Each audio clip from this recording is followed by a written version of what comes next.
اليوم الثاني للمؤتمر العلمي لطب الأطفال وحديثي الولادة بالمستشفى، ونتمنى إن شاء الله أنه هو يكون يوم موفق ويعود بالنفع على الجميع. Our first speaker will be Dr. Abdullah Shamrani.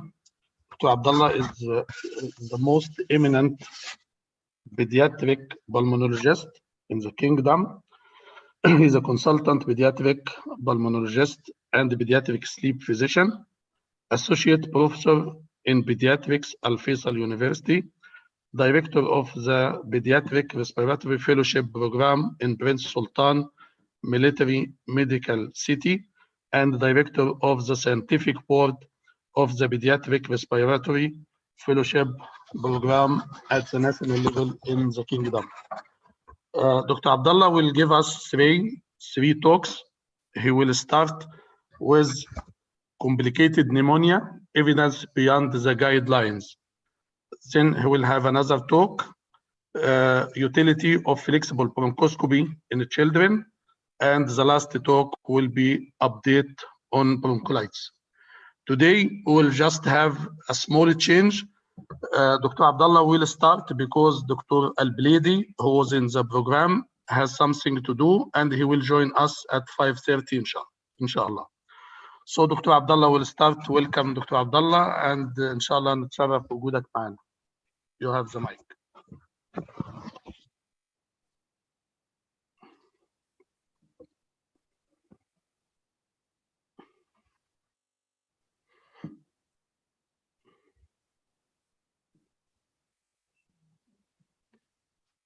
Dr. Abdullah.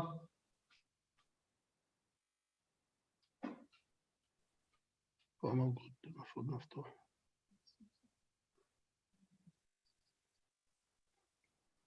طيب هو احنا ميعاده الساعة 4 يعني.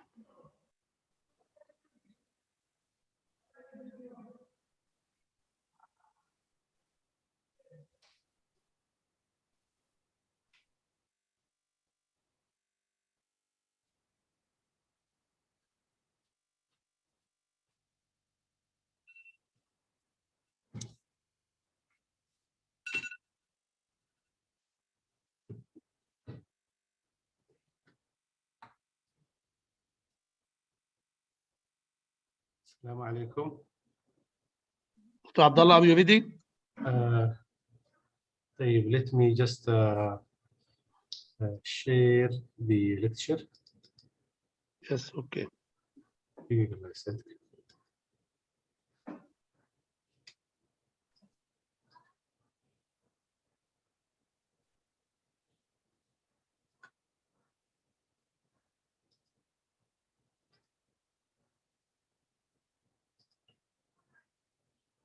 واضح الآن؟ تمام. حضرتك بس اعمل سلايد شو. ايوه تمام كده، تمام. اوكي. اوكي. I'm ready. يلا. طيب I introduced you خلاص. You can start. السلام عليكم ورحمة الله. أولا أعتذر دكتور نبيل على التأخير، كنت في المسجد وأخذت بعض من الوقت. نشكر الدكتور نبيل والزملاء في المستشفى الألماني ومن كل وراء هذه الإيفنت for inviting me. I thought yesterday was doing great. Attendees more than 400 and this is the 4th year. So نسأل الله العلي العظيم التوفيق، وإن شاء الله نكون موفقين للإفادة في هذا المؤتمر الرائع. شكرا for the invitation وربنا يوفق الجميع إن شاء الله. My talk today will be about the first talk will be about the management of the complicated pneumonia.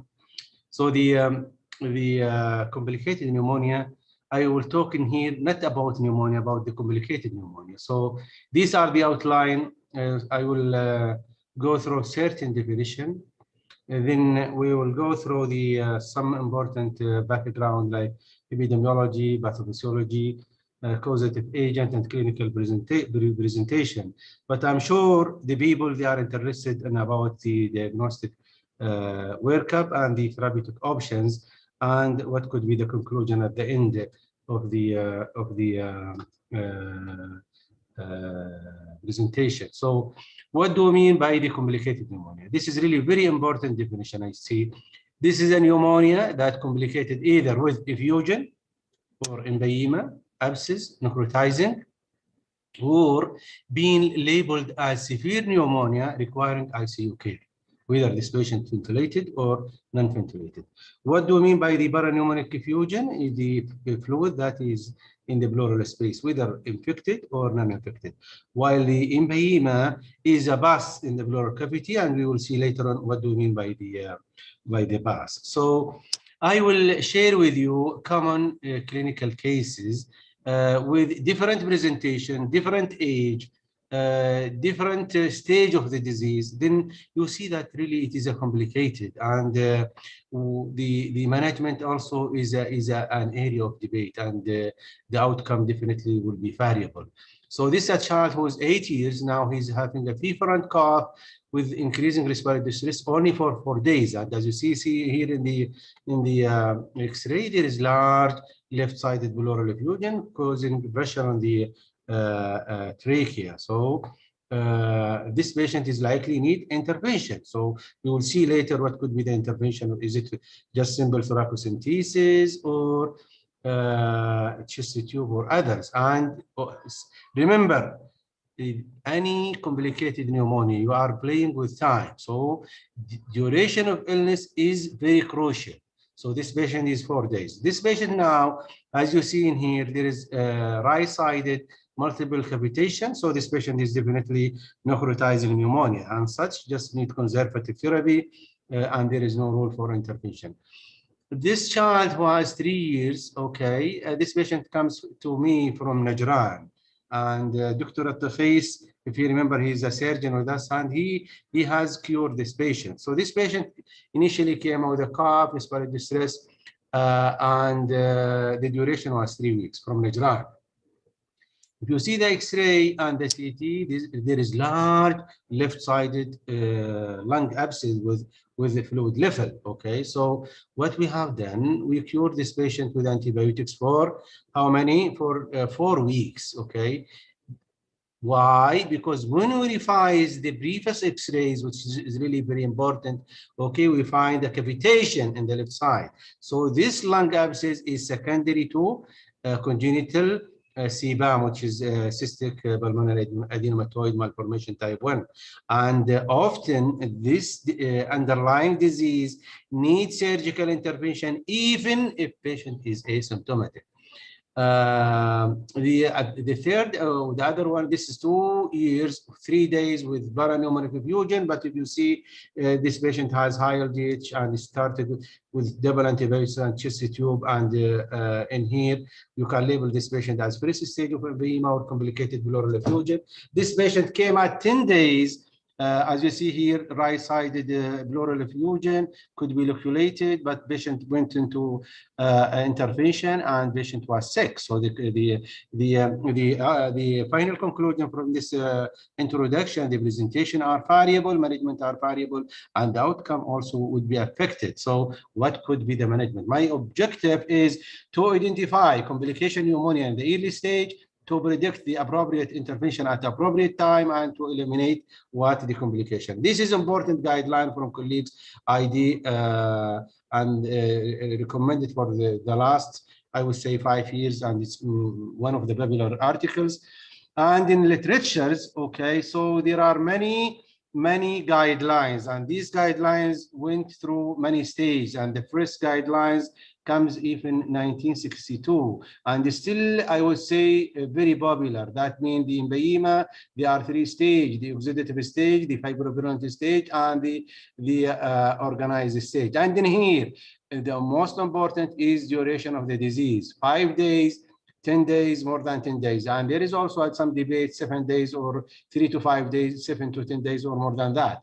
And Light, he is the father of pleural effusion. He classified, he bought the first guidelines for the pleural effusion 1968, and he was an intern. He was teased by his senior resident, and this story was published. Okay, so I would say the first stage either class 1 or class 2, insignificant or significant pleural effusion if it's more than 10 millimeter, and class 4, 5, 3, 4, 5 when this is complicated pleural effusion, when there is not loculated negative culture, positive culture not loculated, positive culture multiloculated. But the empyema, which is the class 6 and 7, when it is simple or complex, when there is a bus, a single loculation or multiloculation. And similar here, again, this is a Muir from the UK, and this is the most popular, the American, from the American College of Chest Physician. Okay, they put the 4 category. Category number 1, very low risk, that means effusion less than 10 millimeter. Typical more than 10 millimeter or less than half of the hemithorax, and the category number 3 when there is effusion more than half of the hemithorax, and the category 4 when there is a bus. Okay, and the BTS, which is the British guidelines, again similar to what I mentioned by the ATS initially, and as you see in here, the management initially ranging from the small effusion, just only conservative, could be serial thoracocentesis, could be now chest tube, and in here the fibrovirulent stage could be now you have 3 options: tube, thoracoid, that means chest tube, video assist thoracoscopy, and adding the fibrinolytic agent, and we'll go through in here, which is the streptokinase, urokinase, or TPA, and eventually, if patient didn't improve this, you might go to the decortication. I recommend to go to our recent publication in the American Academy of Pediatric, which is really I felt it is accepted easily, and it was being downloaded frequently from the website. When we reviewed the whole literatures, I would say, and we focused in the last 10 years, and we try to choose the best evidence, and giving some focus for guideline and the Hooker review, epidemiology, the pneumonic effusion is still problems. It is a leading, the community-acquired pneumonia is a leading cause of deaths and admission. Is still rising. Still, there is a debate about the management in here. I will talk only about the exudate, which is related to the inflammation causing some change in permeability, increased cytokine release, then finally loculation. And these are the normal pleural fluid has normal pH, normal cells, normal certain amount of protein and cells. Okay, so the clinical presentation of complicated pneumonia is similar to any pneumonia. So cough, fever, and shortness of breath. Then after that, you might see the chest pain to the affected side, asymmetry, sometimes stony dullnesses, or even sometimes a deviation of the trachea to the other side, scoliosis to the affected side. Okay, and sometimes you'll see the bronchial breathing and friction rub. Okay, so the leading cause is streptococcus, and you see these are the serotype, and younger age. Don't forget about the Staph aureus, gram-negative for the underlying disease or bronch admission, plus the anaerobes, mycoplasma, and even nowadays the COVID are important cause of pneumonia. The X-ray is the simple and easiest way to confirm the effusion. Obliteration of the costophrenic angle is the earliest one. And please, still now there is still under utilization of the lateral decubitus film, which is really recommended. I think it's important message today. Look for the lateral decubitus film. If the effusion in the left side, ask about left lateral decubitus film. Last month, okay, in the emergency military, when I asked about this, they put me, they send me lateral film. Then I asked one more time about lateral decubitus film. Then they put me, they send me the cross-table film. So this is the way. And later on, assess: is it free layer fluid? Then is it more than 1 centimeter? That means significant. If it's less than 1 centimeter, is insignificant, doesn't need intervention. And one more thing: is it loculated or not loculated? Sometimes the duration of the illnesses. And this is from our recommendation. You can go and revise it in detail. Okay, CT. CT really is very important, but not recommended for every case. It is very informative because it gives me a detailed description of the lung anatomy, and it can differentiate between pleural effusion and pleural thicknesses, and it can determine the loculation. And it would be the best roadmap for the intervention from the colleague, the surgeon. It is much better, definitely, to compare to the X-rays, but you are doing much radiation, so it's limited at certain cases, not routine for everyone. Ultrasound is really very effective. If you have an expert radiologist, it will be even similar to the CT, estimating the amount of fluid, loculation, septation, roadmap as well, but it is an examiner dependent. If you don't have an expert, it will be really difficult to get a conclusion from the ultrasound. So bronchoscopy, I would say often no rule, but definitely needed from colleagues. Immunology, for example, the immunocompromised or oncology. Now, when to do the thoracocentesis? Thoracocentesis really, it is a simple and safe, indicated, as I mentioned, if it's more than 1 centimeter through lateral decubitus film. And remember, usually there is a missing.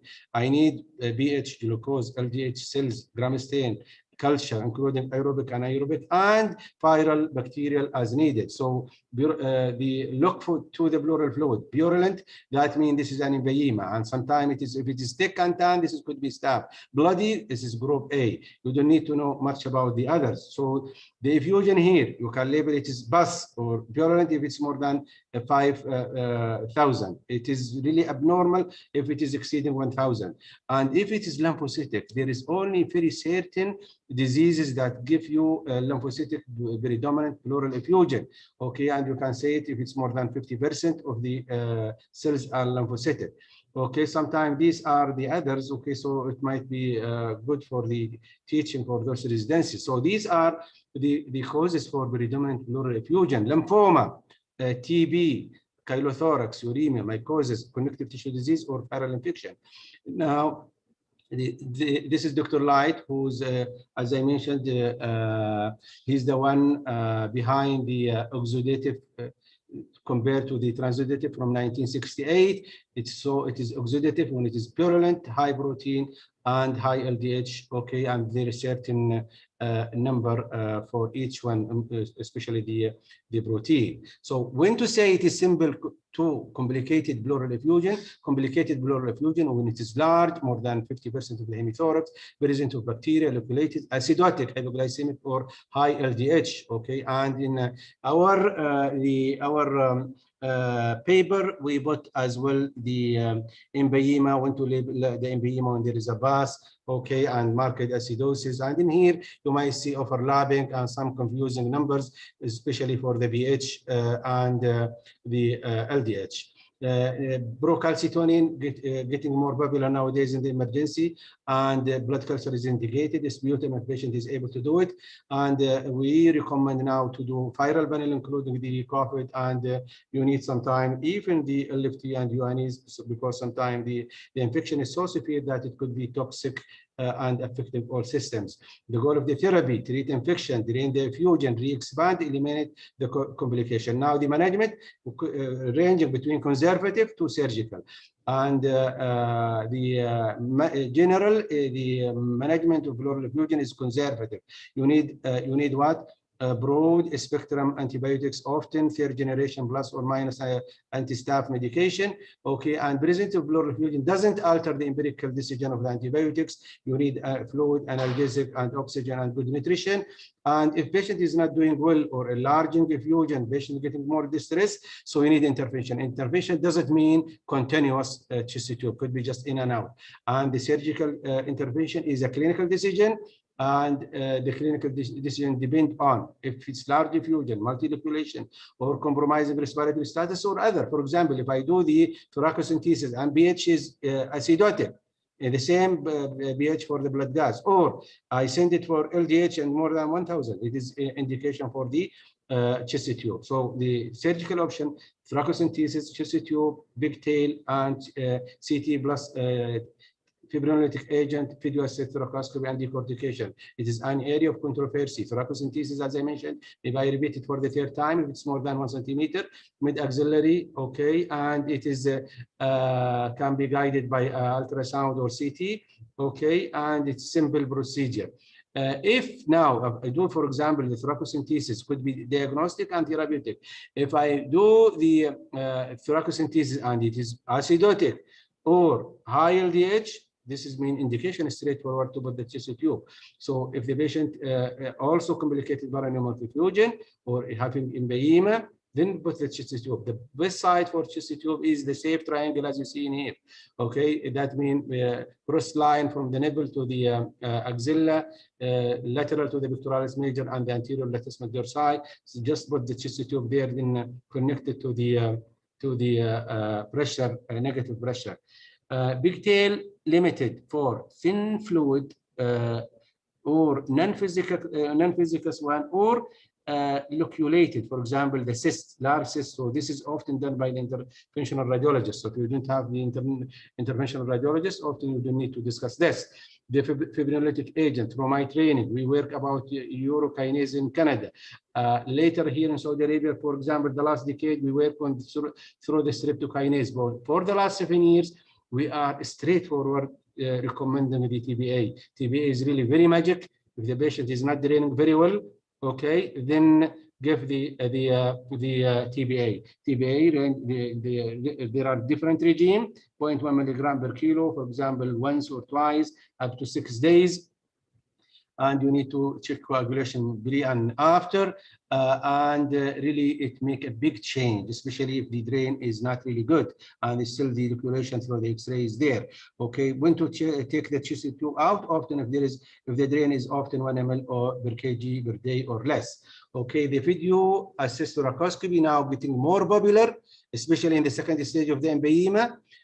Now it's really helped for shortening the duration of the admission and improve the outcome. And there is also good data locally here that it is the outcome in the second stage of the emphysema. It is 100% recovery. Okay, and even still effective in the third stage of the emphysema. Decortication and open thoracotomy now getting much less and less. Okay, but could be last option if there is at least trapped lung. And finally, I would say in here, if there is effusion, do ultrasound or lateral decubitus swell. If the effusion is less than 1 centimeter, so just conservative antibiotics. If it's more than 1 centimeter, thoracocentesis, then assess, is there any pus or low pH or low glucose, then put the chest tube. Then assess the drain. If the drain is not really good, add TBA.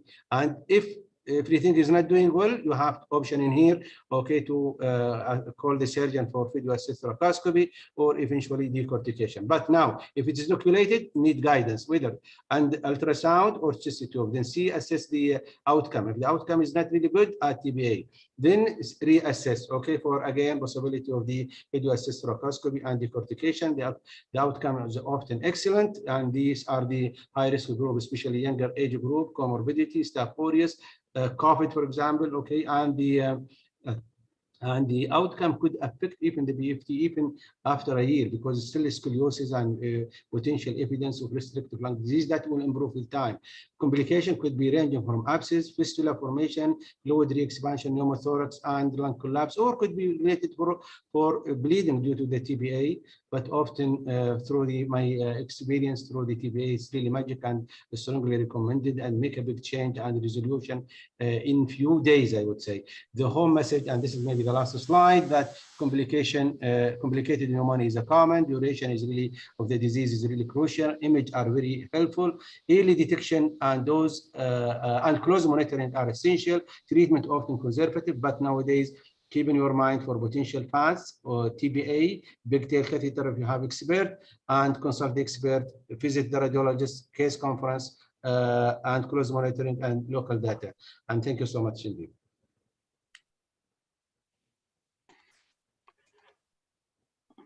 Shukran, Dr. Nabil, and I'm really sorry. Thank you, Dr. Abdullah, for your excellent presentation.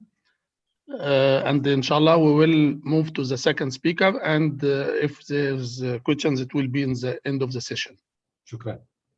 Good luck. Okay, thank you very much. يلا ادخل.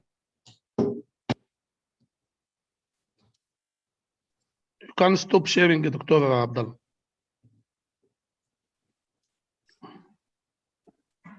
دكتور عبد الله. هلا حبيبي. You can stop sharing. Sure, right now. Okay. Stop sharing.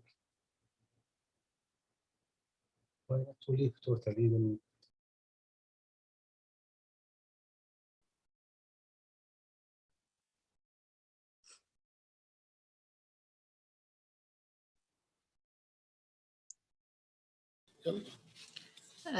شكرا دكتور عبد الله. You are amazing in your way for presentation. Now we'll shift to Dr. Khalid Al-Ghamdi. He has with us two lectures, one about the foreign body ingestion. Then he will continue in the second lectures about inflammatory bowel diseases in children. Dr. Khalid Al-Ghamdi is a consultant of pediatric gastroenterology and hepatology and pediatric nutrition. تفضل دكتور خالد.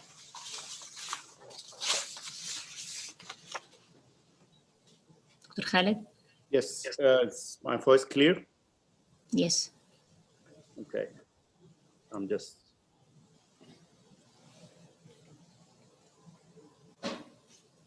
I'm trying to connect, just give me a time.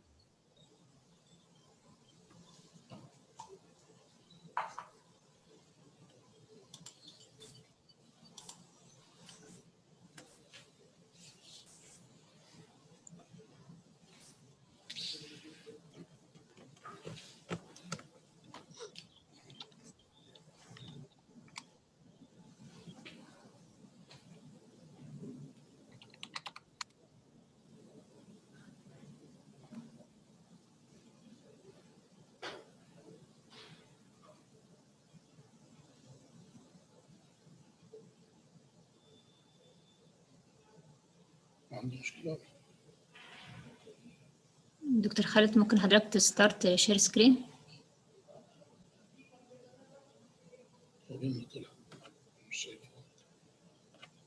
دكتور خالد؟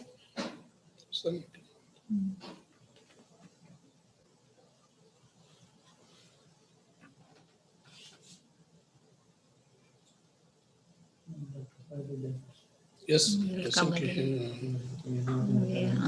You will come back. Welcome again.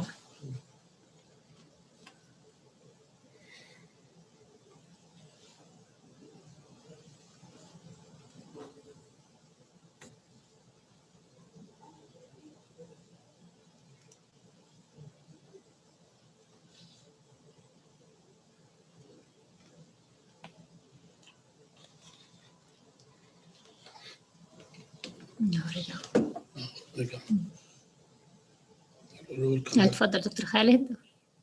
Welcome back. You can start share screen. لسه ايوه.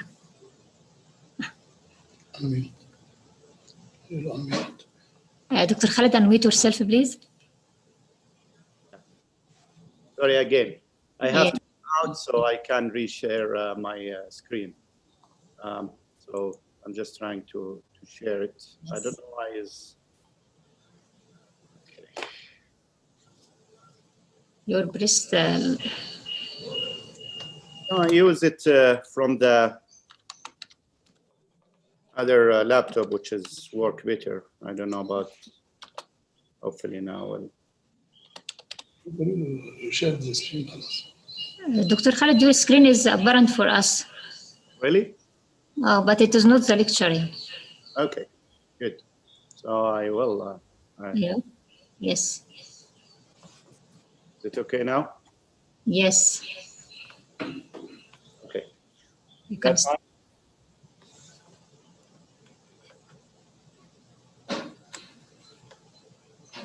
So, can we start? Thank you, and sorry, I have to go out of the meeting, so I can't share my screen, which I think is work now, because I'm first time to use my iMac for that. So sorry for that. So I have to thank everybody working this meeting. A special thanks for Dr. Nabil for his effort, for his inviting, He was very generous with us with changing.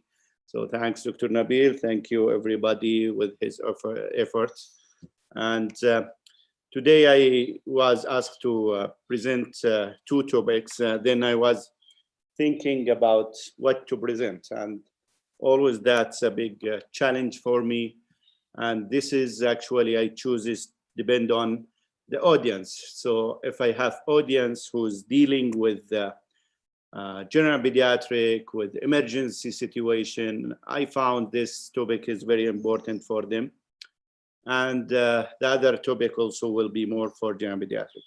So when I talk here, maybe you will find some of my talk is general because I'm speaking to a general practitioner more than specialized people. However, I will touch on some of the specialized issue. So foreign body is, it's a common issue. And this data is done in US where they're fighting to avoid such issues or event to happen. And instead, in spite of that, still in 2014, they report 128,000 foreign body was ingested. 69% of those were in children below 5 years. And we know why is that. So this is the age where the children move everywhere and they want to discover everything. They want to taste everything. So that's not unusual. 83% below 19 years. So most of the foreign bodies happen in children. And most of the time in children is actually, it's accidental, not intention. So they found the most common one is the coins. Actually, 78% of these foreign bodies coins. They like their taste while it's cold in the mouth. They keep it there, they think it is, they will not swallow it, but it happened. 15% they found the writing utensils also were ingested, 7% is batteries. 98% of ingestion in children are accidental, as I mentioned, and 80% of foreign body were passed asymptomatically without any intervention. So the only interventions need actually 20%, and 1% only need surgical intervention. So most of these is who need to be removed by endoscopy and rarely by colonoscopy. The presentation with any foreign bodies is similar. However, maybe you find some different and depend on the foreign body. But the common one is dysphagia, drooling, choking, vomiting, refusal to eat, adenophagia, chest pain or respiratory distress. Foreign body may also be found just incidentally. And they can present very bad with perforation or erosions into the aorta. I'll stop here a little bit. That chest pain or respiratory distress is mean it was missed, the foreign body, and they will just come with the bronchiolitis picture, with the respiratory distress. You will get X-ray, you will find the chest, the foreign body in the chest or in the esophagus. So this, it happened many times. And I remember one patient actually, it was admitted as a bronchiolitis, but was unusual. So once we put the scope, it was this very tiny radiolucent stuck there in the upper esophagus. So it happens. So unusual presentation for respiratory distress raise always the possibility of foreign body. When I go through my presentation, I just want to clarify this two terminology. When I say emergent, it's mean we have to interfere and remove before even 2 hours from presentation, regardless of MBO protocol. For urgent, it's mean we have 24 hours and we have to use the MBO guideline, but it should be as soon as possible. Elective for those who we can interfere after 24 hours. So let us start here. As you see, I like to start with, while you are still awake with me, with the most important things. So please don't miss this. This is catastrophic event for any child who is present healthy, enjoying his life, and suddenly turn upside down just because of this. So this is not a coin. This is a battery, and we will know how to differentiate. So battery ingestion, initially experience with the GI ingestion was benign, like I think 30 years ago, because they were using a poor one, which is not really good for, working. So they start to develop these batteries and make it stronger and make it longer life. And it's make it really stronger and spend hours and hours, but it carry more risk of serious condition and complication. So in 1998, it was the major effect or morbidities was even 0.01%, which is nothing. But in 2010, actually it jumped up and it reached the death to 0.15. You think it's 0.15, not that high, but we are talking about normal child who died immediately with that, just with swallowing of bottom battery. Regardless of also the complication, which is bad also, we will go through it. Esophageal bottom battery have emerged as the most critical indication for emergent endoscopy in children now. So why is that? What happened? What change they did? They make it actually bigger, so it's more risk to stuck in the esophagus. So you can find now the bottom battery is almost even more than 2 cm. And they change it to lithium cells. It was magnesium before, which is less actually than the lithium, the risk. From where the mechanism of injury comes? There is 4, but the last one, the red one, it has the most important one, which is there is a local pressure necrosis, like any pressure from any foreign body.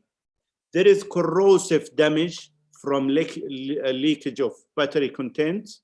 There is heavy metal toxicity. All these 3 happens, but also the most important, electrical injury, which is the most important one, which due to the touching of the esophagus, there will be generation of hydroxide radicals, which will turn the media around it, very bad alkali media, which actually will cause the most damage to the esophagus. So necrosis, it happened within the esophageal lamina propria. They found it within 15 minutes.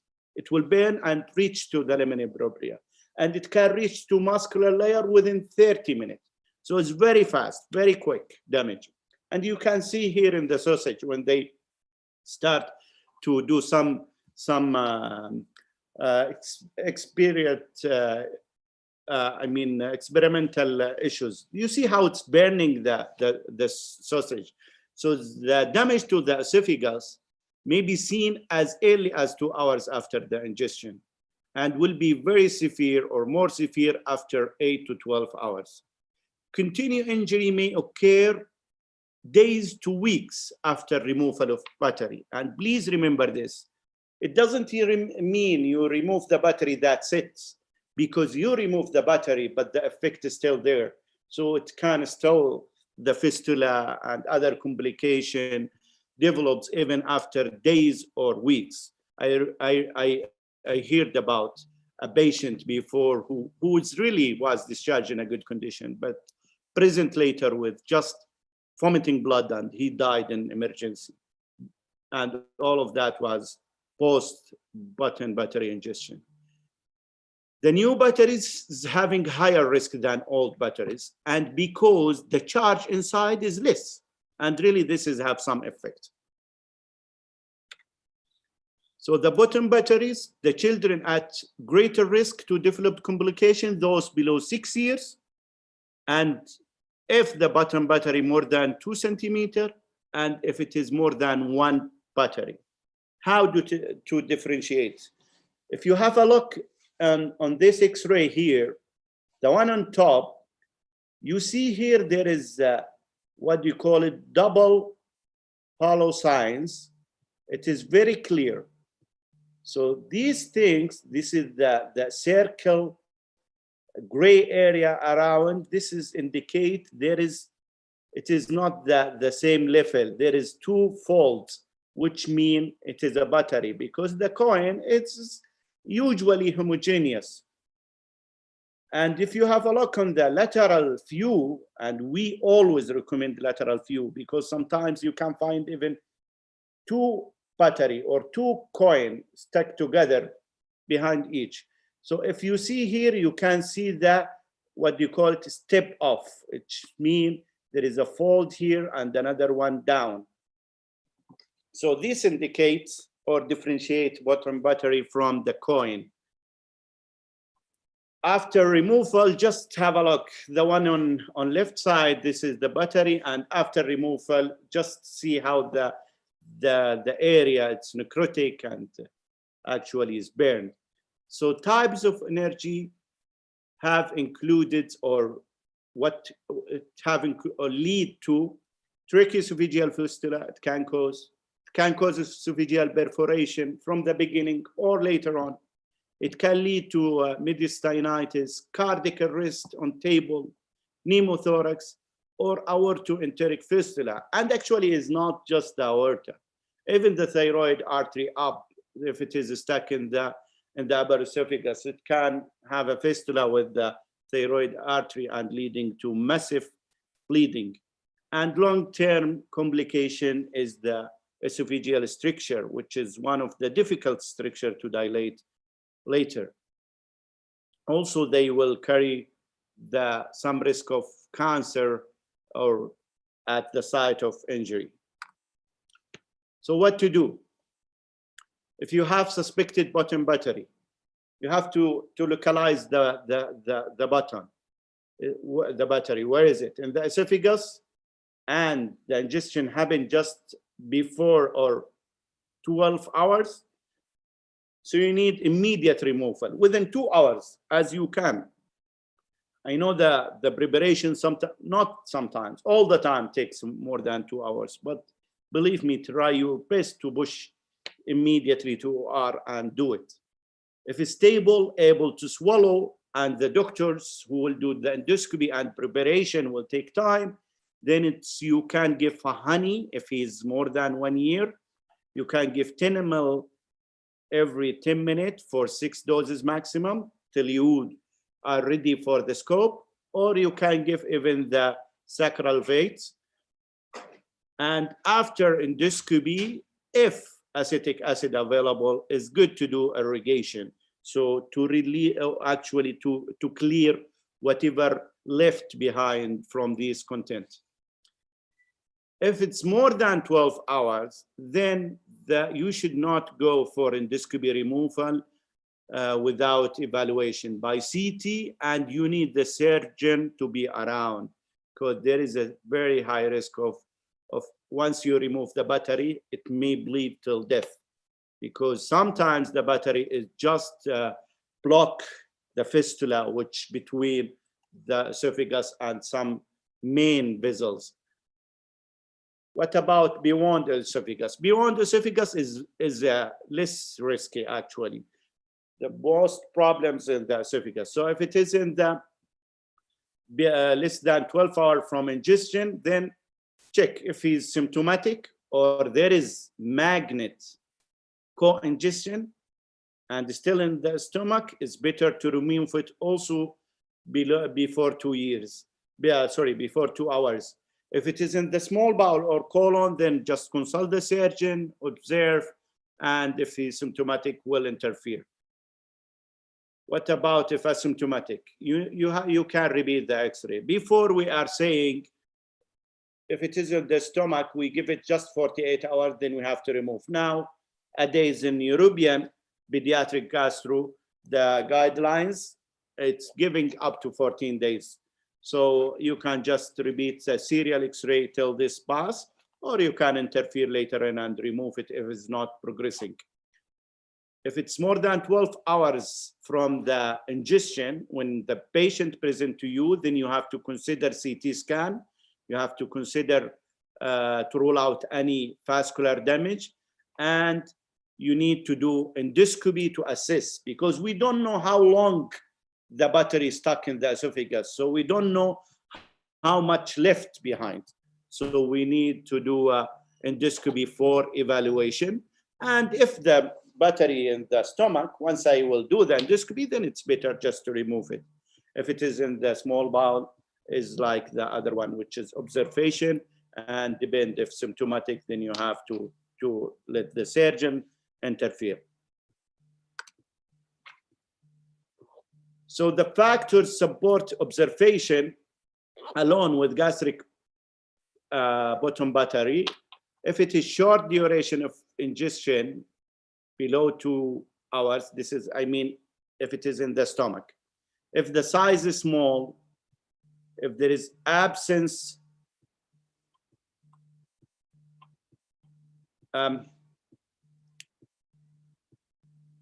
if there is absence of clinical symptoms, and if the patient is 5 years or less. Recent report described moderate or major complication even in the stomach. However, this is just the case serious, we cannot take it. I just want to make sure everybody with me, because Yes. Go okay. ahead. You know, once you are going ahead, you are not sure if Yeah, that's very interesting. Thank you. So this is the other battery. Here another battery, which is cylinder battery. We don't worry a lot like the bottom battery. Cylinder battery most of the time will go down. It will not stay in the esophagus. Very rare will stuck in the esophagus unless there is a stricture. So and that it doesn't carry the risk like the bottom battery. Intact cylinder batteries pose a low threat for caustic damage because of their length may become interrupted in the stomach. So sometimes because it's big, we need to remove it actually. Leaking battery have the potential to cause corrosive injury. However, we don't have a lot of concern like bottom battery, but it's big and we need to remove it, but not emergent like the other. Urgent endoscopy removal of battery located in the esophagus. So if it's stuck in the esophagus or somebody having a stricture, we have to remove it immediately. But if in the stomach, then we have 48 hours, even longer. Another very risky, very important one, which is you need to take care of it. And we see it very frequent. If you see this one having air fluid level, it's very clear having intestinal obstruction. What's the cause here? It's just magnet. This one is magnet stuck together. So they stuck together. One of them may be in the stomach, the other one in the duodenum. So they actually pull each other. So the two mucosa stuck together and causing obstruction. So that's why it is very, very risky things. So the risk of injury with ingestion of multiple magnets, not the single one. The enteroenteric fistula formation, it happened between these magnets very quick. It can also cause perforation, peritonitis, bowel ischemia, and necrosis. It increased the morbidity and mortality. It is one of the serious one.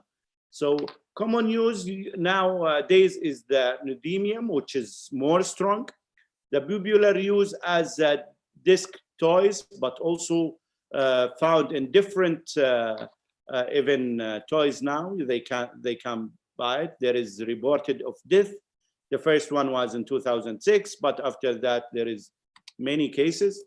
52% of these patients result in endoscopic intervention alone, while 20% they need endoscopy and the surgery at the same time. 8% they result in surgery alone. only 15% were managed with observation. And believe me, after seeing the complication nowadays, I don't think anybody wants to wait and observe. So we recommend to remove it. Those who underwent surgery, 41% had repair of perforation or fistula. So already they developed perforation or fistula.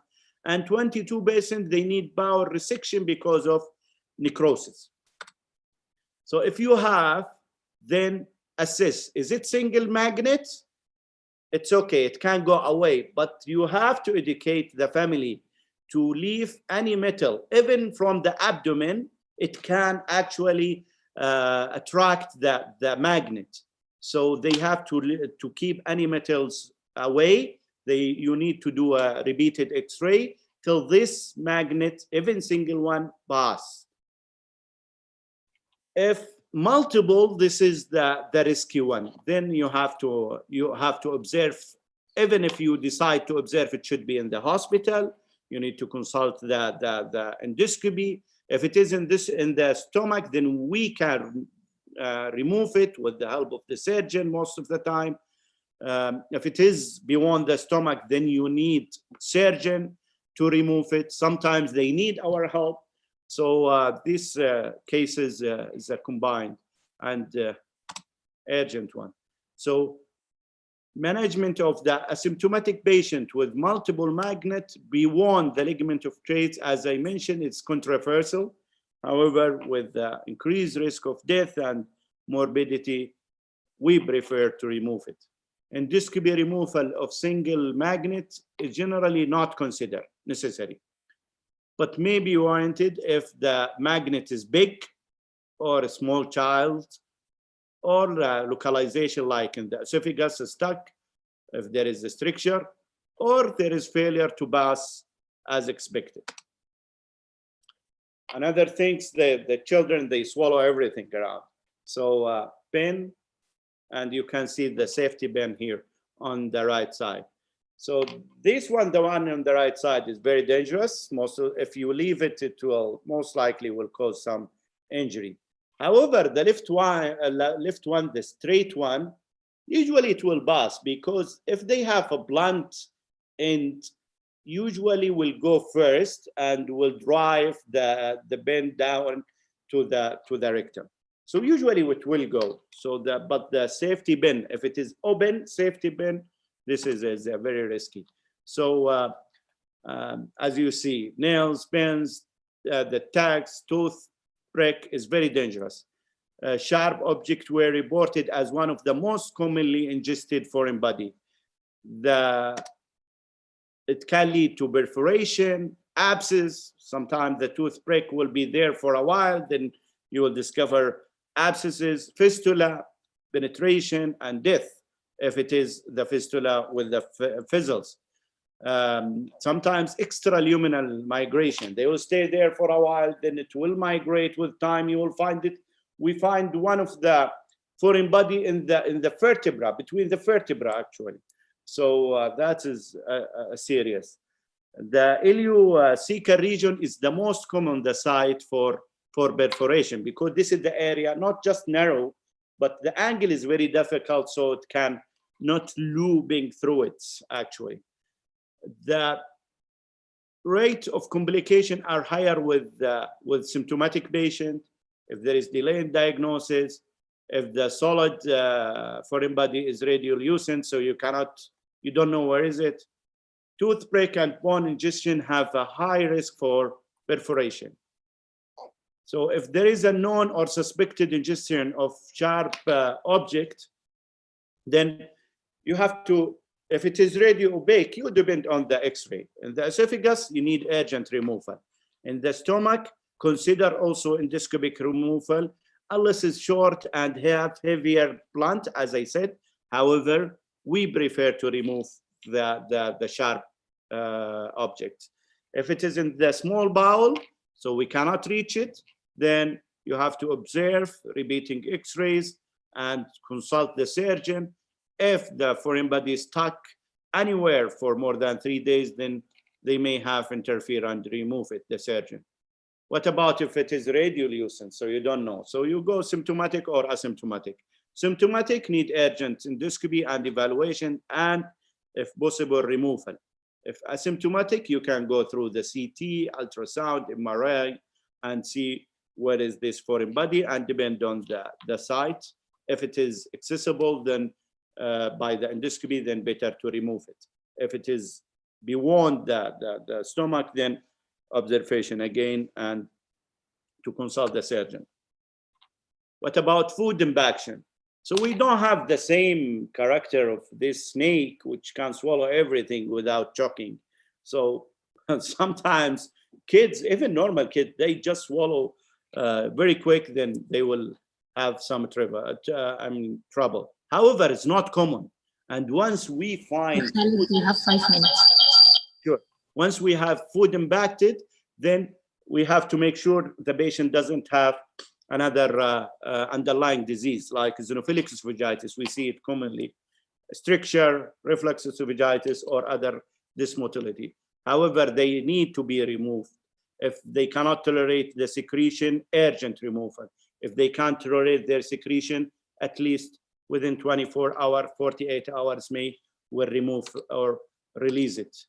Other things is the blunted things like coin here or on the left, SpongeBob, you see, they swallow everything. They swallow everything, even the toothbrush. So they swallow everything. These things we are not worried. It can be removed. It can go spontaneously. So spontaneously clearance in 30%. It is dependent on the diameter actually. So if any one of these, especially the coin here, I will talk. If it is in the esophagus, symptomatic, urgent endoscopy removal. Asymptomatic, you can remove it within 24 hours. And if it is in the lower sphincters, you can try glucagon before even removing it. If it is go to the stomach, you have up to 4 to 6 weeks for observation. And most of the time, it will go through the bowel without endoscopy. If it is in the small bowel, just observation, and most of the time will go spontaneously. The other things, make sure about it. Maybe I have 2 minutes. This is the last. The super absorbent object, something like this. It's once you put it in water, it will grow up and causing intestinal obstruction.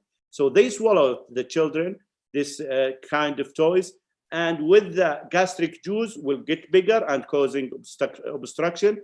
This is usually, it can lead to death. So if they bring something like this, you need to consult the surgeon immediately and to make sure the patient doesn't have intestinal obstruction.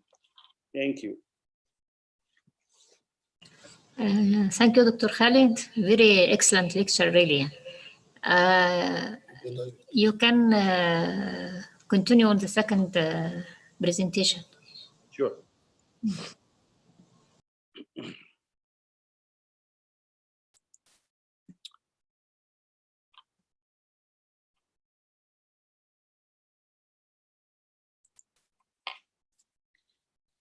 So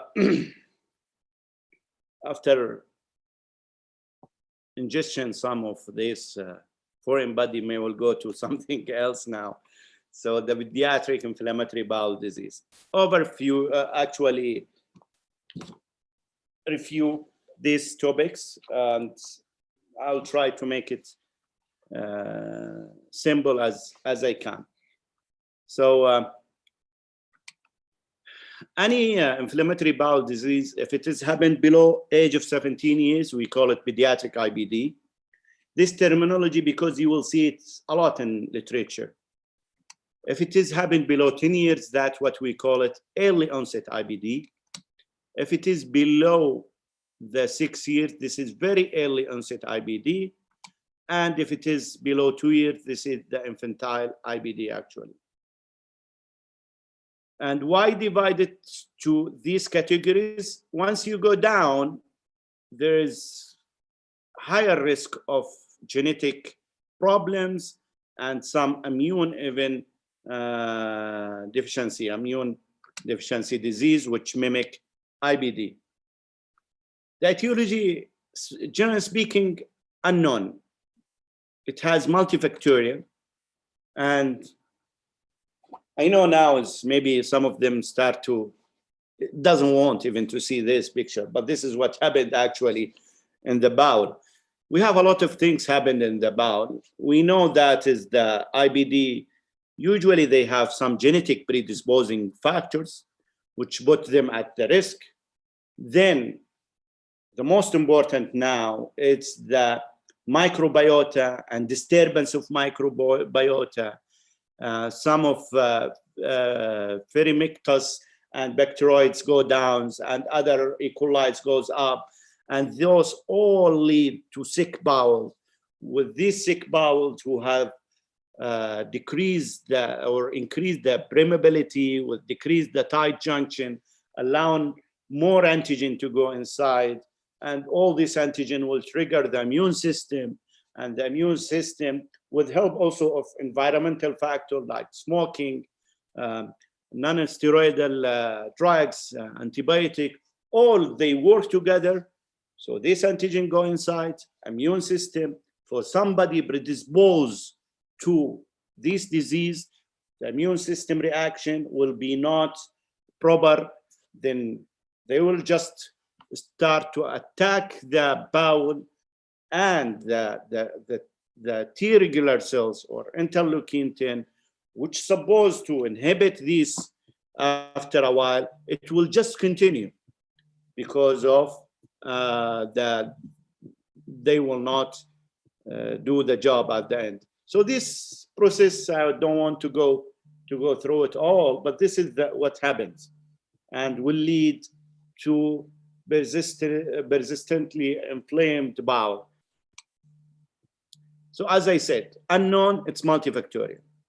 The main things here, it is dysregulation of immune response to commensal or and pathogenic organism in genetically susceptible hosts.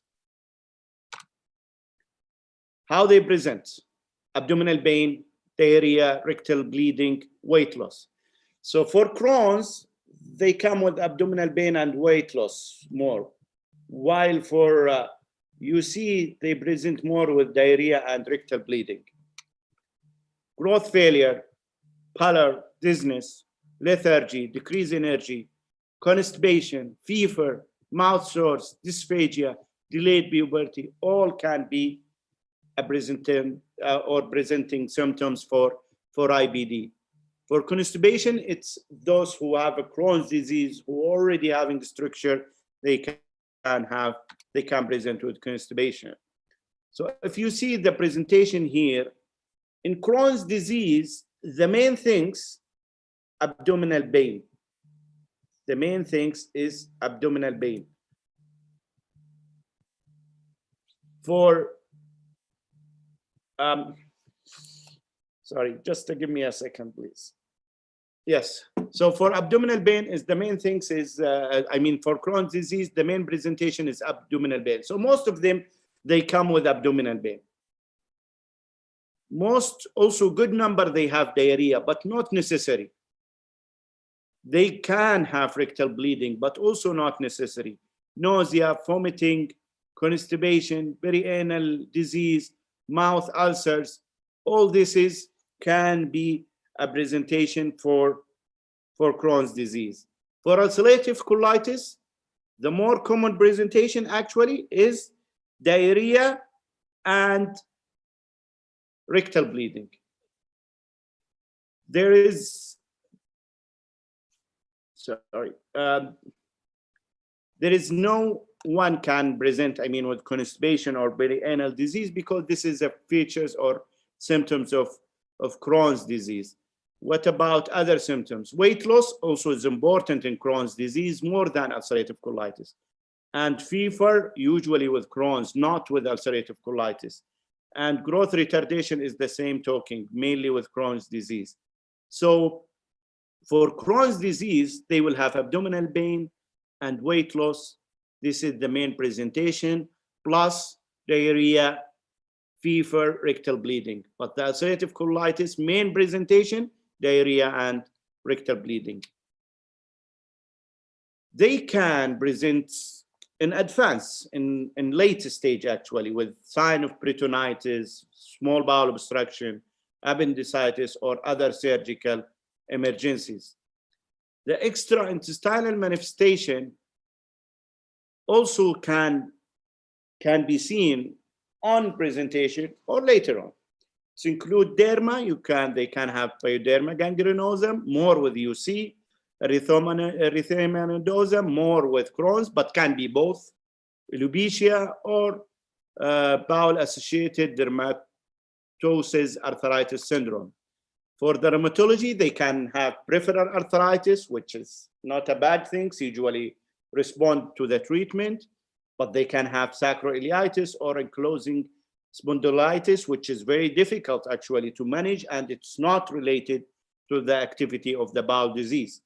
For the ophthalmology, they can have uveitis. If it is interior, that's easy. They will have red eyes and will not miss it. But the problem is, the common one is the posterior uveitis.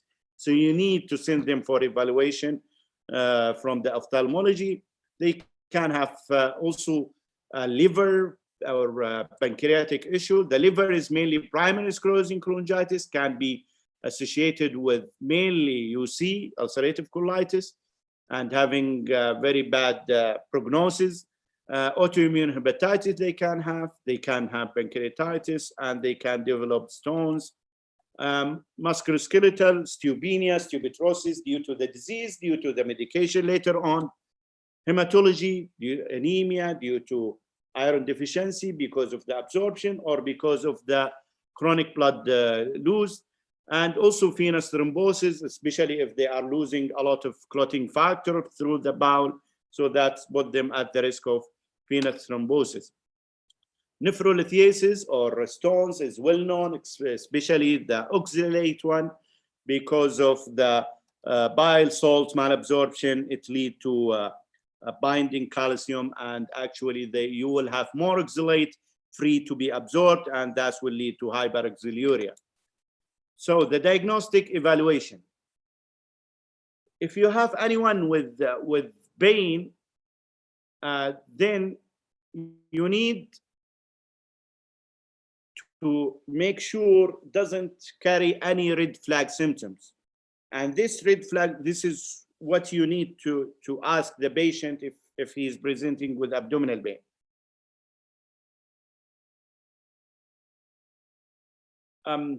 Can you give me just a 1 minute, please? I want to, Dr. Nabil. Yes. Just a second, because somebody is. Just give me one minute. Okay. Hold, you just mute. I will mute.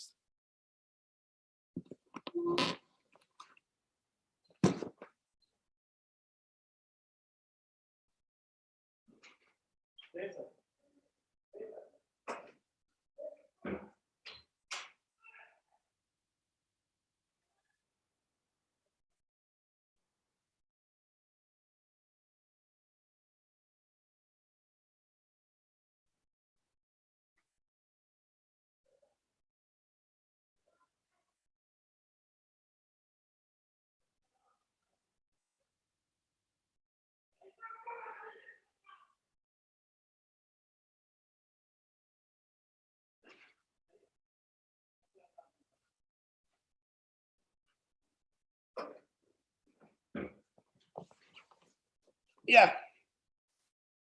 Sorry again.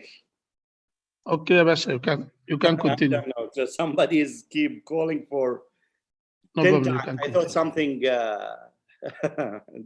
from the hospital. However, so we'll just go back to the red flag symptom. This is the things you need to ask if somebody having pain. If there is weight loss, if there is blood in the stool, if the pain is waking him up during sleep, if there is tenesmus, which feeling on incomplete evacuation of the bowel during defecation. If there is defecation urgency, he has to run. If there is fever, if there is mouth ulcer, any sign of arthritis, dysphagia, or family history of IBD, then put the IBD in your mind and try to make sure it is not there. I'm not saying it should be there, but this raise the risk for, or it increased the possibility of IBD. So you need to rule out.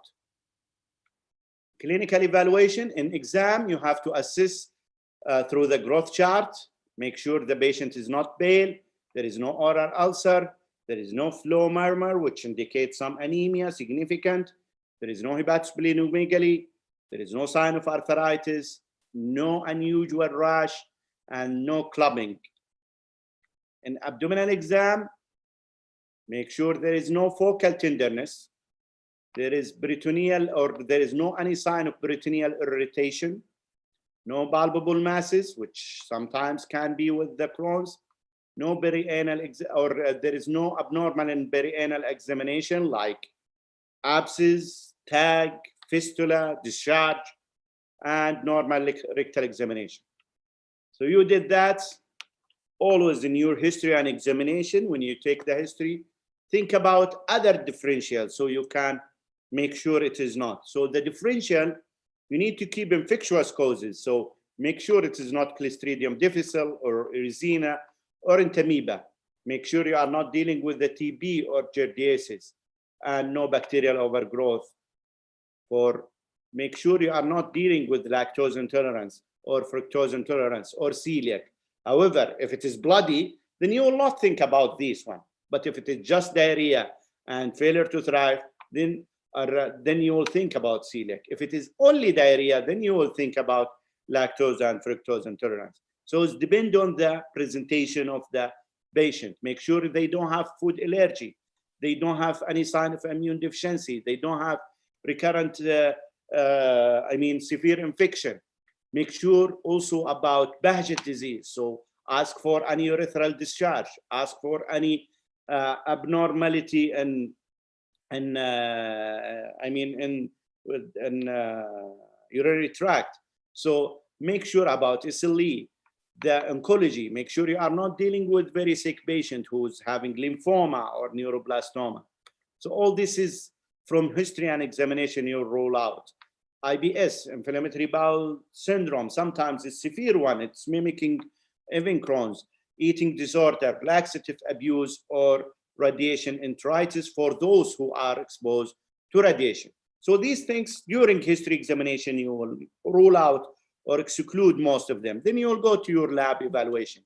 CBC, you look for the hemoglobin and for platelet. Platelet, we know it is one of the phase reactive. So high platelet indicator inflammation. Look for liver function. As we mentioned, there is associated with, it can be with the hepatitis. And initially, it could be related to the disease itself. Make sure about pancreatic enzymes, ESR and CRB, usually high, but not always.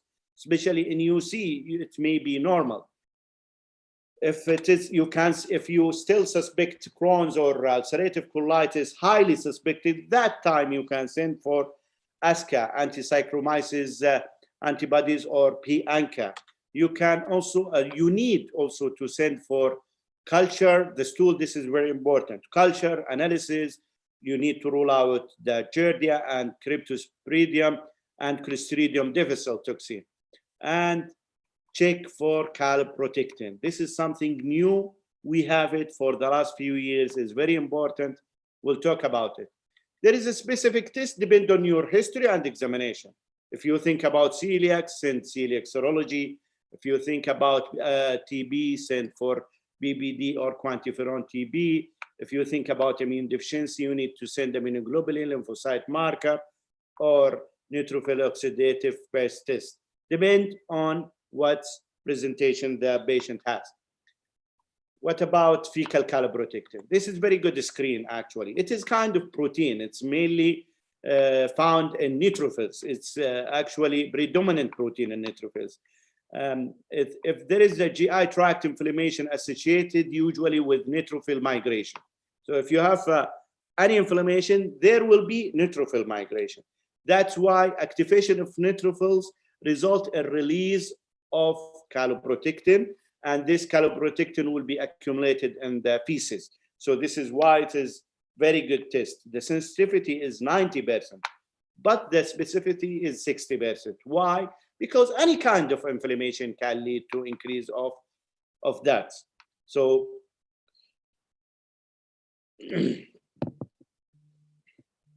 So you cannot, okay, so you will send calprotectin level. If it is less than 50, then that is normal. If it is more than 150, that is may indicate inflammatory bowel disease if there is no other causes like infection. So you need to rule out infection.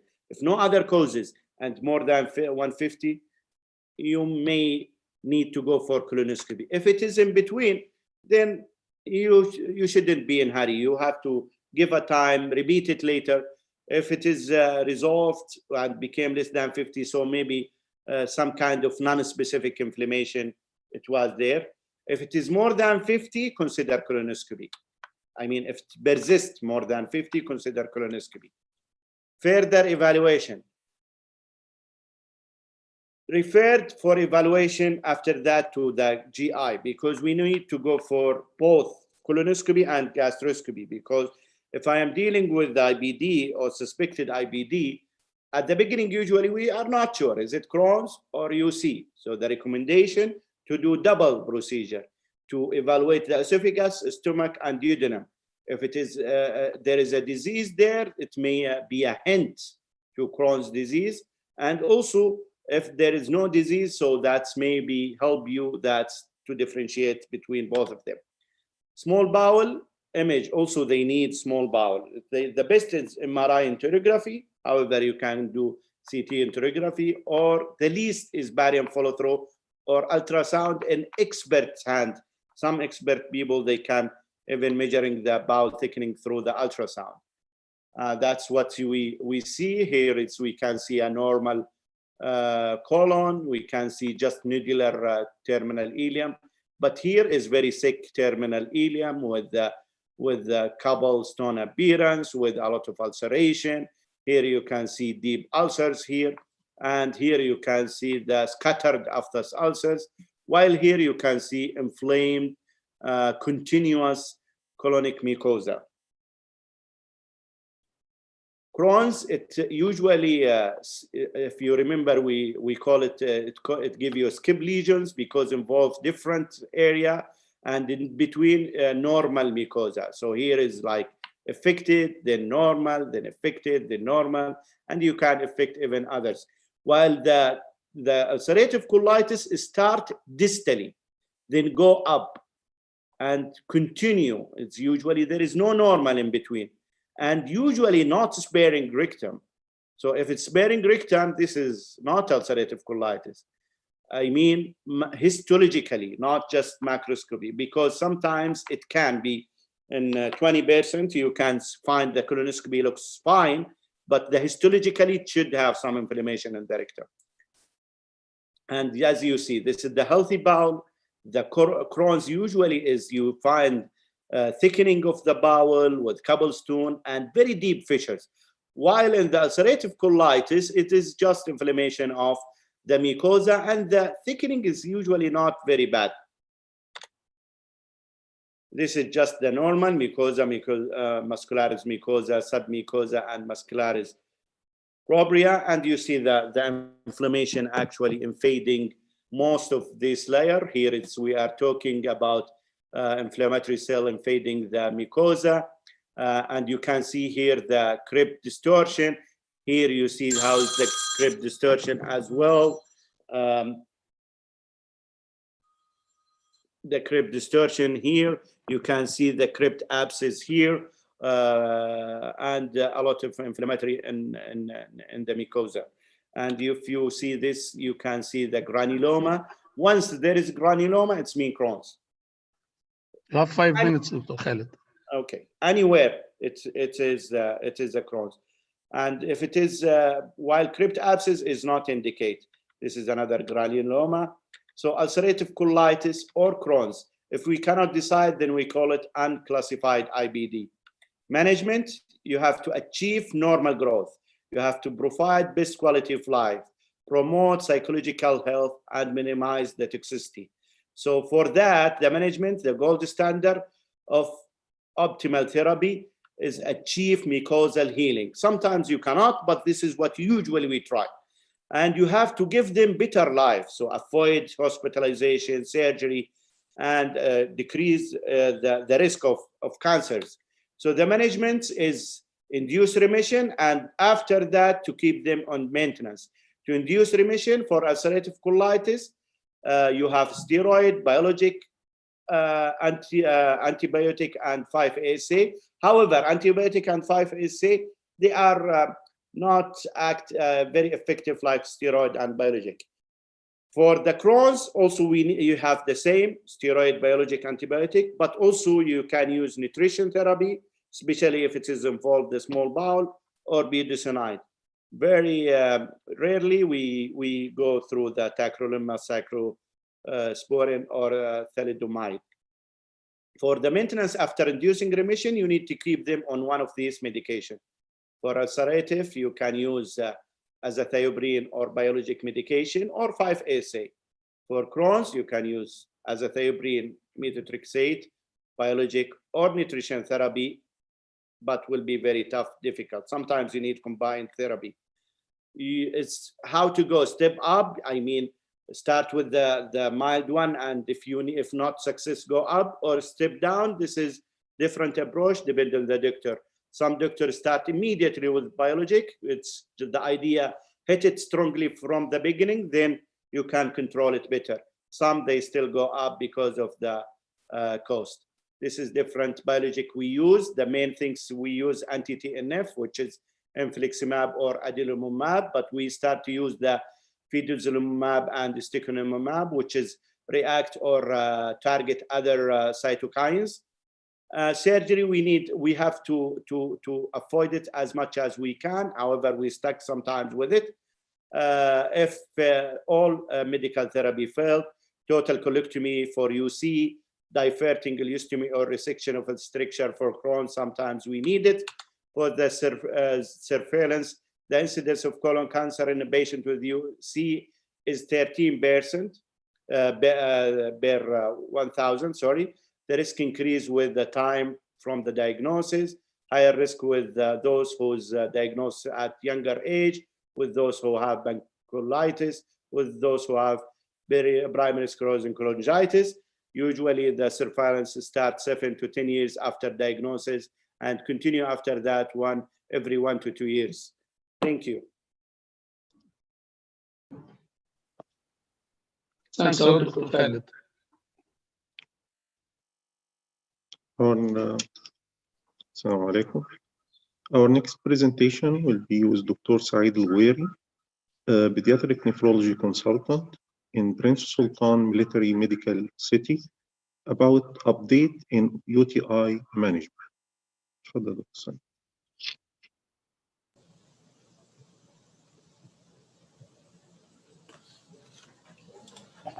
Khalid, you can stop sharing, please.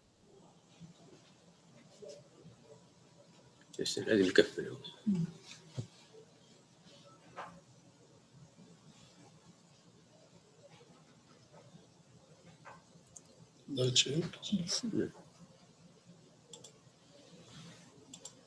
Khalid, لو تكرمت stop sharing.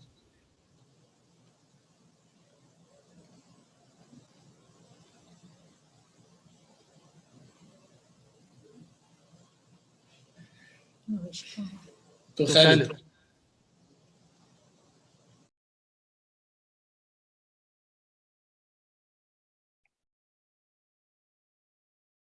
Can anyone from Smart Podium stop sharing for Dr. Khalid?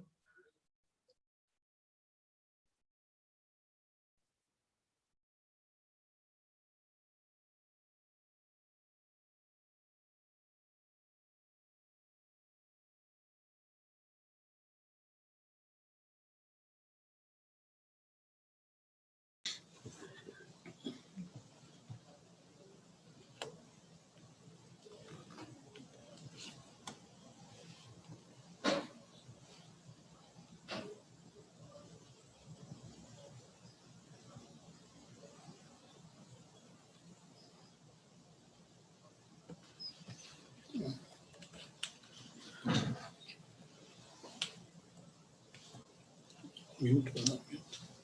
لا مش هقول حاجة. بسم الله الرحمن الرحيم. Thank you, Chairman. Thank you for organized committee who invited me.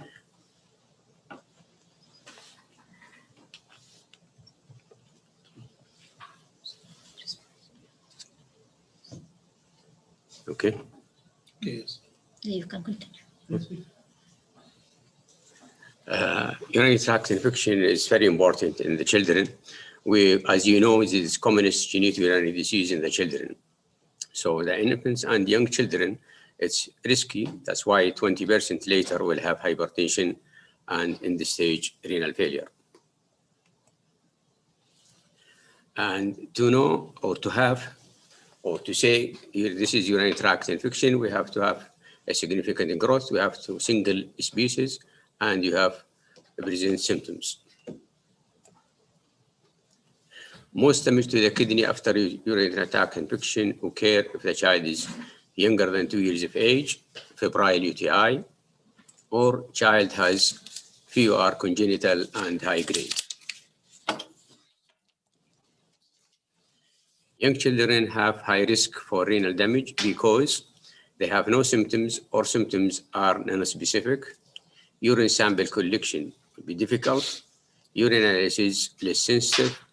Kidney more liable for damage, and vesico-urethral reflux more common and high grade. And to prevent renal damage and end-stage renal failure in the children, early recognition of UTI symptoms is very important. Early diagnosis, proper treatment, and prevention of recurrence. So the incidence of urinary tract infection in the first year of life is 24%, equal male and female. After 1 year, they are less than 7 years, 1 to 3 in female and 0.1 in male. 7 to 11 years will be equal male and females. If boy uncircumcised, then the risk of UTI increased tenfold. So the type of bacterial causing UTI, the most common is E. coli, Proteus, Klebsiella, Pseudomonas, Staph, and adenovirus type 2. Most organisms causing UTI come from bowel flora, especially in the young age group, and hematogenous become more common if age or immune deficient is 2 to 3 months.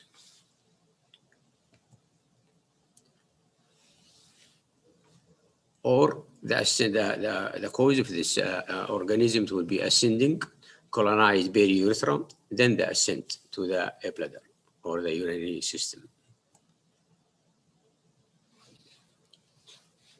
The clinical presentation of urinary tract infections, if they are younger, less than 2 years, that means fever is the commonest presenting symptoms, unexplained temperature. Any child less than 2 years with fever have 5% risk of urinary tract infection. Urinary tract infection in girls have more fever. Symptoms in older children more than 2 years of age, they present with dysuria, frequency, lower abdominal pain or loin pain, enuresis. Less than 2 years of child with UTI will have high mortality, increased risk of renal scarring, increased incidence of vesico-urethral reflux, more severe reflux, and their symptoms non-specific.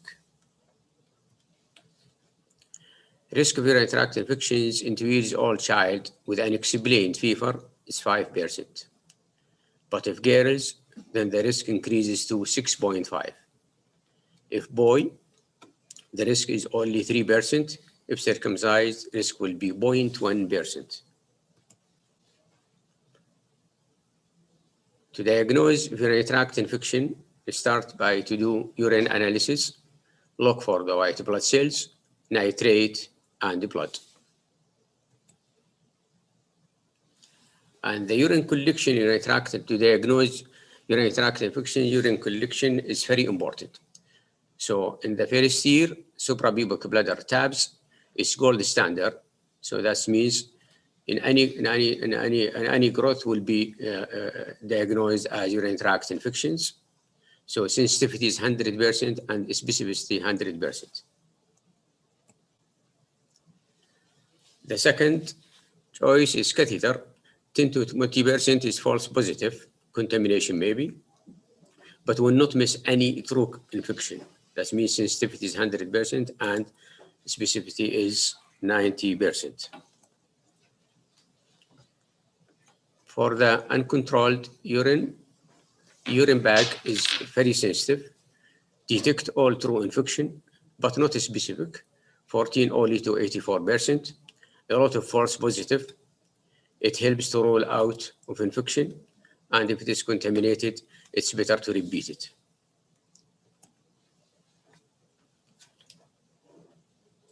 Dimercaptosuccinic acid renal scan to confirm diagnosis of pyelonephritis to detect renal scar 6 months after infection.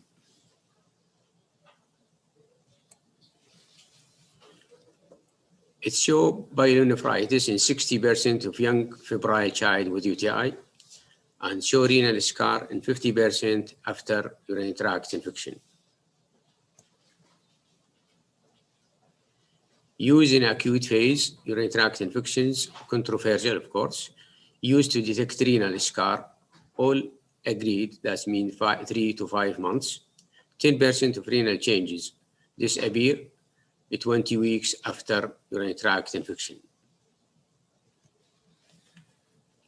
So, DMSA cannot replace MCUG or VCUG in initial investigations. 2 studies suggest this, but the third study, they said a patient with VOR showed normal DMSA scan.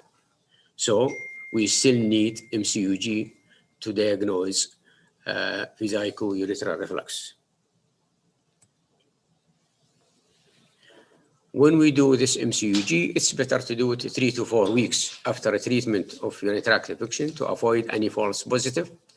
But can we do it early after clear the infection?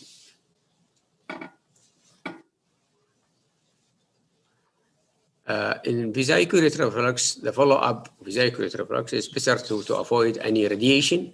We are using a nuclear voiding cystogram.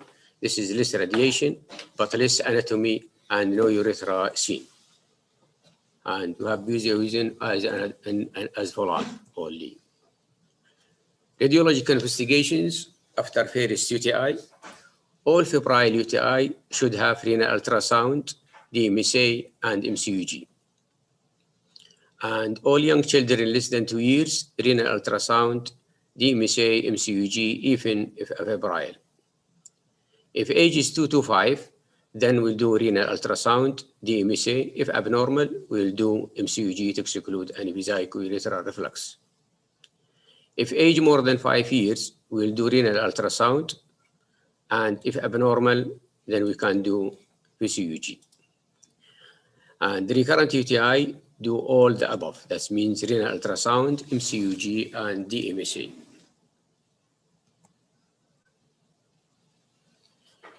You can start treatment, especially in young children, if leukocyte positive or nitrate positive. But radiological investigation only if culture from catheter or a bladder tap is positive.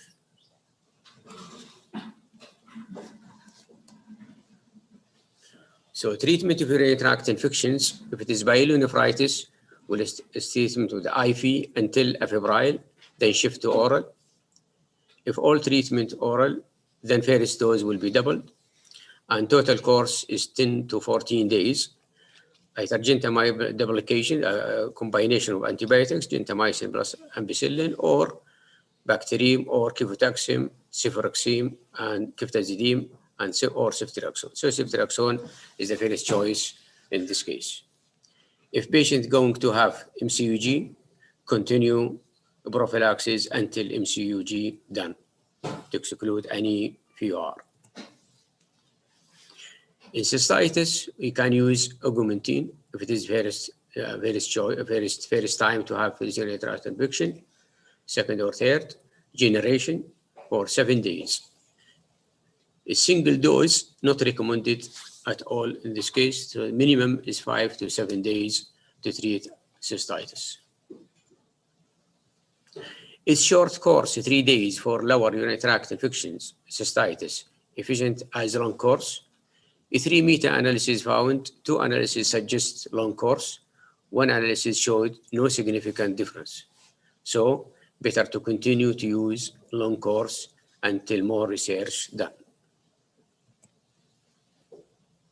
Can we treat pyelonephritis with oral antibiotic at home? Yes, if child is not toxic and no, not vomiting. May give first few doses in hospital or IV, then shift to oral. Children who need prophylaxis. After first UTI, if less than 2 years of age, or if investigation showed vesicular reflux or renal scarring, or recurrent urinary tract infections with fever. Benefits negligible, may increase bacteria resistance. Use them for recurrent UTI with urinary stasis, like neurogenic bladder. In studies, no difference was observed in children treated with surgery or antibiotic prophylaxis. Prophylaxis recommend in any grade. Swedish guidelines recommended for 1 year for high grades, so use them for any grade until disappear. Children with renal scar should be seen twice per year, monitor physical growth and blood pressure, do urine analysis, renal function test every year, urine culture only if there is UTI symptoms. When to stop prophylactic antibiotics? If vesicular reflux has disappeared or child reached 5 years of age, even if mild VOR still persists. So, summary, in young children, UTI difficult to diagnose and have high risk of renal damage. Early treatment prevent renal scars. In young children with unexplained fever, do urine analysis, culture, and treat immediately if sick, even if urine analysis is negative. Oral treatment of pyelonephritis is as good as IV. Prophylaxis needed in all young children, even after first UTI. We can stop prophylaxis after child reach 4 to 5 years of age. MCUG needed in all young children with UTI and fever. And we have to, it's better to explain to the parents and give them general measures to reduce the risk of recurrent infection. So encourage regular bladder emptying, that means regular voiding and full voiding to make sure that the bladder is completely. Treat constipation, avoid tight trousers, bath regularly, wear bottom clean from the front to the back to avoid any entrance to the normal flora to the bladder, cause the cystitis or urinary infection. Use soft absorbent toilet paper. Ensure easy to access to satisfactory toilets at school and treat threadworms. Follow-up of a case with urinary tract infections. It is also an optimal time to inform the patient and family about the mechanism of UTIs and the preventive measures such as regular voiding and bowel habits. They should know about the risk of new infections and symptoms most commonly found in UTIs, especially fever without obvious cause. Oral and written instructions are given in how a urine sample is best obtained. And these are the written in Arabic, the preventive measures given to the parents. Thank you.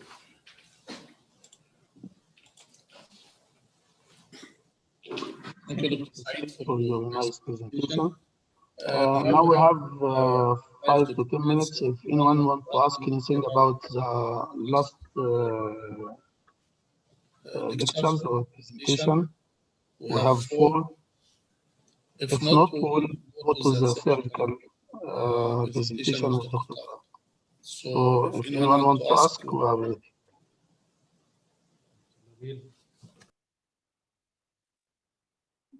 Stop sharing. سؤال للأستاذ دكتور سعيد الغويري.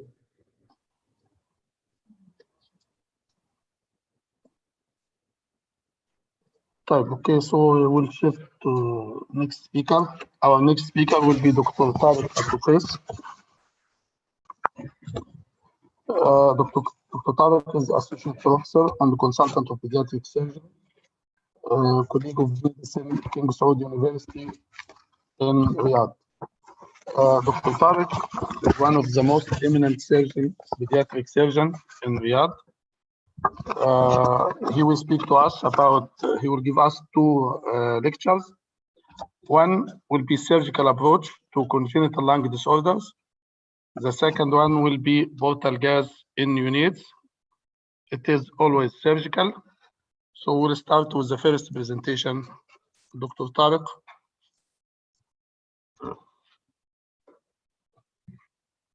Dr. Tariq, are you ready?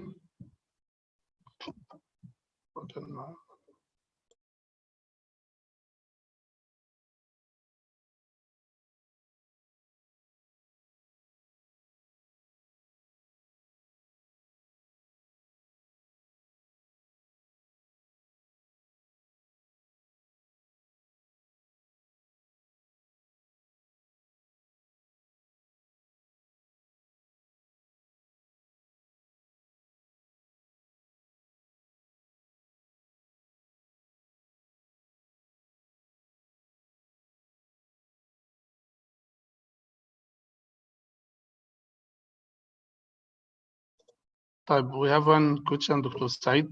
At what age can we give Bactrim?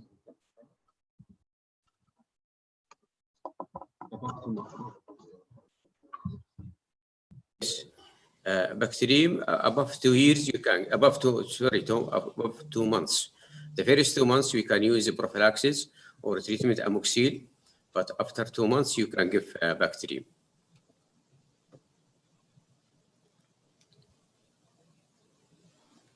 دكتور نبيل السلام عليكم. voice is clear. نقدر نسأل الدكتور سعيد سؤال؟ معلش again تاني أعيد الإجابة يمكن. أنت muted يا دكتور ولا؟ لا عشان. You can repeat again دكتور سعيد. You can give Bactrim after 2 months of age. Okay, thank you. Any other questions?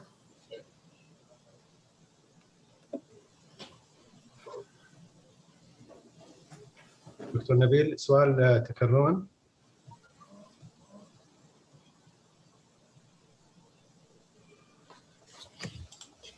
Can I ask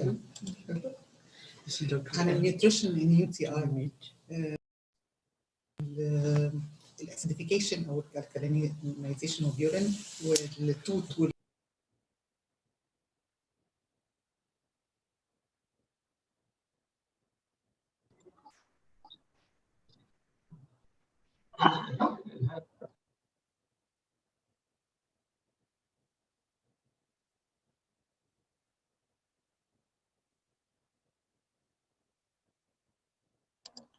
So, Dr. Tariq, are you ready?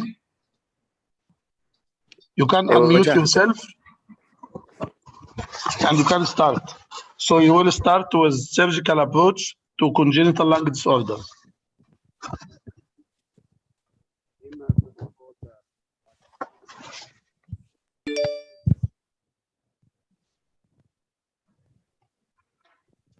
Talks for surgical approach in congenital lung disorders. الصوت واضح؟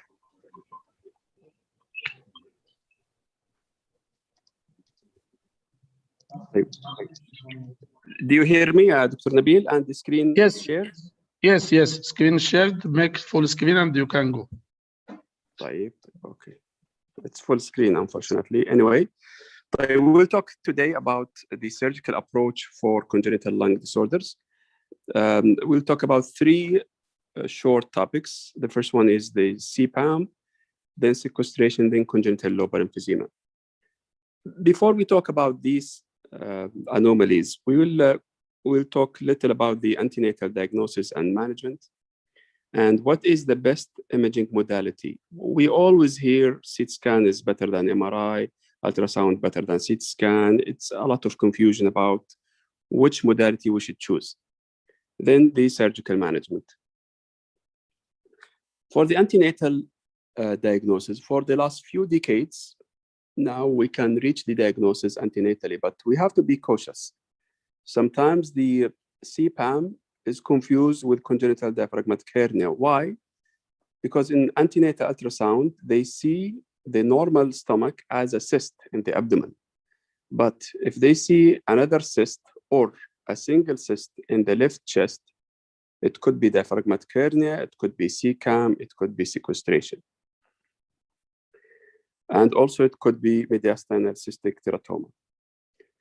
For the CPAM, the term is keeping changing. It was CCAM, then CPAM. So what is the best one, or what is the ideal one? The old one, CCAM, which is the congenital cystic adenomatoid malformation, it's not as complete as this one. It does not cover all pulmonary and airway, because all of these diseases, they share the common origin, which is either airway or pulmonary tissue. So the last term is the CPAM for the last maybe 10 years or 15 years. How do we classify them? Classification depends mainly on the size. The old classification is the Stocker classification. Depends on the size, if it is less than 2 centimeters or more than 2 centimeters, or if it is solid. The recent classification is the anatomic classification, if the size is 5 millimeter or low, or 5 millimeter and above. So it's not 2 centimeter anymore. Does this classification change the management? It really does not matter for the management. It's only for classification.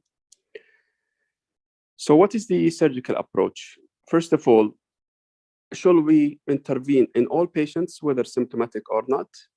And what is the ideal age, the optimum timing for surgery? And what is the extent for surgery? Is it total lobectomy or segmental resection? These are the main questions all surgeons should answer. First of all, if the patient is symptomatic, the surgical intervention is mandatory. There is no question about it. But if the patient is asymptomatic, is there a room for waiting, watching, and let them grow up and do the surgery when the patient is older? طبعاً, the problem with waiting, the patient most likely will develop infection. For example, the CCAM, they might develop pneumonia. It might rupture and cause pneumothorax. And for the sequestration, they might develop abscess. It might rupture and cause pleural effusion. And if left untreated, it might change to malignancy. If we leave it untreated, what might happen? The literature is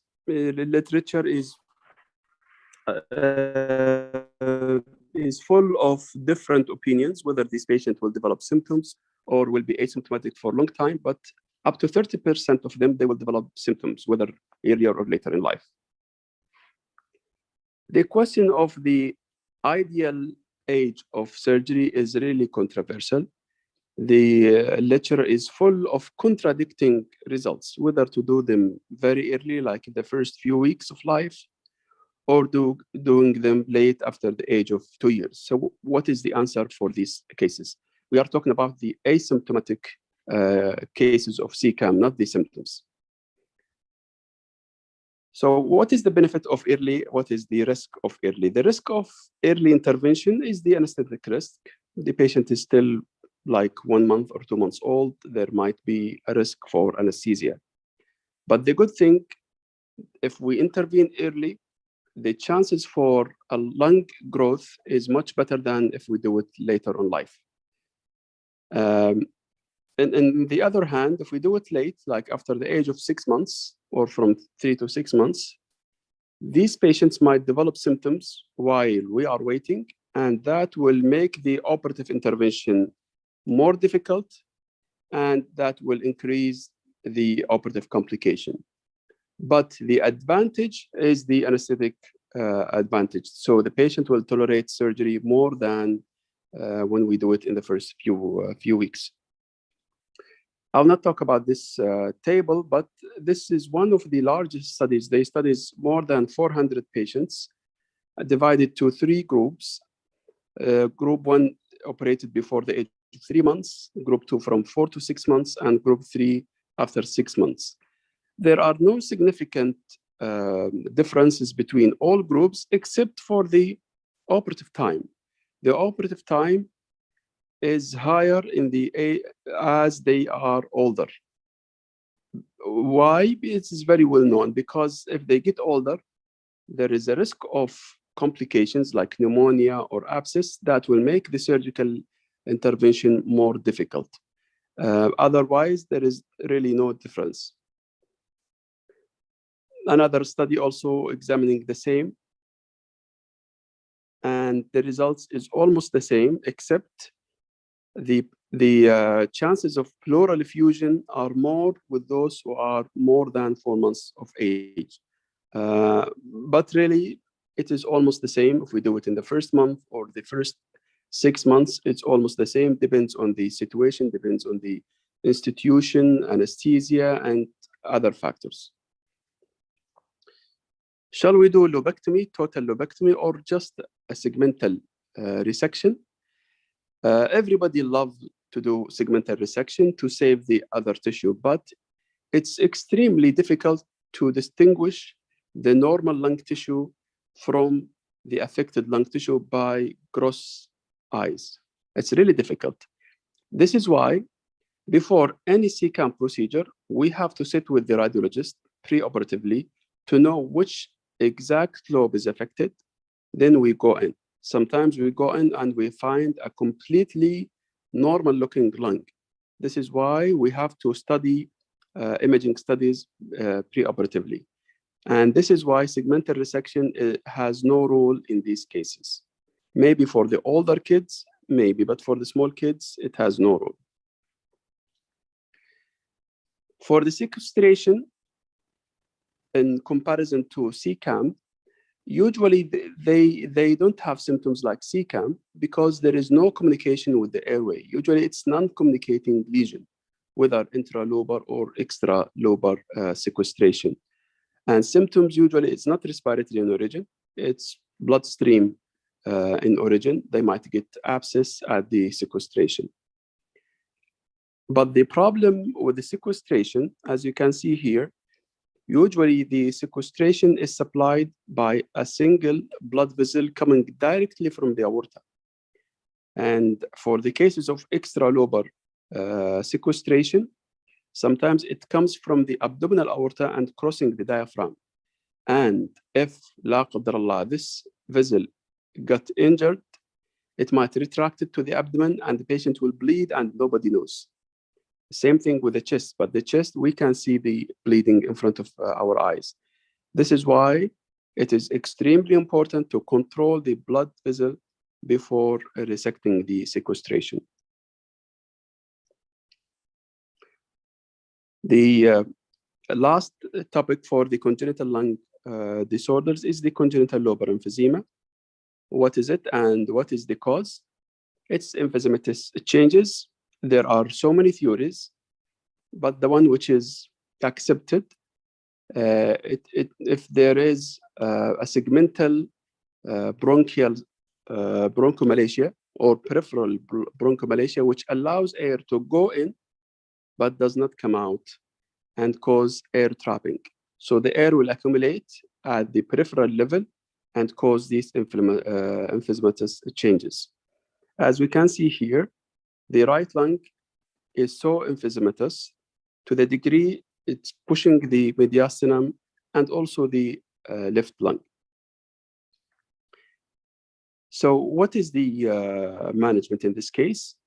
Well, if the patient is symptomatic or he is on ventilator or ventilator dependent, there is no question. But if the patient is in between, sometimes using oxygen, sometimes not, it depends.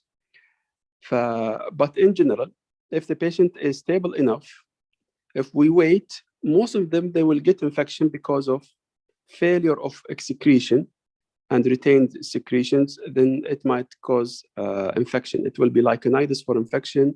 It might cause either pneumonia or even lung abscess. But what is the ideal timing for surgery? Usually we decide after agreement with the intensivist and with the pulmonologist. Usually the intensivist and pulmonologist, they are the best ones to give us what is the ideal time. They tried non-operative management. They tried to change the ventilators and settings. If they fail all changes, then they will refer to surgery. So we shouldn't argue a lot about the timing of surgery for congenital lobar emphysema. So this is the first part of the lecture. Do you want us to have few questions or move to the other one? No, we can move to the other one. Like, the other one is a short case report, which is an unusual case. So this is a 27 weeks preterm baby who was part of triplets and product of IVF. The birth weight of that child was 850 grams, and he was feeding well until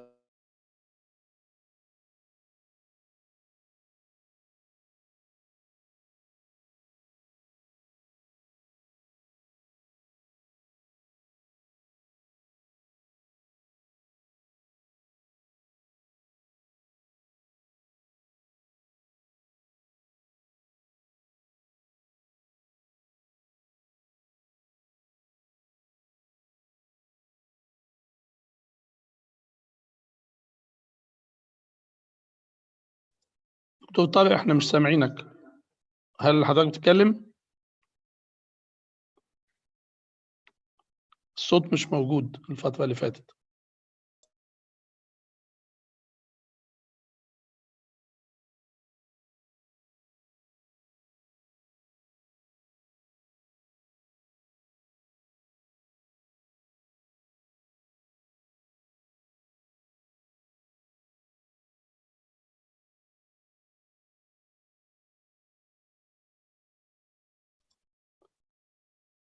مفيش صوت يا دكتور طارق. شوف كده عندك النت ولا المشكلة فين؟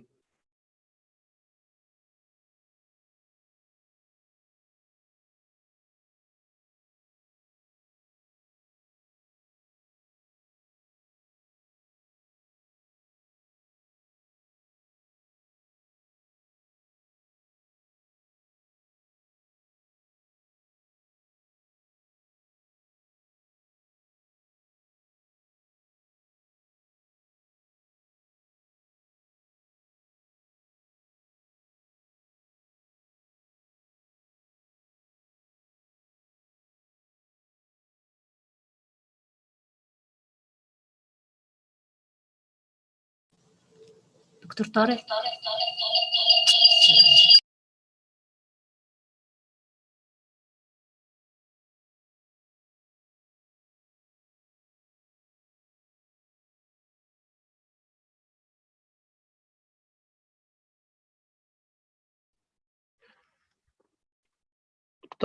دكتور طارق, are you disconnected or what?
It seems there is a technical problem with Dr. Tariq. He will reconnect again. Sorry for this.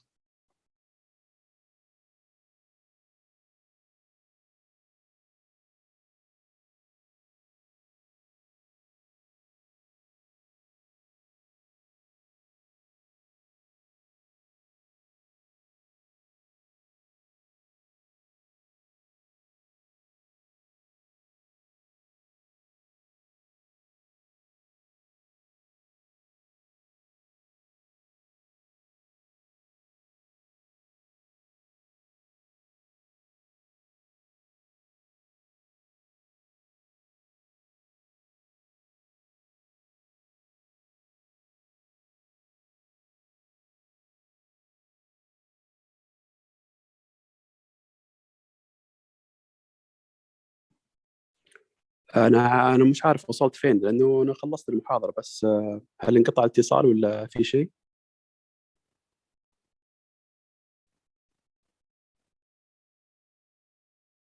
الصوت واضح؟ Yes, now is okay. معلش خد بس الجزء اللي هو الاكس رايز اللي انت وريتها قبل السلايدز اللي علقت. اي واحده اللي علقت عشان نرجع لها. اول واحده اللي كنت اخر حاجه علقت عندنا اللي كان مكتوب عليها از نيونيت از اير نيونيت سيرجيكال، بعدين انت ما عرضت اكس رايز. اوكي طيب خلينا نرجع لها لان انا كملت المحاضره كلها. طيب مش مشكله. ما انت كملت بس كان في عطل من عندك، ما كنت ديسكونكتد. طيب يعني هذه شفناها صح؟ هذه اعمل بس فول سكرين عشان نشوف. طيب هذه فول سكرين الان. عموما هي الكيس كلها مش كبيره، يعني لو عايز تاخدها كلها وتبقى كتر خيرك. طيب هي كلها دقيقتين اصلا يعني مش هاف تايم يعني. طيب طبعا بعد ما this patient is extreme preterm baby at the age of 12 referred because of this X-ray and for possible necrotizing enterocolitis that might need intervention. But clinically, the child was fine, feeding well, passing normal stool with no issues. The abdomen was fine, and investigations all within normal. The only abnormality is this X-ray where we can see extensive gas in the portal system. So we reviewed the previous X-rays. One day before that X-ray, the X-ray was normal. There is no single drop, no single air in the portal system. But we discovered that after insertion of umbilical venous catheter, the gas appeared in the portal system, and which is because of malpositioning of the umbilical catheter.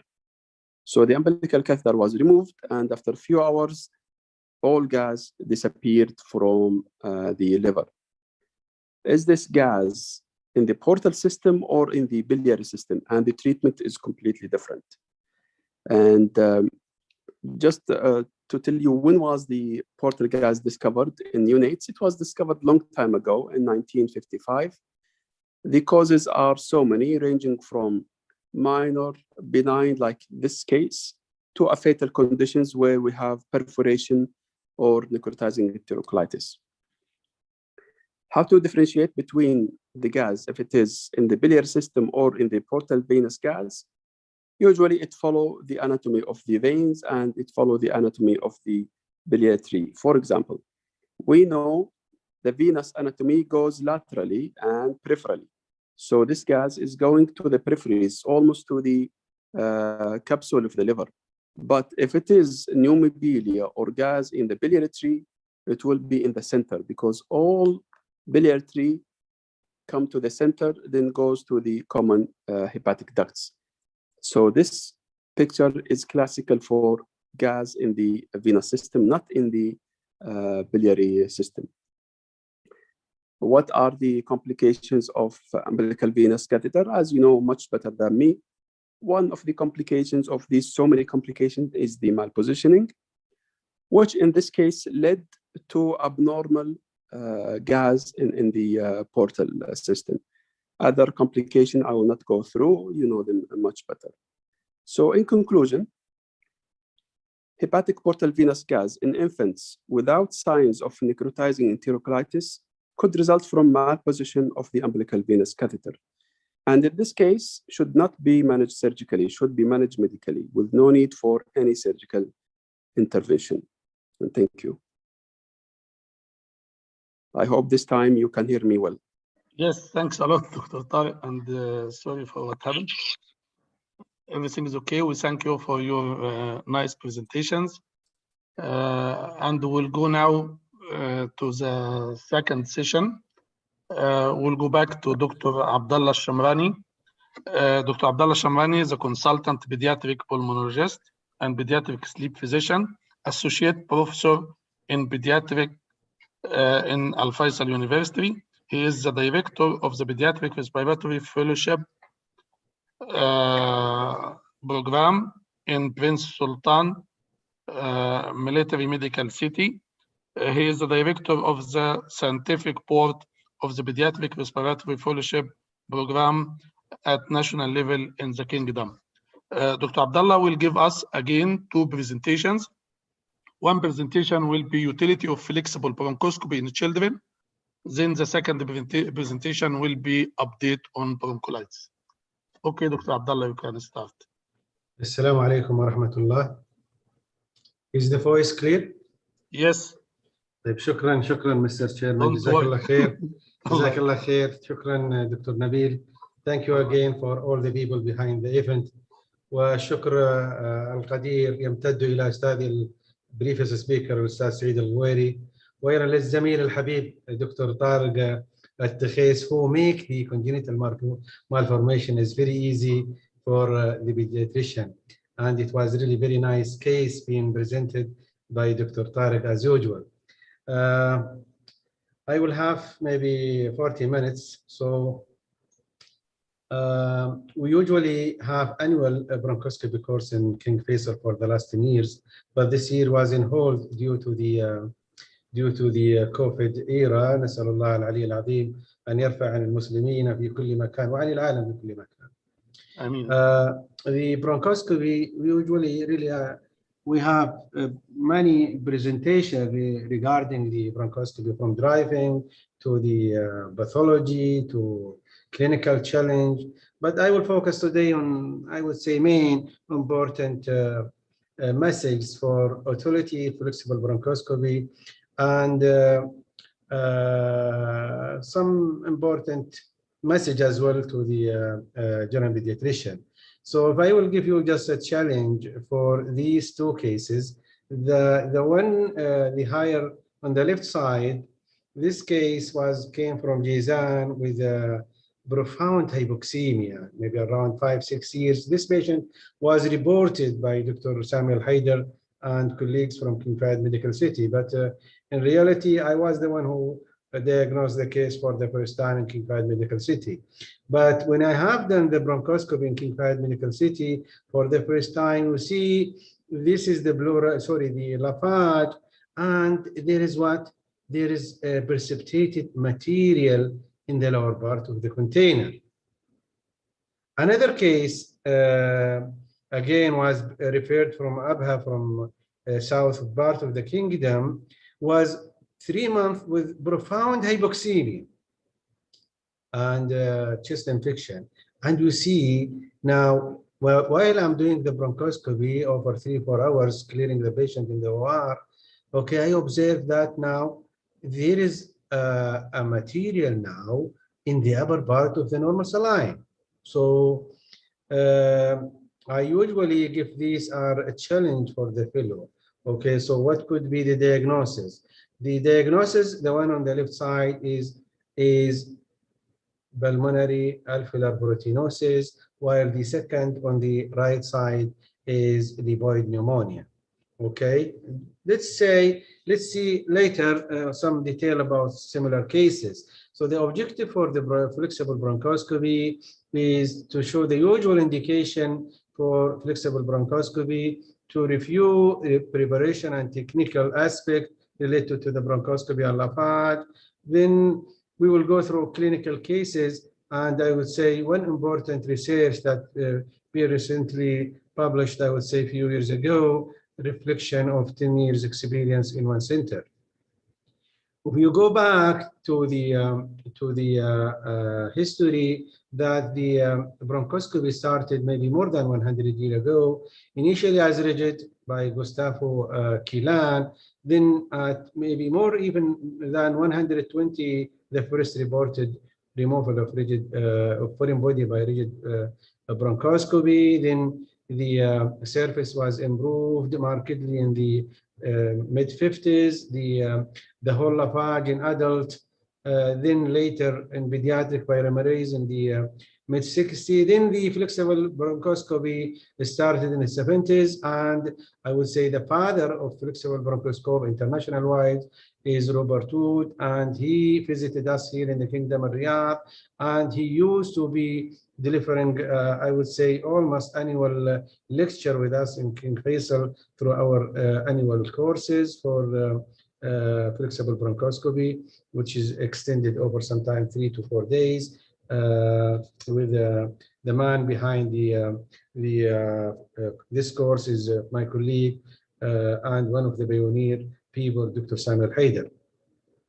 The surface of flexible bronchoscopy started widely in 80s. Then I would say in 20 years ago, almost the 2.8. So when Robert Wood, he visited us here in the Kingdom, maybe I would say 2006, I asked him what is the best type of flexible bronchoscope. Then he said 2.8. Then I asked him, I have this one. What do you recommend again for me to bring to the unit? Then he said again 2.8. Now the surface is improved, so 2.8 is not anymore.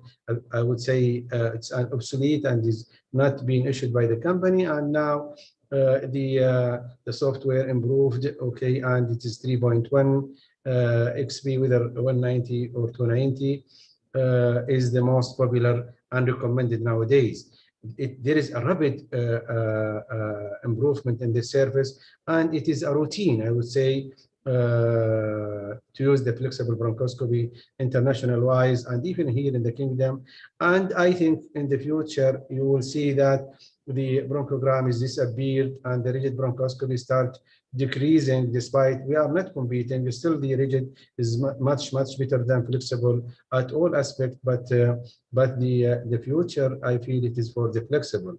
So the flexible, it is much better due to low invasive.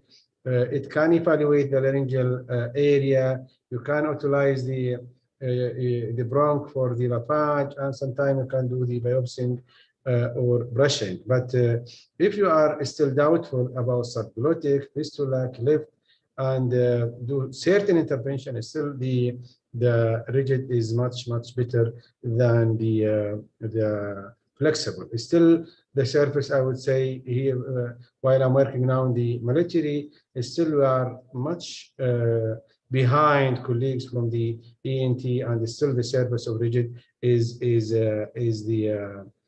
taking up the lead, and hopefully that with time to be similar to them or even to compete them, which I'm thinking it will be difficult. And we have Dr. Imam Masharawi with us, okay, and she's a really a pioneer and senior in this field.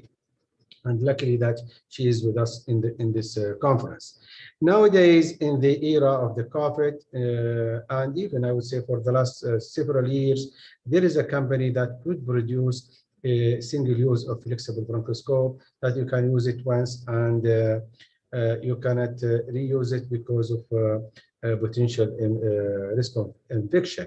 So the indication of flexible bronchoscopy is two main types, either diagnostic or therapeutic. Diagnostic, either to look, like example, to look to the anatomy, like if there is any patient present with stridor or structure, if you want to assess mucosal quality. Dynamic, if there is patient suspected malacia, like tracheoesophageal fistula cases or cardiac cases, or if you would like to look if there is any potential foreign body or mucous plug. And the other diagnostic, if you want to retrieve the lavage, and the lavage is the most important, I would say, the main reason to use the bronchoscope in the Kingdom so far at all aspect in all the tertiary center in the different parts of the kingdom. While the therapeutic is really very limited, either to do suctioning, for example, for mucus plug, patient who persists with a persistent lung collapse, and sometimes I'm using to instill the Dornase alpha, or sometimes even hypertonic saline, or sometimes try to do suctioning of these mucus plug, or inflation for again for the collapse, or for the washing, like for example pulmonary alveolar proteinosis, or sometimes in one cases pulmonary microlithiasis, as you see later on. So the contraindication, I would say, if you are not expert with the flexible bronchoscope, you are not recommended to deal or play with the bronchoscope. But if patient has unstable, okay, mainly with the hypoxemia. So I usually do bronchoscopy for a patient who is stable cardiovascular wise, even if he's ventilated. I usually prefer to the young generation to do the lavage for patient who is 40% FiO2 or less, and if he's not hypotensive and he's not on inotropic support. But I have done it more than this, and I have done it once with while the patient on high frequency, okay, with high risk consent, and it was, I would say, bad experience. Despite I have the bronch was succeeded and detect the granulation and the abnormality that being requested from me to do it. Okay, as I mentioned, in an inadequately trained team. So usually for fellows, usually if the fellow is not able to do a flexible bronchoscopy 20 a year, that means there is a question mark to master the bronchoscope. The relative contraindication, if there is coagulation problems, I prefer hemoglobin to be more than 10. And sometimes if your patient has suspected foreign body and you would like to do, if you want flexible bronchoscope, often we don't have the forceps. Okay, so it is only diagnostic. Okay, so if you want to go to the OR, you need the backup with the rigid in order to if you find the flexible the foreign body to be taken out by the rigid. As you see here in the slide, this is we cannot work without assistant, and we prefer to do it in the OR. I have done it, I would say 30% in the ICU for the beginner. I prefer to be in the OR. Why the OR? Because the anesthetist in here is focusing on the patient, and you need to discuss with him the level of the anesthesia, and you will focus on the on your patient and the procedure, and you will look for the monitor. Okay, so I feel the anesthetists, they are really very helpful, and most of the time when I'm doing it in the ICU, majority I'm taking both the sedation and the intervention itself, which is sometimes distracting, and it's not a good for the best of the patient. So you have a setup, and the bronchoscopy team need a unit, and could be this is a mobile unit, and there is certain, all these are really needed. Sometimes, if you believe me, that one day I was off surface for 6 months due to this swivel or the adapter connector. Why? Because from this side I will ventilate the child, and from this side I will put the flexible bronchoscope. Okay, so these are the type of flexible bronchoscope, and the surface now for and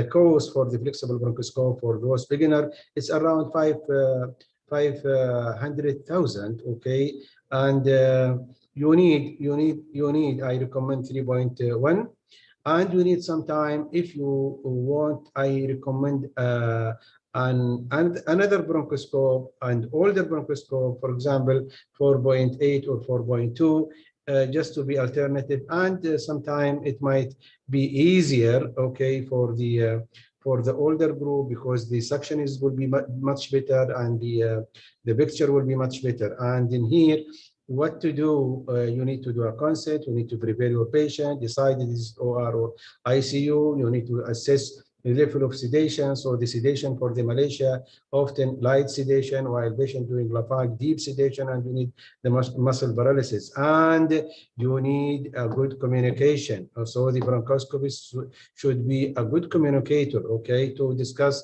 ahead of time what to do, where to start through the ET tube, through the face mask, through the LMA, and to assess the level of the anesthesia, when to start, when to stop, because the priority is for patient. So usually you can't tolerate, the patient can't tolerate the procedure if the SAT is 88 or more, but if patient start to show hypoxemia or desaturation, or sometimes blood pressure is in the lower side, or very tachycardic, you need intervention.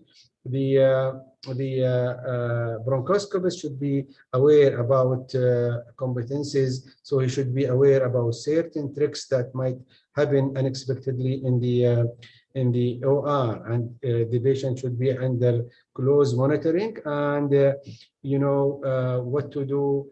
The most difficult but the most helpful and the most informative is taking, when you start the flexible bronchoscope, through the nasal airway, okay, but you can do it through the face mask and the LMA, or the easiest way through the ET tube or tracheostomy, and each one has advantage and disadvantage.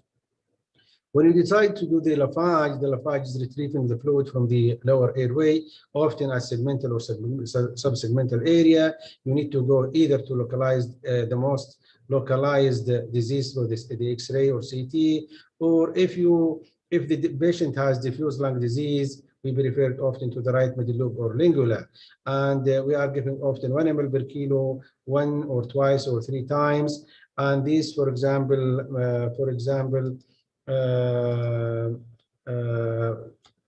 the normal lavage, okay, for 2 patients, one from the upper one, when I'm going to the right side, right middle lobe, this is bronchus, this is the right carina one, so right upper lobe, then right bronchus intermedius, then I will go to the right middle lobe in here, while the lower one in here, I'm almost in the division of the right upper lobe, then to go to the lingula. Okay, so this is now the way how to go, right middle lobe or lingula. Often the recovery around 40%. Okay, it could be failure if it's less than 20%, and it depends on the experience, depends on the level of the pressure, and it depends on the flexible bronchoscope. As the flexible bronchoscope getting bigger, with a good suctioning, it will be much better. Then if you get the sample, you need to retrieve it and send it immediately to the lab. Otherwise, if you come next day, believe me, it will be damaged or be lost. Okay, now it's important when you get the lavage, you need to look at the following point: gross observation, cytology, microbiology, special staining, cells, and so these are, for example, the type of the retrieve or the lavage when you get it after the procedure. This is, for example, suggesting alveolar proteinosis. This is chylothorax. This is an effective lavage. This is hemorrhagic case was a SLE, and this is suggesting turbid fluid potential infection, and this is a case of levoid pneumonia. So when you get the sample, you need to send it to cells and differential, because sometime later on, if the patient predominant neutrophil, you need to hit with antibiotics. For example, if patient has eosinophil, you need to hit with the steroid. Gram stain cytology. We prefer the first lavage to be sent for microbiology, okay, because the yield is a little bit higher if you take it for the first lavage. And sorry, if you send another sample, the yield will be increased by 10%.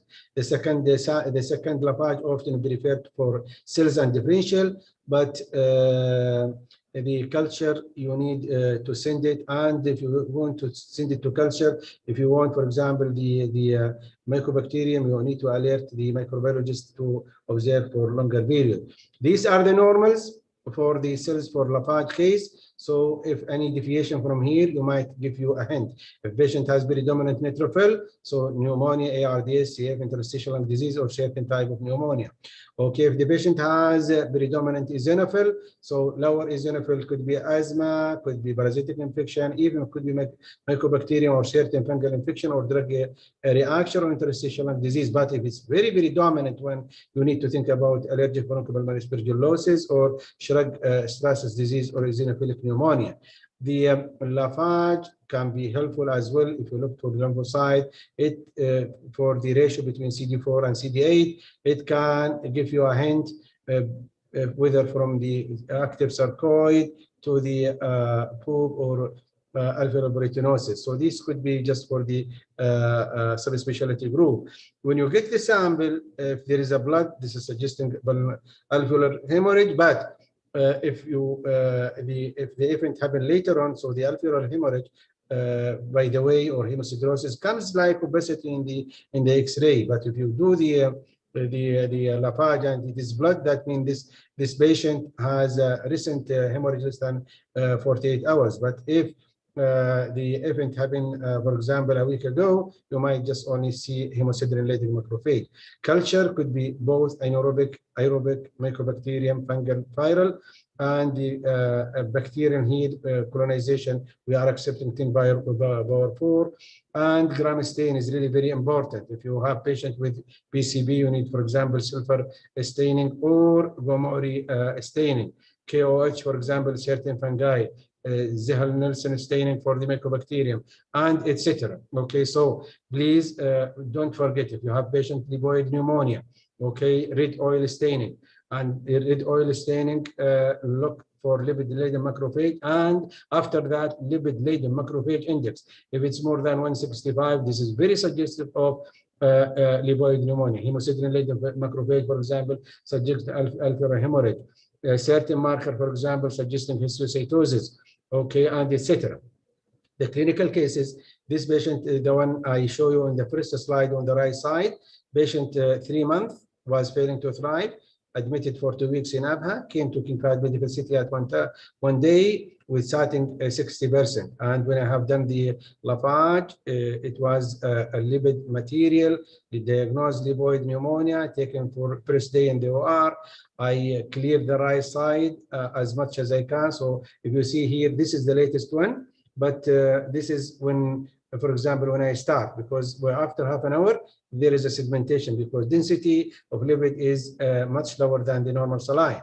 Okay, so I cleared the right side. Then the next day, with Dr. Mazen Sehibani, the senior anesthetist in King Fahd Medical City, helped me. I cleared and the left-sided lung, and I was lucky that, as you see in here, the patient is what? Statin 95.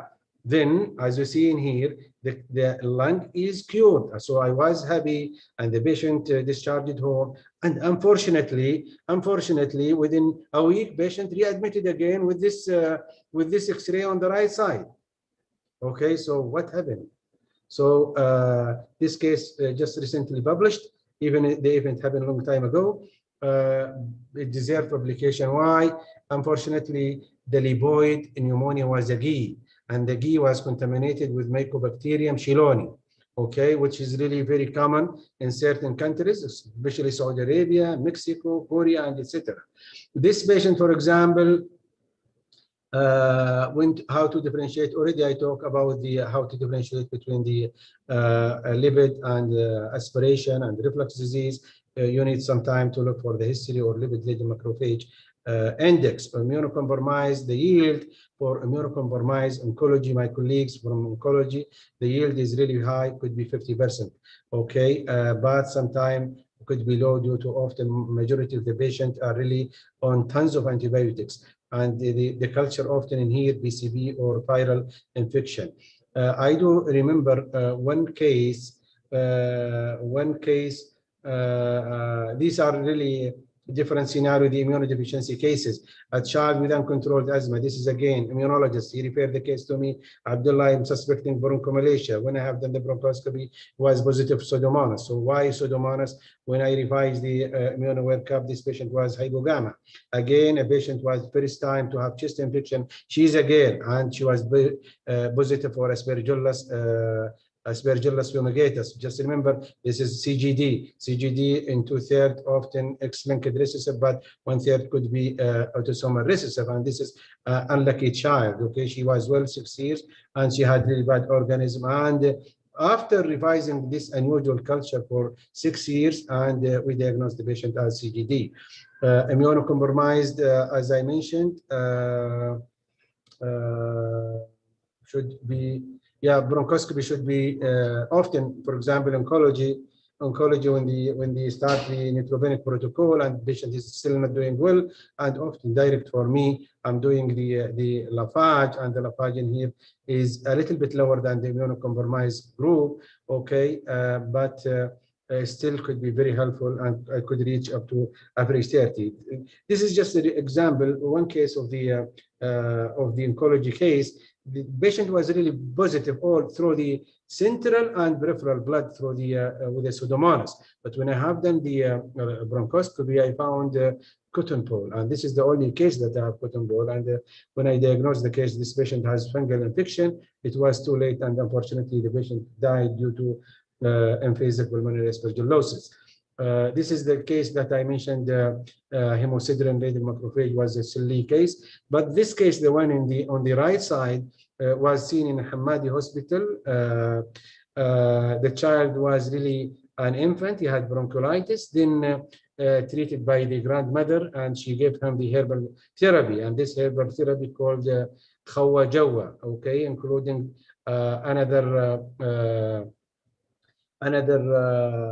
herbal therapy. When I have taken the patient, by the way, he has ruptured lung and he has air leak, and I take the child to the for bronchoscopy in King Fahd Medical City, and when I got the lavage, it is pinkish, okay, but when I look under microscopy, it was 0 red blood cell, okay, and this is the color of the Khawa Jawa exactly, okay, and after that, I labeled this patient maybe cocktail pneumonitis, because I found an iron, I found a zinc, and I found other element, if I do remember it very well. Okay, so this patient, they are putting oil, they are putting certain blocks. Okay, these are the herbal. The herbal is a big problem in the country, and is a routine for me nowadays. For any patient who is coughing, I'm asking about herbal. It's not in the text, it's not in the Nielsen, okay, but it is a routine for me. This is the case that I told you first, the pulmonary fibroadeninosis, and referred later on to King Faisal, and treated with the whole lung lavage, and he improved, okay. And this patient, by the way, he was referred to me from Bisha with this kind. He was treated as miliary TB for 3 months with no improvement. When I have done the lavage, it is failed. It is a clear lavage. But when I have done later on the biopsy, this is a microlith. This is a stone. A stone. It is not only in the renal system or in the gallbladder. It can be also in the lung. Okay, and this case even was published recently.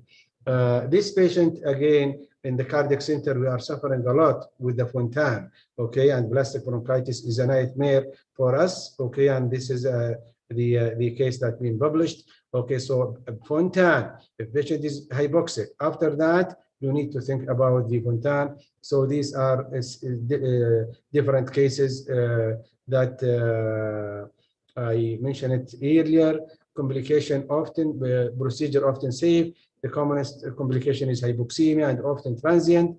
And for this, sometime I'm giving a start dose of dexamethasone, 0.15 milligram. Could be related. The hint, if you have patient, for example, neutrophilia, that means this patient is at risk of the post-intervention fever. You need to give, for example, sometime paracetamol regular for 1 day. You need to be aware about potential complication in the OR, like hypoventilation, laryngeal spasm, bronchospasm, and chest wall rigidity. Mortality often, the procedure is often safe, and the literature 92 or at least more than 90 of the procedure succeeded, and the mortality often very low. But the recommendation, maybe these are the last, maybe one slide or two. The lavage is still, there is on the right side, this is from the, if I'm not mistaken, from the ATS recommendation as diagnostic, but for the lavage, if you have patient with atypical lung infiltration, alveolar lipoid pneumonia, or pulmonary hemosiderosis, or hematological malignancy, interstitial lung disease, or if you suspect malaria. Okay, and this is my team when we published this alternative flexible bronchoscopy in the King Fahd Medical City. Okay, and there is no much to discuss it in detail, but I feel it is really very informative for the level. Malaysia was really an important cause of intervention, and the commonest organism through the literature for our study was Pseudomonas, and potentially because majority of the cases there is comorbidities, and there is high threshold to do the bronchoscopy. There is some detail, but we are the first group, maybe worldwide, that to elaborate what is the normal WBC in the lavage. Okay, and we put up to 400 cells can be accepted.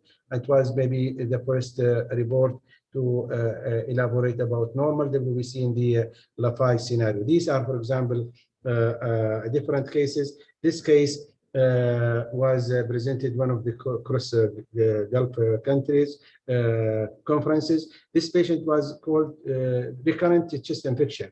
And they asked me to do bronchoscopy while they are planning to do pendo. But when I have done the bronchoscopy, I found fistula and malacia. So this patient was missed what? Tracheoesophageal fistula.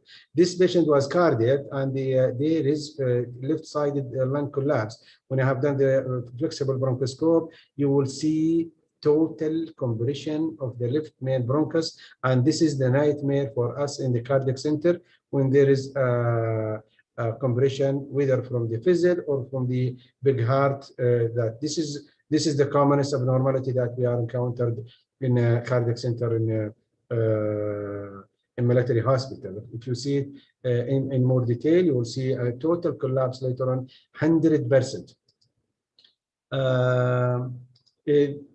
The one in here, this is Dr. Imam Masharawi was involved with me. This patient is 90% narrowing in the critical area, just above the carina, double aortic arch with a severe tracheomalacia. This patient, the typical tracheoesophageal fistula cases, there is a malacia in the distal part of the trachea, and this is the site for tracheomalacia. This patient, by the way, again, this patient was marked hyperinflation, the one HALA, marked hyperinflation, okay, and bilateral hyperinflation, patient ventilator dependent, referred to me from colleagues from the Eastern province of the kingdom. Eventually, if you look to the times allowed, I was able to go beside the AT tube. Then I pulled the AT tube out, and I confirmed that this patient has complete ring and labeled as congenital bronchial stenosis. So these are, I would say, some of the cases. The take-home message today that flexible bronchoscopy is very useful in children, mainly diagnostic, and definitely attributed to the management, and can't change the management for the especially Malaysia scenario. One day, one of the Malaysia cases was labeled as asthma, admitted, I would say over 30 times, 8 times in the ICU. Okay, and when I have done the bronchoscopy, it was like a primary tracheomalacia. There is very soft, no cartilage. Okay, when we just later on played with the CBAP, with the CBTs, and aggressive antibiotics patient didn't go back to the ICU, but is still having recurrent admission. Utility flexible bronchoscope is not optimal. We need to improve it, but we need to have a direct access to the OR. Still, we are patient, and you need to build a good team. You need to have a good service, and these are one of the annual courses that we use to do it in the King Faisal. And thank you so much for the first presentation. Hope to be beneficial to the pediatrician, despite I think it is too advanced for them, but those really senior or consultant, they appreciate what do I mean, or those really working in the ICU or with the ENT or pulmonary. So if any question, I will be happy to answer it.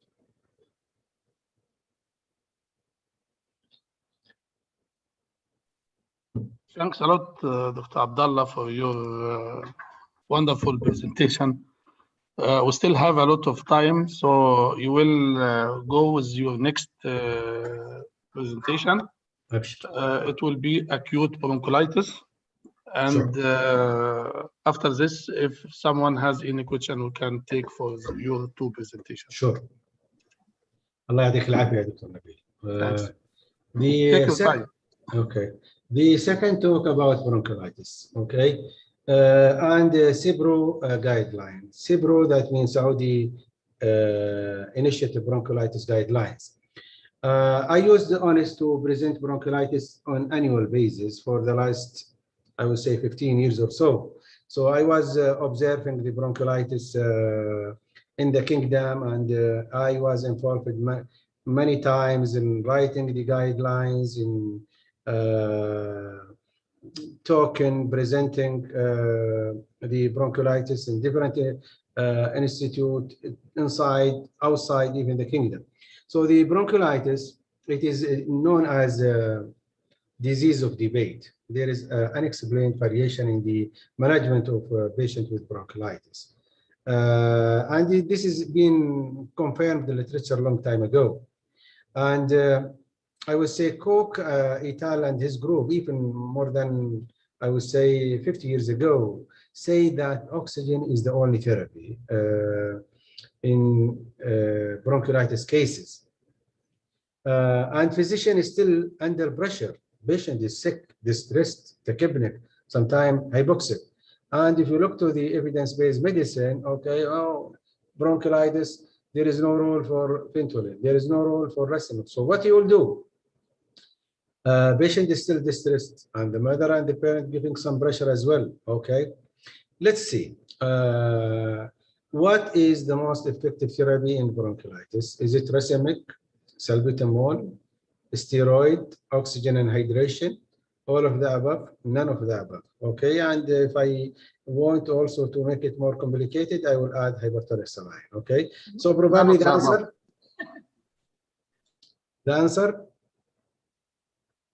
None of the above. Oxygen. طيب, oxygen and hydration. Oxygen and hydration, as Koch et al. 1963 is the main therapy. Probably, let's see, are we doing through the evidence base something new compared to the Koch et al. 1963? We'll see. They've also, as a debate, okay, you know, it is the commonest cause of admission in winter time. Luckily, in the era of the COVID, there is marked reduction in the bronchiolitis, and now even hardly now seeing the real bronchiolitis as before. But sometime in the honest 5 years ago or so, all the corridor, all the emergency, or the ICU are admitted with the bronchiolitis. Now, you are full house in the emergency, and you have two cases. One is case number one is 6-week-old child with 2 days illness. He is reluctant to feed. He's tachypneic. He is having SAT that is 92, and he's febrile with wheezy chest. Okay. And the second child, he's 6 months, 6 days illness. Feeding was fair, but he's again tachypneic. He's lower SAT. He has wheeze and crackles. So you have one bed. So which one do you think you will choose? Is it patient A or patient B? And why? Patient A. Patient A. ممتاز. متوقع منك يا طويل العمر الله يسعدك. طيب patient why? Because this is a high risk group, younger age group, less than 3 months. And number 2 is still in the early disease. So I'm still expecting this patient getting more sick. While if you go to the other one, this is a standard risk, and maybe he passed the critical time for usual bronchiolitis. So these are the offer a few from my talk. I will go to some background information, utility of the investigation, management evidence base, and conclusion. Our guideline was led by colleague Dr. Adel Al-Harbi. Okay, it is the 9th international guidelines. Okay, and it's really very respected international wise. Okay, and if you see the maybe I don't know if you are able to see the upper part of the screen. Okay, that means there is UK, American, Australian, France, Italy, etc. Okay, so there is an evidence for guideline for recommendation. If you see, for example, beta, that means beta agonist bronchodilator, not recommended. So this is where we are. So we will see is it the bronchiolitis is a management of bronchiolitis evidence based according one by one. Okay, so for example, I start my career as pulmonologist 2005. Then I found this is a nice article in the Cincinnati. So they create guidelines, okay, and when they implement the guideline for bronchiolitis, there is significant reduction in 97. So the first guideline that I work with was with my colleague Dr. Salah Al-Tamim, who's I would say pioneer and famous pediatrician and emergency physician, and he's one of the I would say header for the Ministry of Health in general. So this is the first guideline issued 2005. Then we improved it later on.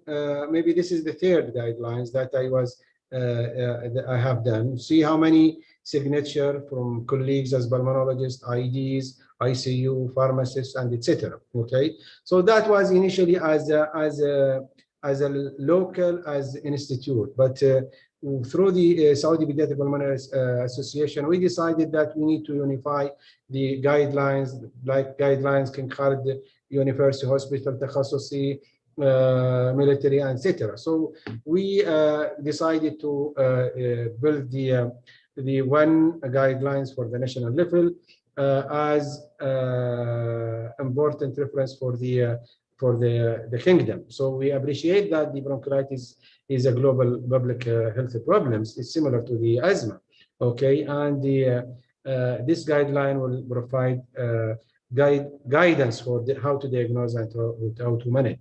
And the literature was reviewed, and evidence-based medicine was done, okay? And multi-specialty, pulmonologist, neonatologist, intensivist, ID, emergency physician, etc. Okay, and we felt that the guideline is important and flexible and evidence-based that can be recommended not only to the country international-wise. So the SEBRO, it is important guidance for diagnosis, how to use the medication, indication for admission and discharge, how to use the oxygen, and how to give the palpizumab. So back to the bronchiolitis. What do you mean by bronchiolitis? It's a clinical decision, okay? It is a patient has upper respiratory tract infection, then after that you will start to have wheeze or crackles, okay? And apply to the infant this time 2 years, and prefer to be first event, okay? So to make it, to understand why it is an area of debate, we are saying this is bronchiolitis, but in reality, the RSV or the viruses comes from the nose down to the alveoli. Number 2, bronchiolitis is pathological terminology, while in reality, bronchiolitis is a clinical diagnosis, patient coughing and with respiratory distress, okay? And we preferred it is the first rather than the repeated, because the repeated you might go in the viral induced wheeze and etc. And we have our also publication for this group. Okay, and now the researcher, they want to reduce the definition of bronchiolitis from 2 years down to 1 year to avoid the dilemma of the preschool wheeze or infantile wheeze, and to make it last area of debate. The UK, they say widespread of crackles. Okay, while the American widespread of wheeze. So now see that the bronchiolitis is an area of debate. Okay, it is the commonest cause of admission in any winter time in the North Hemisphere region. Okay, in kids less than 2 years.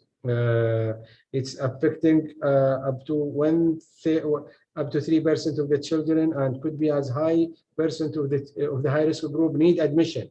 It is a seasonal, mostly in the rainy and cooler month. Usually, the season for bronchiolitis from November to April, but the peak in December and January, and the bronchiolitis increase. But definitely after the era of COVID and applying the personal protective measure, and there is marked reduction in the bronchiolitis. As I mentioned, bronchiolitis can lead admission. Certain numbers need ICU. Mortality is much higher in the developing country, could reach 9%, and more worse in the congenital lung disease or congenital heart disease. An average admission, as you see here, for example, in USA, around could be around 500 per year. Okay, see how much number, how much cost per year. Now, the systemic analysis for what could be the causes, it changed with time. This is maybe one of the latest. Usually RSV, sometime it was 80s, 70s, and now becoming lower than 60. Why? Because of we are able now with the advanced technology to pick up the other viruses, okay, and the other viruses ranging. So one of the season, different institute, it is ranging between these rhino, meta, para. Okay, so if I say what is the commonest cause of bronchiolitis, RSV, there is no doubt about it. But what is the second commonest cause of the of bronchiolitis? Usually it is changed. I could accept human metapneumovirus, parainfluenza, or rhinovirus.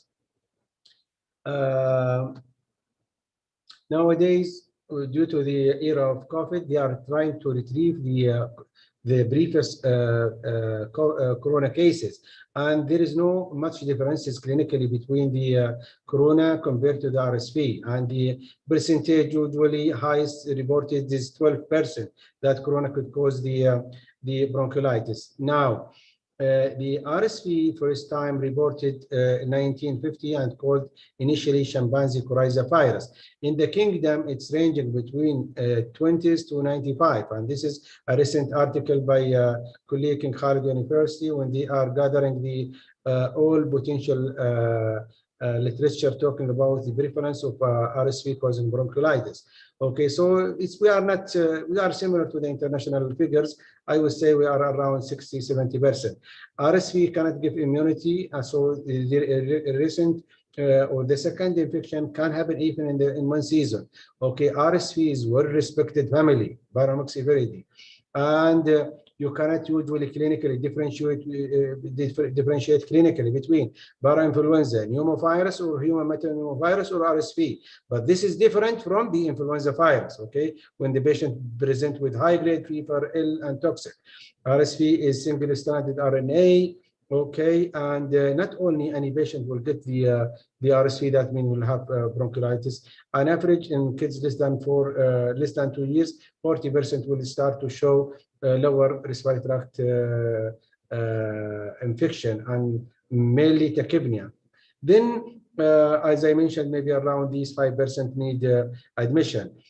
You should know that they have two main glycoprotein, G protein and F protein, and the F protein is very important because it's responsible for viral penetration, and the viral penetration here, the palivizumab, it will work and prevent the penetration, and that's why the palivizumab is really very effective.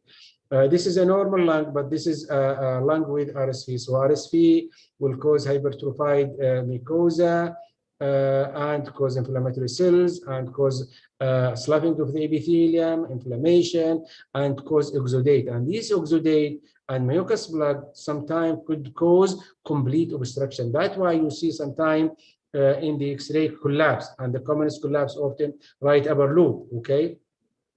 So the presentation of the RSV often variable. Initially, they will start with congested nose, rhinorrhea, and cough. Then day 3 to 5 to 6, the patient will start to show clear lower sign of lower respiratory tract infection, but it could be as high as 20% the child will present with apnea, or in the past called LT, apparent life-threatening event, or brief resolved unexplained event.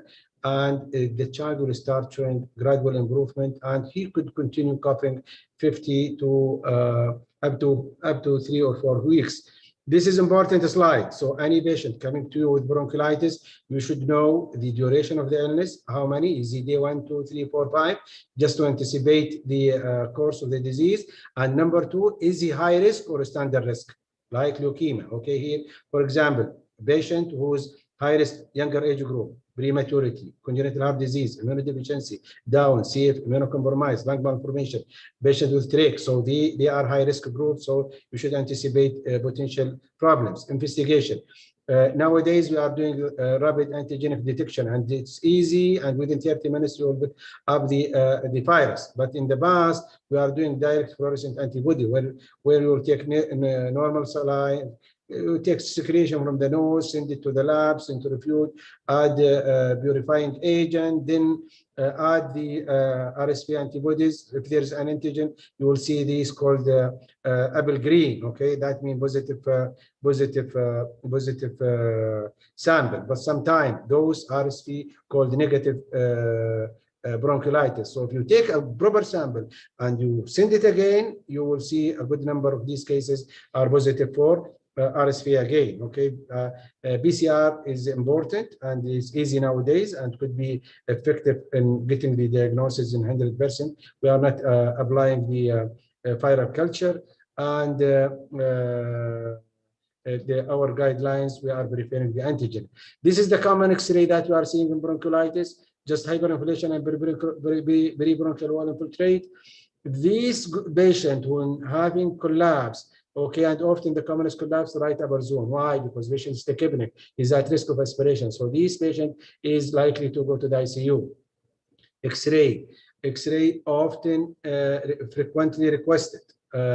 Often when you do the X-ray, you will do false positive infiltration. Maybe there is lung infiltration, maybe bronchial wall infiltrate. Then you will start antibiotics at the end. Okay, the X-ray will not change the outcome.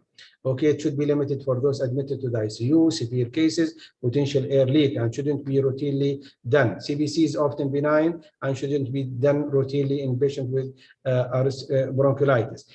Criteria for admission: patient was really very tachypneic, poor oral intake, query septic, uncertain diagnosis, or family very anxious. The criteria for discharge: okay, patient is feeding well, at least 80%. He's not so tachypneic. He's starting more than 90, and no outstanding social.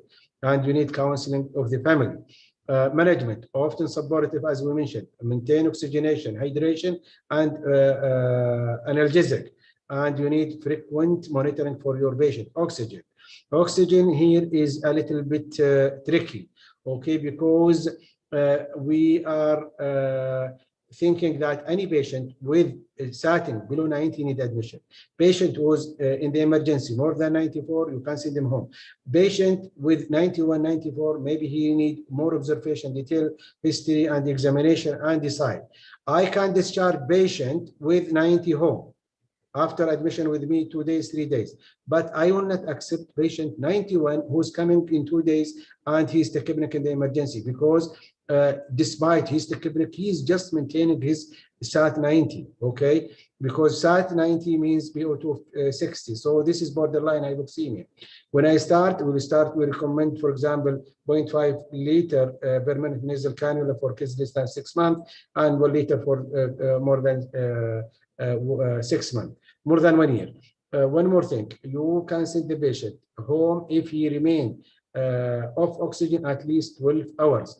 If patient is not able to maintain hydration, you need to give him either fluid through the NG or IV fluid. And if he's really very significant tachypnic, you need to keep him NBO. So clinician should be administer either IV fluid or NG if the patient at risk of dehydration or is not able to take orally well. And there is gentle suctioning. There is no rule for CBT, and is not recommended to these deep suctioning because you will irritate the child more, and the patient, such patient really need what called minimal handling.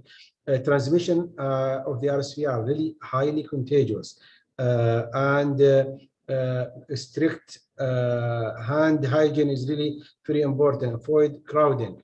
You need personal equipment measure for this patient. When you go entering patient with RSV bronchiolitis, you are at risk of contamination, even as far as 22 feet. And the RSV, it might survive even in the knob, in the pillow, in the stethoscope, okay, for several hours. So if you are in a hurry doing a round, you might transmit the infection to a group of patients if you didn't do hand washing. So hand washing is very important and the most important, and it proved to be reduced the transmission up to 50%, and you need to be applied, and we need to cohort the RSV cases in winter time if possible. Bronchodilator is commonly used as high as 100%, but it shouldn't be routine for both salbutamol or racemic epinephrine. My recommendation and the CIBRO recommendation, bronchodilator should not be a routine. It is an option, case by case, and continue only if there is an evidence of improvement. And Cincinnati, for example, they said once. But I feel clinically it is difficult to give bronchodilator and to take a decision within 2 hours or 3 hours. So I would say sometimes give once, twice, 3 times, and ask the family, ask the nurse, ask the RT yourself, then decide. If patient is improving, continue. If patient is not improving, stop. Steroid often is not effective, evidence-based, whether for both inhaled or systemic. But here, asthma is really very common in the kingdom. Quarter of the kids, they have by default a chance, good response to bronchodilator. So if patient is a good responder to bronchodilator and he's atopic, and sometimes he's still distressed hypoxic, I might give a stat, Dixa, and observe my child. But evidence-based is not recommended in general. Ribavirin is not recommended and limited for certain group in the ICU. Secondary bacterial infection is very rare. Okay, in general pediatric for ward admission is around 1%, which is different from the ICU, and those ventilated could be reaching even as high as 30%. In case if there is an indication of antibiotics for bronchiolitis cases, potential otitis media, potential UTI, the commonest organism is Staph epi as a contamination. So please limit antibiotics for patient who is really sick in the ICU, respiratory failure, or there is evidence of otitis or UTI. And this is, I would say, important slide. Hypertonic saline is proved to be effective in reducing length of admission for admitted cases as high as 25%, whether it is 3% or 5%.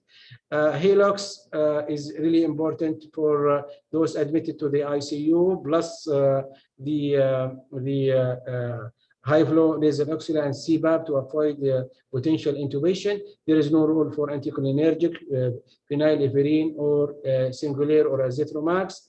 As I mentioned, this CPAP or high flow nasal oxygen just could be beneficial for trial to avoid potential intubation. But if patient is still he's showing any change in the level of consciousness or retaining BCO2 or getting more distress, you might need to do ventilation. And the ventilation, there is no best strategy. Do the ventilation that you are confident with. No rule for RSV vaccine, but Vizumab is really proved to be effective since 1998, and these are the guidelines. And for example, I was in charge of the RSV program for over 6 years, and it's an average, the program 125. It is costing, I would say, 2 million per season. Just imagine 6 season, 12 million, okay, for to prevent 125 each season. But it's really effective. Mortality is very low, and failure is very low.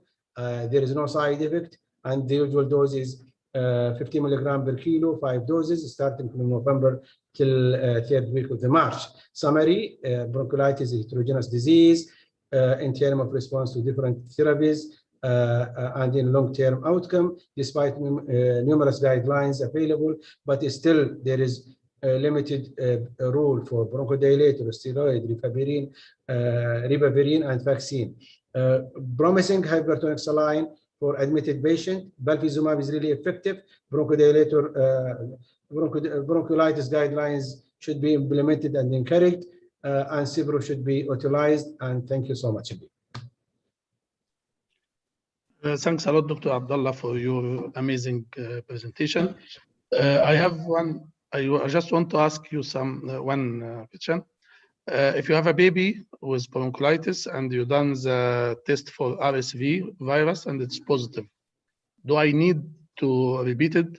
And do I need to keep the baby until he will be negative, or I can discharge if his respiratory distress improved? Shukran, Dr. Nabil, for this important questions. The RSV, the patient with RSV can shed the virus on average 3 weeks in normal immunocompetent child, okay? And it could persist even for several months for immunocompromised patient.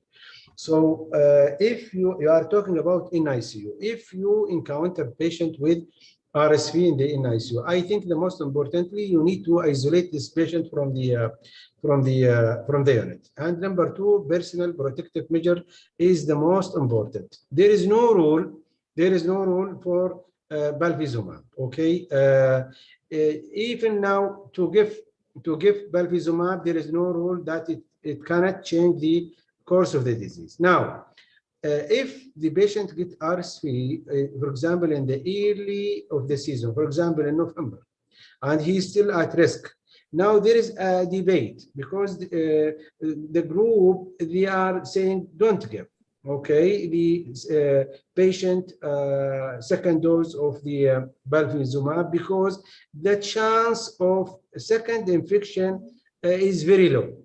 But the other group said the RSV cannot give immunity for this patient, and after 28 days, this patient, he will be at risk of infection again.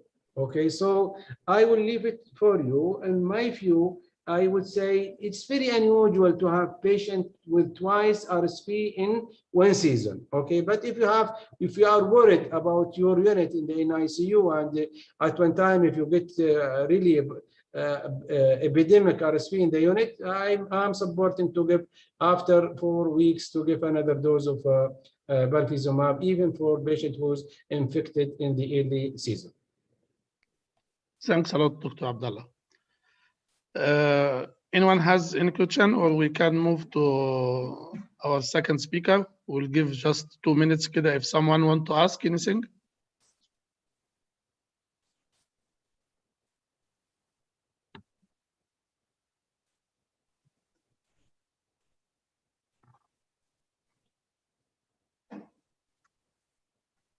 I wish if the presentation was clear.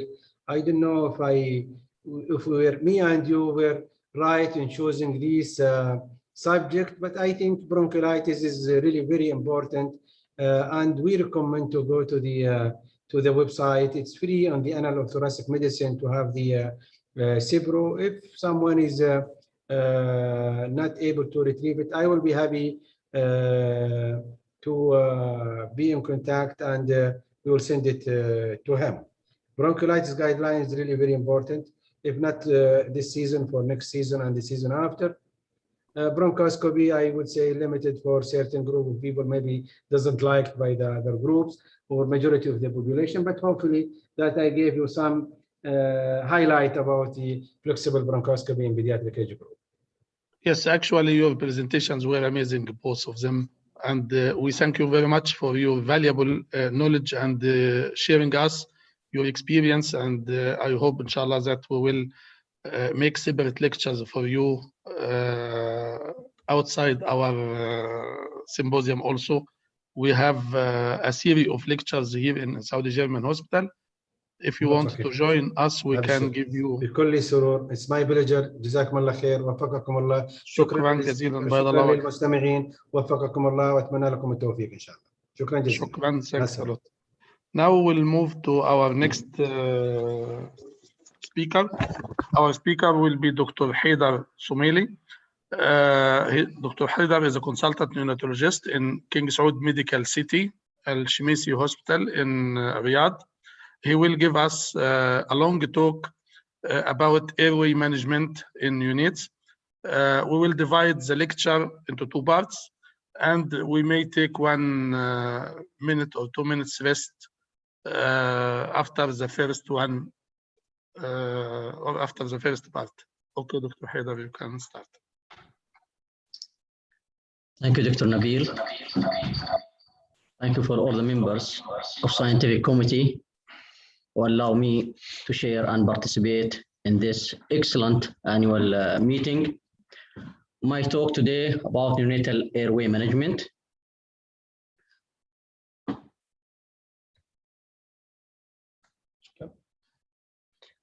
As you know, neonates is differ anatomically and physiologically from elder children and adults. That's why sometimes it was difficult to manage their airway because it differ anatomically and physiologically.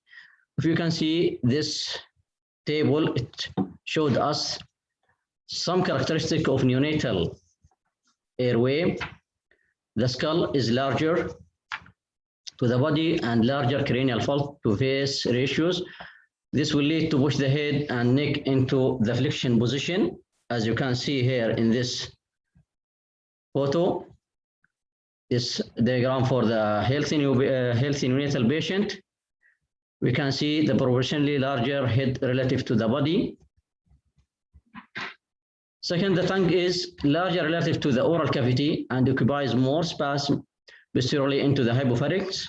Also, the epiglottis is angulated over the laryngeal inlet and onto the laryngeal inlet axis. The epiglottis is longer and shaped as clockwise rotated C or inverted U or omega shape. The laryngeal inlet axis is angulated anteriorly such that it is directed into the base of the tongue. The larynx is more superior with relative position to the vocal cord at C3, and the epiglottic folds are closer to the midline, maybe obscure the vocal cords. You can see here in this view on direct laryngoscope of the neonatal larynx, we note the longer C-shaped epiglottis and the partial obstruction of the posterior laryngeal inlet by the epiglottic folds.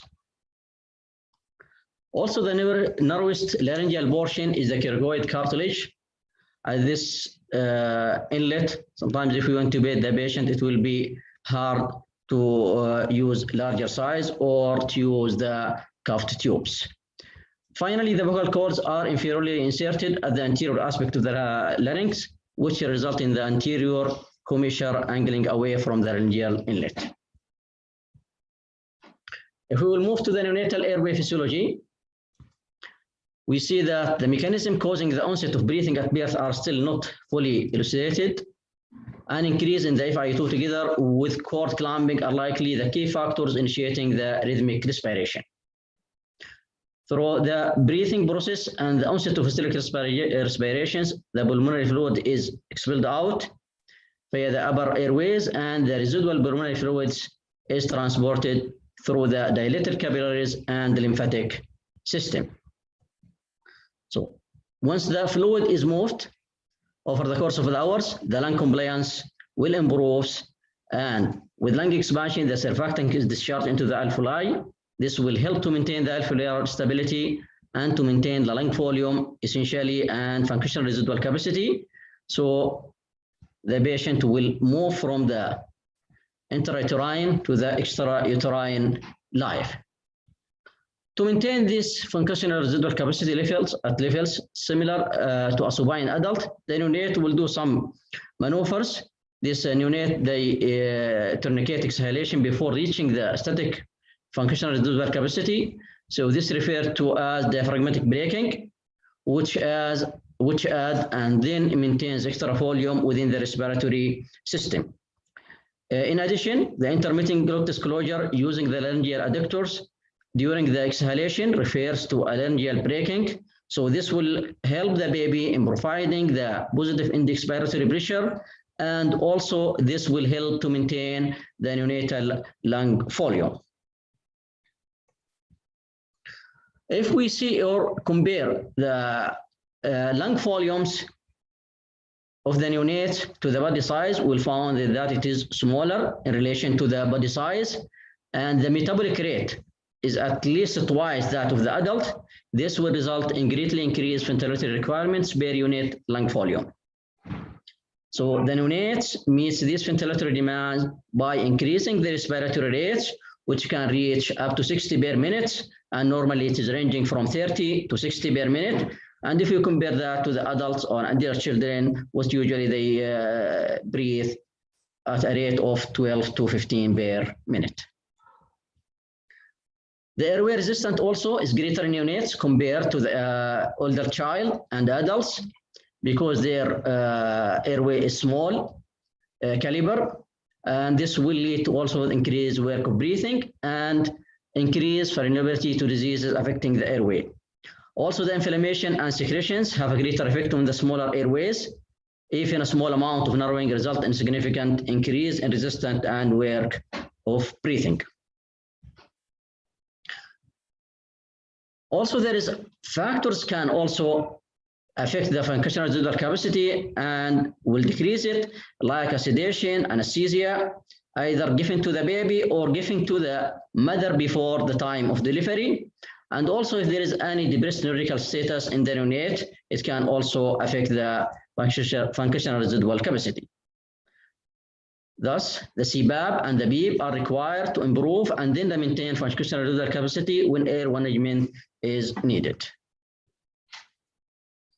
The neonates have also transient increase in ventilation when faced with hypoxia, which is soon followed by a sustained ventilatory depression if hypoxia has not resolved.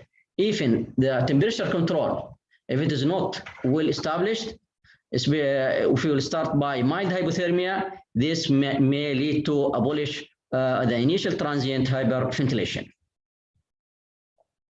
So to manage the airway, we have to assess and to prepare ourselves as a team before dealing with neonates, either before the delivery, as it is recommended by the neonatal resuscitation program, or even if it were during the daily work in ICU.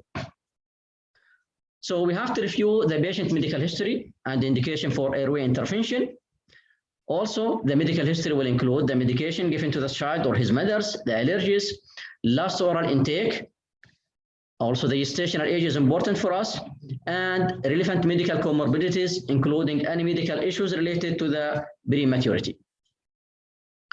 Because of the premature babies, they are occupying the most patient admitting to the ICU. So premature neonates commonly have coexisting disease that can significantly impact care and the relevant sequelae, and should be recognized and appropriately integrated into airway management planning. The most common cause of respiratory problems is the respiratory distress syndromes, and if the baby kept on ventilator for a long time, this will lead to chronic lung disease. Premature babies also, they have increased susceptibility toward the apneic episodes in a setting of factors such as anesthesia, administration, and hypoxia. Also, the premature patient, especially the tiny babies of them, they have significant beta ductus arteriosus, and if the shunt is left to right, this can result in congestive heart failure and decreased cardiac output and shifting of fluids from heart to the lungs, causing pulmonary congestion, and this will affect the airway of the tiny babies and need more and more respiratory supports. In addition to prematurity, the neonates can be affected by a wide spectrum of congenital and acquired anatomic airway pathologies. Any process affecting the superficial facial anatomy, or any portion of the airway from nasopharynx and oropharynx to the trachea, it should be identified and relevance to the airway management considers. Examples of congenital pathology, we can start from the nose, like choanal atresia, it can affect. So this choanal atresia, the babies, if they don't have any other problems, they will have cyanosis at rest. Once they are crying, they will improve. That means they are dependent on their nasal airway for breathing. So the goal or the standard treatment for them is to keep their mouth is open. So this is important to consider it, especially after birth, if you are facing a case of cyanosis like that. Other congenital anomalies like laryngeal webs, airway hemangiomas, subglottic cysts, or laryngomalacia, and tracheoesophageal fistula, or other intraluminal or extraluminal compressive masses, such as lymphatic or AFib malformation or vascular rings. All these will affect the airways of the neonates. That's what we mentioned is the congenital anomalies. If we move to the acquired pathology that can affect the airway of the neonates, the most common is subglottic narrowing related to previous or generally prolonged intubation. This will result in subglottic stenosis in older neonates or infants.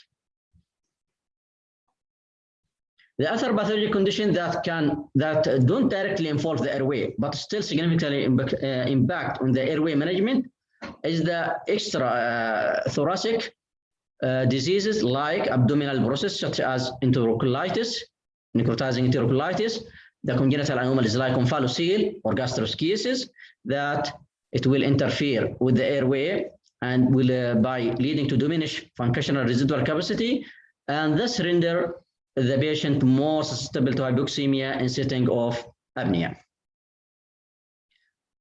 In addition to decreasing the apneic time to the saturation, abdominal pathology also can impact on normal gastric emptying and therefore increase the risk of aspiration during the airway management. That's why we have to know when the last feeding given to the patient and if there is any milk coming during the intubation of the baby.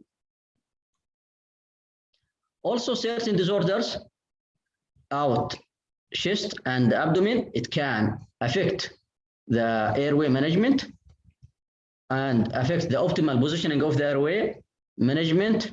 The most common is the myelomeningocele and encephalocele, and also the significant hydrocephalus. Coexisting cardiac disease also can significantly alter strategies for the airway management. So this is the history we reviewed for the patient, either before delivery or after delivery, as immediate, acute or chronic. Then we'll move to the physical examination, and we should focus on any aspects that would indicate subsequent difficulty with mask ventilation or intubation. Example, or the most common, is the micrognathia, especially in during time of mask ventilation. Also, other dysmorphic features like cleft palate in severe forms. Also, if there is audible stridor in subglottic stenosis and obstructed breathing or snoring, this will lead to possibility of difficult mask ventilation. Any superior airway also management done for the patient should be reviewed to see if there is difficulty in managing the airway of this baby or not, like the ability to mask the ventilate, the airway techniques attempt, either intubation easily by the tube or using the alternative airway, like laryngeal mask airway, the successful technique and glottic view during each attempt, the provider who involved in this procedure, is he junior or senior, what the difficulty he faced, and any associated challenges or complications like cardiac arrest if it happened before. After we complete the history and the physical examination, additional information and preparation will be also included, like ensuring adequate IV access and the ability of suctioning and the appropriate monitoring for vital signs and multiple doses of any anticipated medications like epinephrine, or appropriate sized airway equipment, including the ET tubes, intubation blades, and supraglottic airways, oral and nasal airways, and this we'll discuss it in details later. Also, this, if you can see this preparation, it is summarized in the neonatal resuscitation program checklist, and it should be reviewed before each duty. When difficulty is anticipated in managing the airway, appropriate advanced airway equipment and resources should be available before initiating the airway management. These include additional skilled providers such as anesthesiologist or ENT team. Most neonatal intubation will occur in the NICU or delivery room, and this area, it should be fully occupied by neonatal resuscitation program equipment checklist. And during the on-calls or during the daytime, during the 24 hours, the one who's covering the labor room and neonatology department, he should able to intubate the babies. When difficulty also is anticipated and clinical situation allows, consideration also should be given to transport the patient to operating room in case if we need to do for him any procedure like tracheostomy. These steps allow for additional option to call the other subspecialty like an ENT to share in the airway management if it is difficult. Gastric tubes also should be vented before managing the airway to allow the insufflation of the gastric content before the mask ventilation initiated. Also, before proceeding with the intubation, arrangements should be made for the immediate post-intubation care, including calling the NICU if this procedure is done in labor room or in the OR, to prepare the ventilators in the unit and portable ventilator to transfer the baby, also to prepare the sedation medication and necessarily verification of its tube position, such as chest radiography. This is the first part, how to prepare by taking the history, examination, and how to prepare the equipments before managing the airway. We can take rest for 2 minutes, then we'll proceed for the procedure, how we'll manage this one. Okay, we'll just rest for 2 to 4 minutes. Then we will restart with part 2. قلت لي اقفل الكاميرا، فتحتها بعد ما خلصت.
Okay, we'll start again with the second part with Dr. Haidar.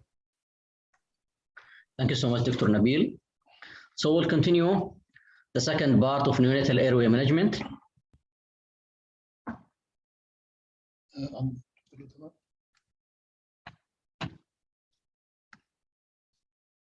So the techniques for airway management. We'll start by endotracheal intubation, which is usually the technique of choice for neonates presenting to the operating room or those who require prolonged ventilatory support. And also the provider should be familiar with alternate techniques, such as face mask ventilation and supraglottic airway placement. So mask ventilation or supraglottic airway may be required as rescue or stabilizing technique for difficulty in intubation or failed intubation. Supraglottic airway or mask ventilation can be also used as an elective method of airway management in a situation that don't require prolonged ventilatory support, like MRI, or any simple procedure can be done for the patient. In this slide, we can see the mask ventilation. We have two types. This is the anatomical mask ventilation. It will cover the nose, cheeks, mouth, and the chin. On the right side, this is the round mask ventilation. Almost there is no difference between them. It will help in life-saving skill that is a cornerstone of effective airway management. It can be used by one hand or two hands, and the mask should be appropriately, the size should be selected well, and the leak should be prevented by tight seal over the cheeks and the nose of the patient. But during this procedure, you have to be careful from damaging or injuring the eyes of the patient, and sometimes we can obstruct the nose itself, and this will need some manipulation to allow the air to enter the nose, nasal cavity, and the chest of the baby. Whether providing continuous positive airway pressure or positive pressure ventilation, care should be taken to adjust mask and jaw positioning to optimize the oropharyngeal airflow. This is the techniques I told you. This is the two hands technique, and this is the one hand technique. It will almost the same effect on the patient. The key on these techniques is the tight seal around the mouth and the nose of the baby, allowing the air to enter the nasal cavity and the oral cavity and going to the chest of the baby. In an institution where an oral way is needed, sizing is carefully assessed because too large can move the epiglottis posteriorly and lead to obstruction, and the too small airway size can push the tongue posteriorly and obstruct the airway. So we have to choose the appropriate size in cases of we need it. In general, once mask ventilation has been optimized, high airflow pressure are not required to effectively ventilate most neonates and are best avoided to prevent gastric insufflation. Supraglottic airway, it is referred to a group of devices that are inserted into the pharynx and can serve as an effective airway management device alone, as rescue airway device for difficult intubation or mask ventilation. This difficulty, it can be either the one who will intubate and he knows the intubation is not around, or the patient himself is having any abnormality in his oral airway leading to the difficulty of intubation, like severe micropneumonia or severe cleft lip and palate. The laryngeal mask airway is the terminology often used. It is refers to a specific brand of supraglottic airway. They call it Teleflex LMA, and this LMA is we study it, or most of the neonate, they study it in neonatal resuscitation program. And this is the photo of this device, and you can see there is a tube, and the connector is 15 millimeter, which can be fit for ventilators and for the ambu bagging. And this is the inflatable cuff, and this is the mask we can put it over the larynx. But if we are talking about the supraglottic airway in general, there is a lot of devices. An example of them is the iGel. The iGel, you can see here in the ROB, there is gastric outlet, but you cannot see it on this one. But this one is not commonly used in neonates, and we are using the Teleflex laryngeal mask airway. This mask, if we are using it, we'll insert it into the baby mouth, and we advance it until the tip is reached the esophagus and we feel resistance.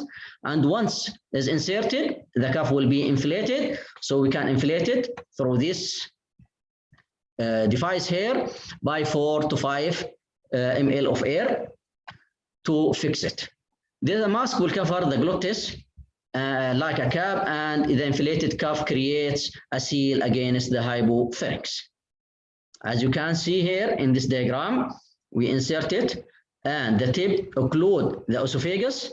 You can, as you can see here, and the laryngeal opening is open above the larynx. If necessarily, the laryngeal mask can be attached to a ventilator or CPAP device during the transport to the unit, or if the intubation, or if this device is also inserted in the units, we can connect to the mechanical ventilator. But this device is temporarily used, and once you are able to intubate your patient or you use alternative methods like tracheostomy, this device should be removed. Also, the supraglottic neonates can be used also for elective airway management to support ventilation for diagnostic process for short time, as we mentioned, like in an MRI, or less often as a part of general anesthesia in the operating room. This laryngeal mask has several limitations. One of them is this device not studied for suctioning secretion from the airway. Also, the air may leak through the seal between the pharynx and the mask when we are using high ventilator pressures. So this will lead to insufficient pressure to inflate the lungs and will lead to abdominal or gastric distension. Few reports describe the use of laryngeal mask during the chest compression. However, if the chest compression is needed, we have to intubate our babies. Unless the intubation is unsuccessful or difficult, at that time we can use the chest compression with this device. There is insufficient evidence to administer the medications like epinephrine or surfactant during resuscitation or during management of the baby through this device. This may leak from the mask into the esophagus and will not enter the lung. There is another limitation, is the size we are using, which is size 1. It is currently the smallest size intended for the use in babies, and it can be used for the babies who is 32 weeks and above, or 1.5 kg and above. So the tiny babies, less than 32 weeks, will not get benefit from this device. Laryngeal mask airway can be removed when the baby establishes effective spontaneous respiration or when an endotracheal tube can be inserted successfully. Babies can breathe also spontaneously through this device, so we can monitor the babies through this if they can breathe till we are sure that they can breathe spontaneously without any apnea or desating, then we can remove it easily. Like other devices or procedure we are doing, there is some limitation or some complication it can happen from this, like soft tissue trauma, laryngospasm, gastric distension from the air leaking around the mask, and prolonged use over hours or days has been associated with oropharyngeal nerve damage or tongue swelling in adults. We'll move now to the pre-medication before tracheal intubation.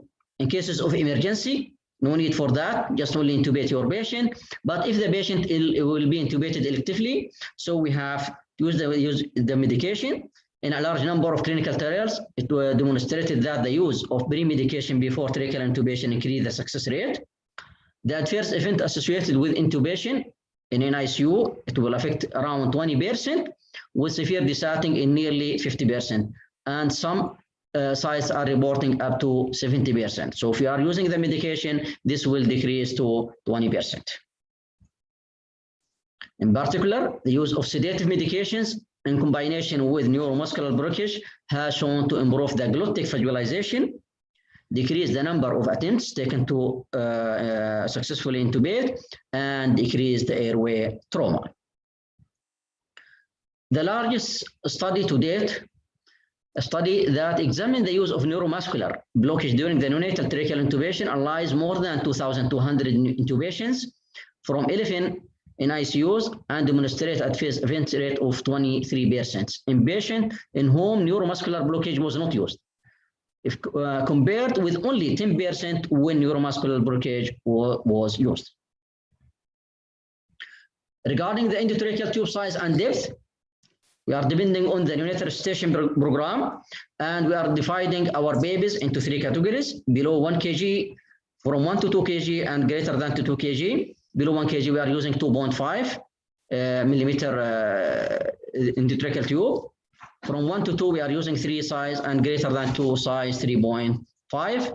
And the depth, if we are working in the delivery room, just the baby delivered, we are not knowing his weight, we can use the gestational age, as you can see here, to estimate the depth. And if we know already the baby's weight, we can use it. And after that, we have to confirm our position or the depth by the stethoscope to see if there is equal entry or not. And after that, we have to confirm by chest radiograph. Selection of the tube, either cuffed or uncuffed. In neonates, we are using traditionally the uncuffed ET tubes. Based on prior understanding the anatomy of the airway, we mentioned it at the beginning of the lectures. The airway neonates and young infants had always been described as funnel shape, with the narrowest portion, as we mentioned, being circular and non-distendable cricoid cartilage. Therefore, the uncuffed tube with an adequate seal would obviate the need for a cuff. But there is a recent study now suggested that the cricoid cartilage may be elliptical and wider anterior posteriorly rather than cylindrical, or rather than what with information we know it. And a properly sized uncuffed tube with reasonable leak may still the excreting undue pressure on the transverse tracheal wall at this level. In contrast, the smaller diameter, usually the cuffed tube less by 0.5, less than the uncuffed tube, could still provide an adequate seal without excreting excessive pressure on the transverse cricoid. We can see here on this study, they did prospective study comparing the cuffed and uncuffed tubes in small children. The total number was 2,200, and it was done in multi-centers.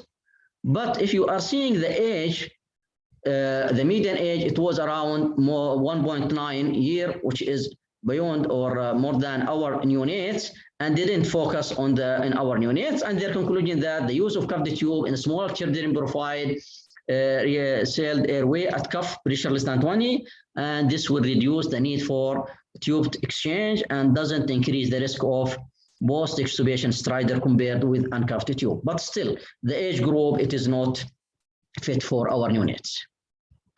Another study, it was a retrospective study done in less than 3 kg, which is mimic our kids, but this the number of babies used in this study or entered this study was 23 patients, which is very small and we cannot apply. But in conclusion, they said, in the retrospective study with a small people size found that the micro cuffed tube may save in neonates less than 3 kg and well-designed randomized control trials are needed to address this issue. What is the advantage, potential advantage of a cuffed tube? It will include the need for fewer airway manipulation to determine correct tube size, decrease likelihood of large air leaks, and increase protection from aspiration, and less direct airway trauma related to the placement of smaller ET tube compared with uncuffed tube. But there is this advantage for the cuffed tubes associated with its smaller size, diameter, can greatly difficult with suctioning, increase ventilatory requirements owing to increased resistance with the smaller ET tube, and increased work of breathing during the ventilator weaning. To intubate nasally or orally, this is institutional preference, but I think most of the units, they are using the oral intubation. Nasal tubes also thought to be more secure as well as more comfortable for the patient, but with prolonged nasal intubation, there is concern for nasal skin breakdown as well as sinusitis. Nasal intubation also can be associated with trauma and epistaxis during the ET tube advancement through the nares. A Cochrane review evaluating nasal versus oral intubation in newborn concluded that there was no clear advantage of nasal versus oral intubation with respect to rate of tube malposition, accidental extubation, tube blockage, reintubation, and local trauma. Direct laryngoscopy, this is the common and the best maneuver we are using in the neonatal population. We have 2 types, Miller and McIntosh. but the most common use is the straight blade, which is Miller, with size of 0, 0, 0, and 1, starting from the extreme premature less than 28 weeker by using size 00 from 1 to 2 kg, or from 28 weeker to 34 weeker, we are using size 0, and more than 34 weeker, we are using size 1. And before the blade insertion, the patient are placed on supine position with their neck is slightly extended and to allow to visualize their larynx. And also, sometimes the neonate may require shoulder elevation to further optimize positioning, because the proportion of the head to the body is larger in AB view. This is the two devices we are using. This is the Miller, which is the most common we are using, which is straight, and this is the Macintosh, which is the curved one, which we are not using it commonly. Physiolaryngoscopy, it has now introduced more and more in the units, but direct laryngoscope remains the most commonly chosen technique. Physiolaryngoscopy is becoming increasingly popular, and we are using this device with the video camera position at the distal end of the laryngoscope blade, allowing the user to visualize the vocal cords on a video screen, especially in difficult intubation. Physiolaryngoscopy has been associated with improved outcome during the tracheal intubation in ICU, with decreased rate of adverse outcomes such as severe desatting. And it improves the laryngeal view compared with direct laryngoscope in children weighing less than 10 kg. The NICU access to physiolaryngoscope has been limited, but it is increasing now with time.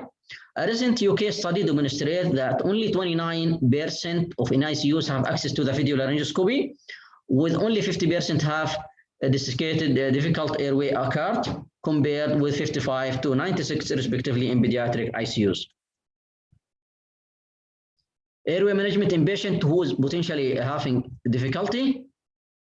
Neonate repeat an extremely high risk group, as we mentioned at the beginning of the lecture. Difficult intubation as defined by the need for more than 3 attempts, and they occur in almost 14 to 15% of patients.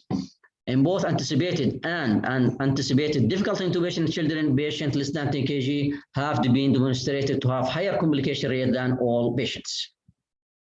The reasons of this multifactorial and include rapid desatting owing to the lower functional reservoir capacity, higher oxygen consumption, and generally lower success rate using advanced airway rescue techniques compared with adult patients. So difficult airway in children are often anticipated, allowing clinicians opportunity in most cases to develop appropriate plans before managing the airway. Many patients have airway abnormalities, part of congenital syndromes that can be systemic involvement. So we have to assess, should be evaluate the ability to mask ventilate or use an alternative airway like supraglottic airway that can be affected by the facial abnormalities or limited mouth opening, like in cases of periorbital sequence or cases of severe cleft lip and palate. So issue impacting the ability to place an ET tube such as limited mouth opening or choanal atresia and comorbidities related to any applicable syndrome. So unnecessary resources, including the equipment and personnel, should be available. Planning for subsequent management in patients who are anticipated to be difficult by involving other subspecialty like pediatric ENT and anesthesia department. If clinically visible neonate with difficult intubation should be moved to the operating room before managing their airway. To manage them awake for sleep, if the patient is breathing well without evidence of obstruction, or there is obstruction that can be readily bypassed with an airway adjunctant like oral or nasal airway or supraglottic airway, the patient may receive sedative medication because the expectation is that they can safely be ventilated. For instance, also patients with Robin sequence, they have problem with their airway obstruction in combination by glossotosis and micrognathia. They can generally be safe ventilated once the base of the tongue is bypassed with nasal or oral airway. This photo for the babies for baby with the bilirubin sequence characterized by micrognathia, glossotosis, and associated obstruction to breathing. Technique For securing the difficult airway in patients who are anticipated or discovered to have a difficulty intubation, there should be a rapid progression to the most experienced provider to limit the overall airway attempts and consideration to give the using a technique other than direct laryngoscopy, like we can use physiolaryngoscopy. Maintenance of oxygenation can be optimized by providing supplemental oxygen flow in both spontaneously breathing and apnea patients. In pediatric difficult airway registry, the most common technique for airway management were flexible fiber optic bronchoscopy or physiolaryngoscopy and fiber optic intubation through supralaryngeal airway. So in summary, the neonates have multiple differences in airway anatomy and physiology that can greatly impact the clinical care. Pre-medication and neuromuscular blockage use have been associated with improved intubation success and decreased complication, especially in conscious baby who was intubated electively. Physiolaryngoscopy has been associated with improved success in tracheal intubation and a decreased risk of complications in neonates. Finally, advanced airway management techniques for difficult intubation have lower success rate in smaller patients, and assistance from pediatric anesthesia and ENT surgeon should be requested when difficulty is expected. Thank you so much. Thanks a lot, Dr. Haidar, for your excellent presentation. We can give 1 or 2 minutes if anyone wants to ask something. Then we will go to our last speaker. You can stop sharing.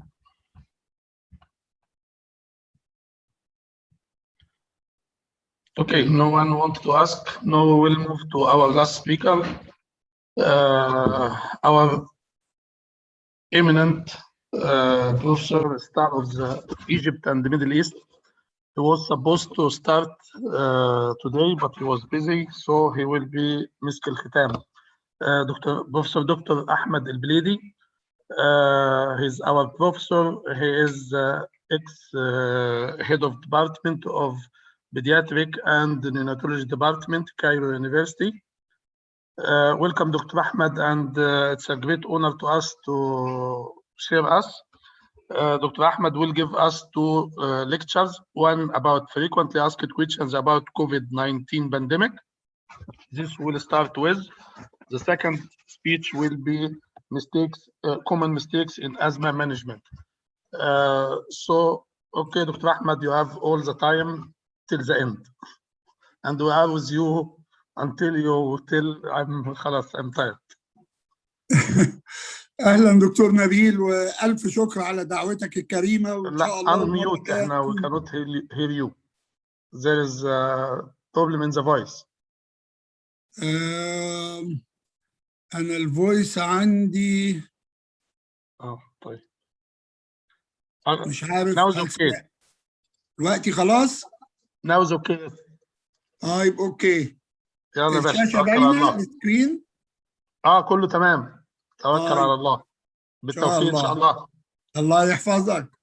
شكرا. اهلا دكتور نبيل، اولا بشكرك على دعوتك ليا، وان شاء الله المره الجايه نكون مع بعض كده في الرياض وفي السعوديه الجميله باذن الله لما الكورونا دي تنزاح عننا جميعا. ان شاء الله. ان شاء الله. هو التوك الاولانيه about the frequently asked questions about COVID-19، وزي ما انتم شايفين انا مضطر احط التاريخ بتاع البرزنتيشن النهارده. ليه؟ لانه الداتا on the COVID do change every day. I think not everybody understands Arabic, so I'll talk in English. Yes, so we have many non-Arabic speakers. Yes, that's why I will talk in English totally. بس قفشاتك خلاها بالعربي ما فيش مشكلة. ماشي. حبيبي. Just some technical issue. Oh my God. Okay. So the first reminder that today is the Sunday, the 28th, and the talk is prepared in the last week. So data do change every single day. The first question, coronaviruses are not new. What the history says about them. And in fact, they are old ones.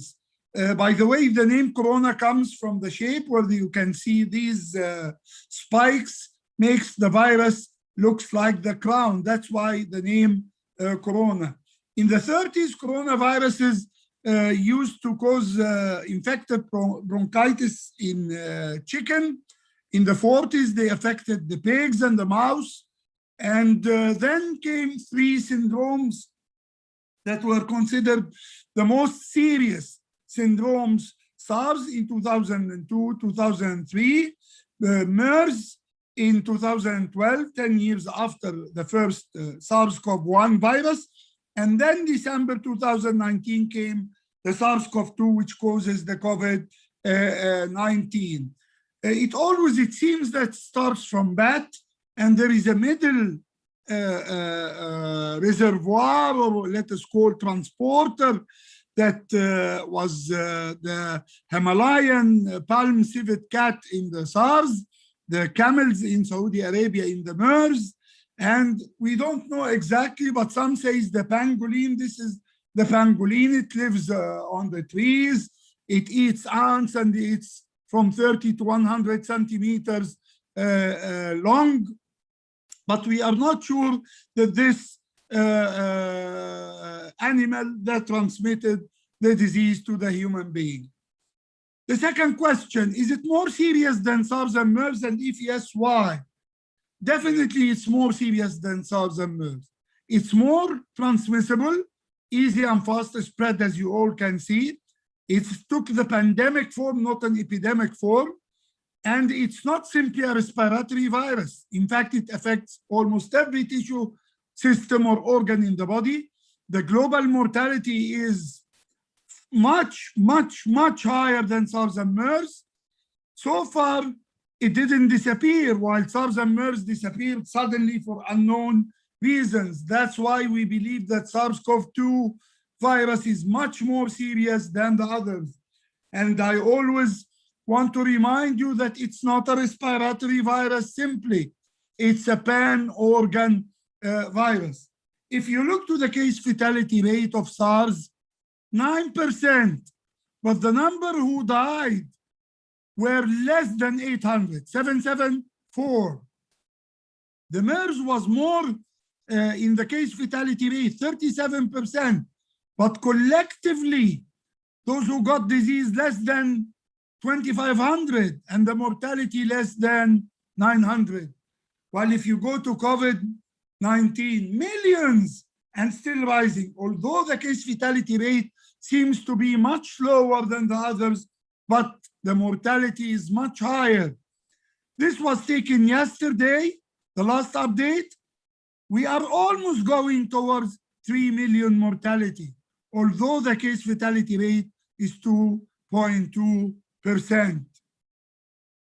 Closed cases, the mortality is 3%. And if you go to the case fatality rate in Saudi Arabia, 1.71%. In Egypt, it's almost 6%. Although our numbers are a total fiasco here, there is no reporting whatsoever. People get corona, they don't report to the Ministry of Health, so we cannot know exactly how many patients and who died. The reporting is very weak in Egypt. What are the modes of spread of COVID-19? We all know the respiratory droplet and the droplet nuclei, the aerosols. The respiratory droplets are the bigger in size, 5 to 10 micrometers in diameter, while the nuclei are what we call aerosols, are less than 5 micrometers in diameter. The droplet nuclei spread either by direct contact or indirect contact. Direct, when the droplet goes usually within 1 meter by coughing and sneezing, and then it lands in the mouth, nose, or conjunctiva of the recipient of this virus. The indirect contact through surfaces, objects, mobiles, tables, phones, and then you use them and you get infected. While the aerosol transmission, or what we call droplet nuclei by small particles less than 5 micrometer in diameter, these ones, because they are so tiny, they can remain in the air for a long time and they can move more than 1 meter. So, most of transmission occurs via the respiratory droplets, less commonly the aerosols, but there are something called the super spreading environment. People who remain in close contacts in an indoor environment with poor ventilation for extended periods like cafes or restaurants, this is a super spreading environment. What we call the aerosol generating procedures, they increase the risk of transmission.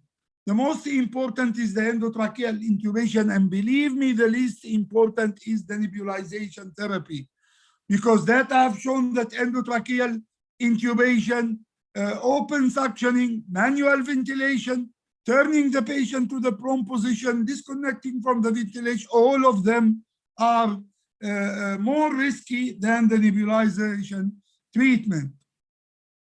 Here it comes the difference between medical bodies. The WHO said that the airborne precautions only in aerosol generating procedures, while the CDC and the European CDC said no, airborne precautions for any situation dealing with COVID-19. So there is a difference in the precaution? Yes, because in the CDC, they recommend wearing the medical masks as an acceptable option, the N95, the FFP2 or FFP3, that's for anyone who deals with the COVID patient, while the WHO says these precautions only in aerosol generating procedures. These are the classic standard precautions that we all know. I'm not going to pass through, but if you can see, there is a difference between the airborne precautions and the droplet precautions, where in airborne precautions, the N95 and not the surgical mask. Also, it's better for the airborne precautions to be in a negative airflow ventilation. So if we accepted the concept of airborne spread with aerosols, then we have to do airborne precautions and not simply droplet precautions. There is no evidence of transmission of the disease through drinking waters, insect bites, farts, toilet flushing, sewage, swimming pools.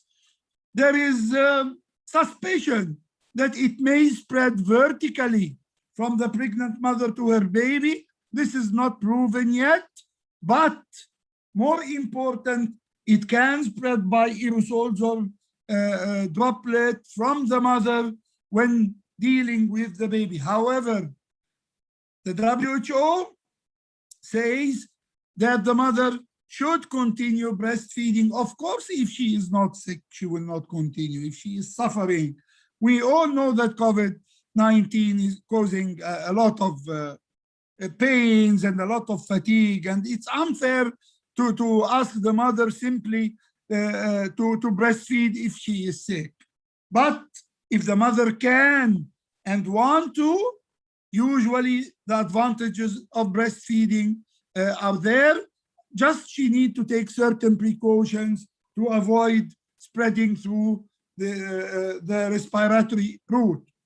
Who are the individuals at high risk to develop severe COVID? People above the age of 65, in residential long-term home care facilities, any chronic disease, just name it, asthma, COPD, chronic kidney, liver, diabetes, heart, hypertension, obesity, immunocompromised, and definitely us, the healthcare professionals. But also you will be surprised to know that baldness is one of the risk factors, male gender pregnancy. This is what we call the Gabriel sign. The Gabriel sign, which puts the bald men like me are at higher risk of severe disease. This is named after this guy who is called Frank Gabrin. He's an osteopath, and he the first one to die, I think, in New York, and he named the sign after his name, the Gabrin sign. Again, there is gender difference in the severity, and as we can see, men are more likely to get more severe disease. Pregnant women are more likely to have ICU admissions, invasive ventilation, ECMO, and death. So pregnancy is a risk factor. And finally, we are exposed to a heavy viral load, and that's one of the risk factors that we can see mortality among the doctors very often. What's the infectivity period? For how long is SARS-CoV-2 infective? The first thing and the most important is, unfortunately, asymptomatic individuals are also infective. So if the child or an adult is asymptomatic but carrying the virus, he can infect others. For simplicity, if the disease is mild or moderate, the patient is infective 2 days before the symptoms and 10 days after the onset of the symptoms, provided that he is afebrile in the last 3 days of the 10.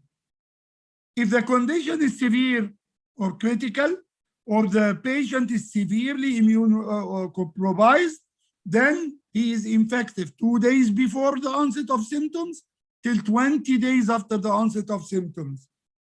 For those who are asymptomatic or pre-symptomatic, they will be considered like the mild or moderate 10 days after the positive PCR, and no need to repeat the PCR if they didn't develop any symptoms. So these are the times we need to know the infectivity, because that's the time when they are no more infective, they can be discharged from the quarantine. One point that's important, because some people say, I'm okay, I do the PCR, I'm still positive, it's 2 months, I'm still positive, don't panic. It is reported that up to 3 months after the illness onset, a PCR test may be positive. This does not mean that the patient is infective, because there is an unreplicating competent virus. So the virus is not replicating, is not capable of spreading, and this individual is not infectious. The clinical manifestations of COVID, and the question, without knowing any symptomatology, can this be COVID? And my answer is always yes, without hearing to the complaint. After an incubation period of 1 to 14, usually 4 to 5 days, we cannot differentiate clinically between any COVID infection and other respiratory or GI infections. Unless ده ولي من الأولية بقى ما ينفعش. We cannot. Why? Because you can have any combination of any of these symptoms and signs. COVID comes with fever, with no fever, with cough, with no cough, with sore throat, no sore throat, fatigue, with no fatigue, headache, no headache, and so on. So any patient with any presentation, including skin rashes, can be COVID. Of course, the most serious, the one with respiratory distress and shortness of breath, and of course, the MISC, the multisystem inflammatory syndrome in children. That's the CDC criteria or case definition.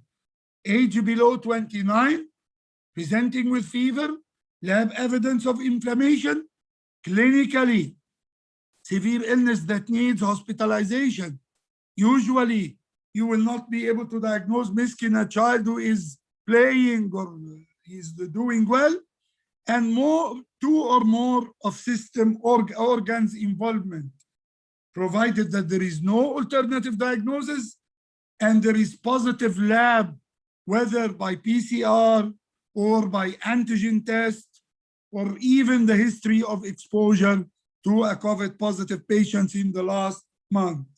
So when we talk about system involvement, multi-system, these are the systems, and each system has its own criteria of involvement. For example, respiratory system, respiratory distress, shortness of breath, hypoxia.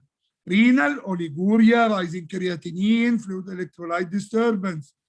GI and hepatic, hyperbilirubinemia, elevated enzymes, coagulopathy, abdominal pain, vomiting, diarrhea, all of these. So if two systems are affected, then we are among the other criteria for MISC. What about fever? Fever more than 30 for 24 hours or more, or even reported lasting more than 24 hours, subjective reporting of this. Lab evidence, I'll take you to this, to the Children's Hospitals of the King's Daughter, and they put the lab evidence of inflammation in a very simple way. Increased CRP, D-dimer, ESR, ferritin, lactic dehydrogenase, interleukin, 6 neutrophils, procalcitonin, or decreased lymphocytes, platelets, albumin, and serum sodium. That's criteria for the lab evidence of inflammation. The seventh question, does children tend to have milder disease than adults? And the answer usually yes, but this does not mean that they will not have severe disease or mortalities. They do have them. And look to the explanations that have been postulated regarding why children have less aggressive disease. Maybe age-related difference in the immune response. You know, the cytokine storm means aggressive immune response from the patient. So if the child has low immune response of the pro-inflammatory cytokines, he is less likely to develop cytokine storm.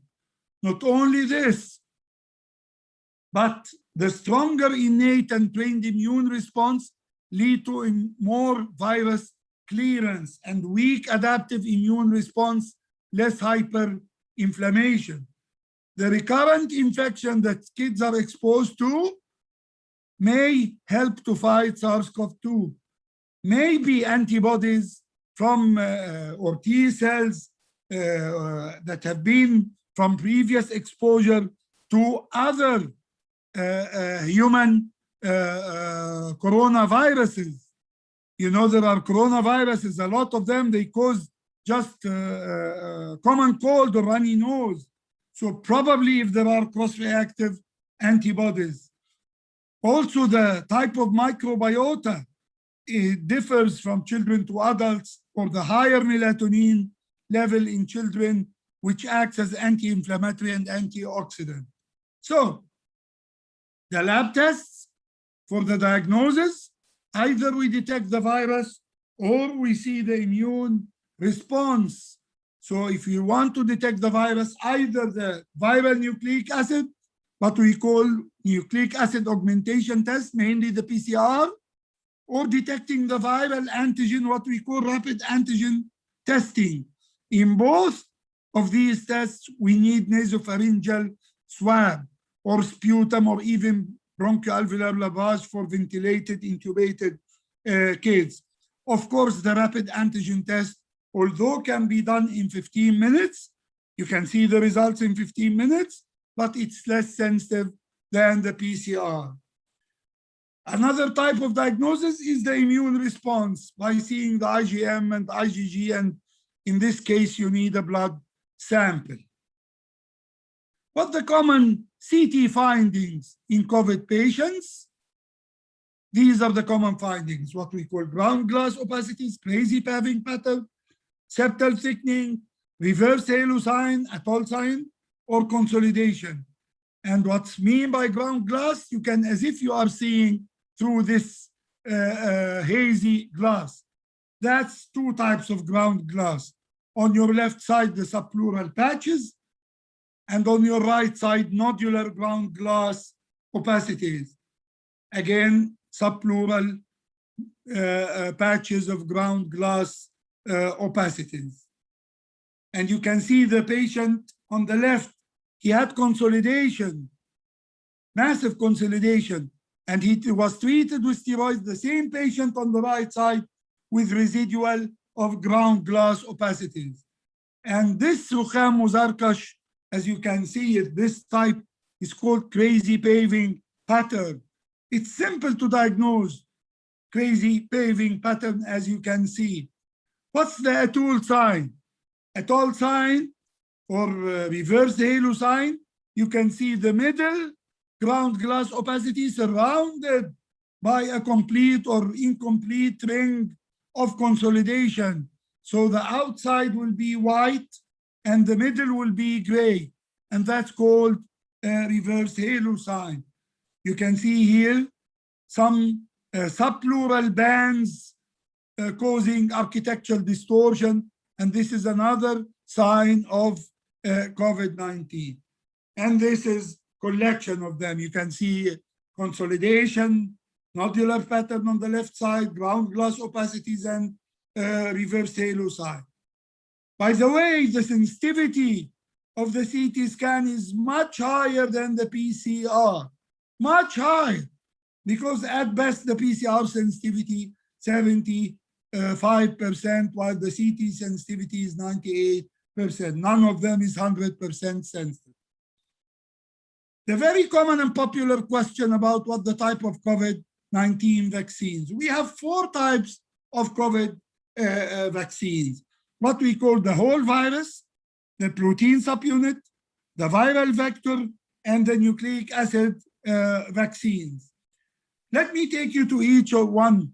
The whole virus vaccines can be live attenuated vaccines. None of the available vaccines are live attenuated. This is a vaccine under trial in Japan. Of course, I think it will not succeed because no one would dare to take a live attenuated vaccine. While inactivated vaccines, the most famous are the Chinese ones, the one from Sinovac and Sinopharm. We will pass through them. But the good part of the inactivated vaccine, the technology is well established. They are suitable for even immunocompromised because the organism is dead. There is no live components, so there is no risk of having a disease. Relatively simple to manufacture, relatively stable. Unfortunately, it needs booster shots. And you can see the green parts are the advantages, while the red parts are the limitations. So the live attenuated vaccine has a lot of limitations that in rare condition may trigger the disease, unsuitable for the immunocompromised, and usually temperature sensitive. That's, by the way, the live vaccine. That's the Japanese one that will not see the light. The 2 Chinese, the whole cell vaccines, the CoronaVac, which is produced by Sinovac company. Some say the vaccine is Sinovac. No, Sinovac is the company. The vaccine is CoronaVac. Sinopharm is the vaccine. And the manufacturer is Beijing Institute of Biological Products. And that's the Sinovac. That's the manufacturer, but CoronaVac is the name. And that's the Sinopharm, which is produced by Beijing Institute. If we go to the protein subunit vaccines like the Novavax, the American Novavax, it's a well-established etiology, suitable for immunocompromised, no live component, relatively stable. But the bad part, it's complex to manufacture, adjuvant and booster doses may be needed, and to know the best antigen combination can take time because you use not the whole virus, you take part of the virus. And this part may be lacking the immunogenic part.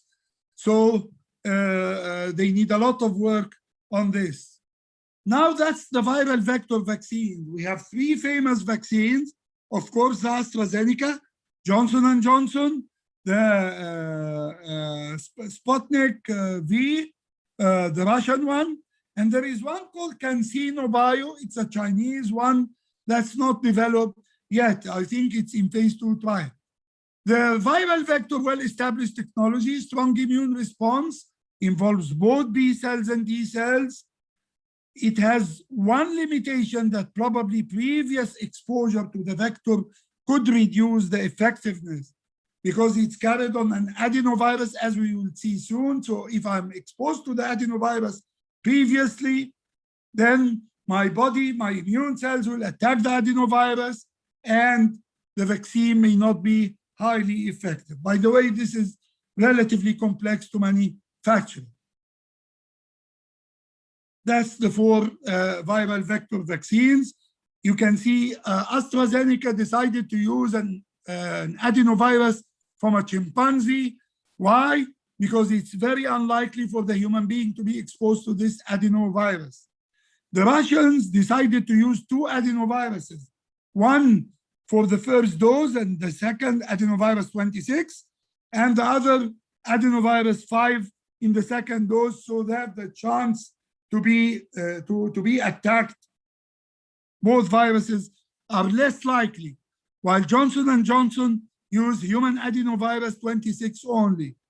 The CanSino, the Chinese one, used adenovirus number 5 only. So the last ones and the most famous and the most probably expensive are the nucleic acid, those of Pfizer, BioNTech, and Moderna. You can see their immune response involves B and T cells, no live components, easy to manufacture. But the drawbacks in the red, some RNA vaccines required ultra-cold storage. So if the cold chain was interrupted, I'm not sure whether it's going to work or not. And it has never been licensed in humans, and booster shots may be required. So there is a lot of difficulties with these vaccines. What's the current situation of COVID vaccines? These are the phases: preclinical, where it tests in animals, then phases from 1 to 4. Phase 1 for safety and in identifying the dose, phase 2 for effectiveness and further safety, phase 3 to confirm and assess effectiveness, and phase 4 to monitor any long-term side effects.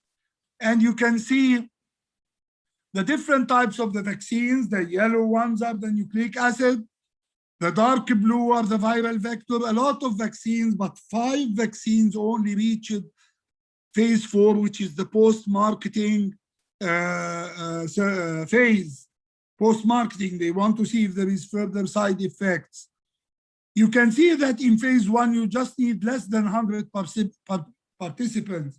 And this is done in a week or very few months. In phase 2, you need several hundreds. In phase 3, up to 3,000. And then in phase 4, several thousands to monitor the post-marketing data of the vaccine. These are the 5 vaccines are in stage 4: Pfizer, BioNTech, Moderna, AstraZeneca, Sinovac, and Sinopharm of Beijing Institute of Biological Products. What's the meaning of vaccine efficacy is 95%? This is a question for you. Either the answer on the left side or the right side. When I say vaccine efficacy is 95%, do I mean if 100 individuals get exposed, 95 will not catch the disease and 5 will get sick? Or when 2 individuals are exposed, the vaccinated is 95% less likely to get sick when compared to the non-vaccinated? And I'm sure you should know the answer, the one on the right side, because look to what happened in Pfizer trial. 43,000 individuals. In the placebo group, the number of cases, 162. In the vaccine group, only 8. So this 8 is 5% of the 162, so efficacy is 95%. Because if you think 5% of the population who are exposed will get sick, if the vaccine efficacy is 95, that's a disaster. 5% is too much. You can see 162 cases in the non-vaccinated from 21,500 individuals. That's what's claimed by the companies. Of course, these changes, Pfizer, BioNTech, 95% efficacy, Moderna, 94, Sputnik V, almost 92, Novavax, 89, Oxford, AstraZeneca, 67, although the recent reports from the States coming with 79, and Johnson & Johnson, 66. But this is not the major issue. What we need is to avoid severe symptoms, hospitalization, and death. I don't mind to take a vaccine, then to catch an infection and develop mild symptoms. So all reputable vaccines claim they have 100% efficacy when it comes to severe symptoms, hospitalization, or death.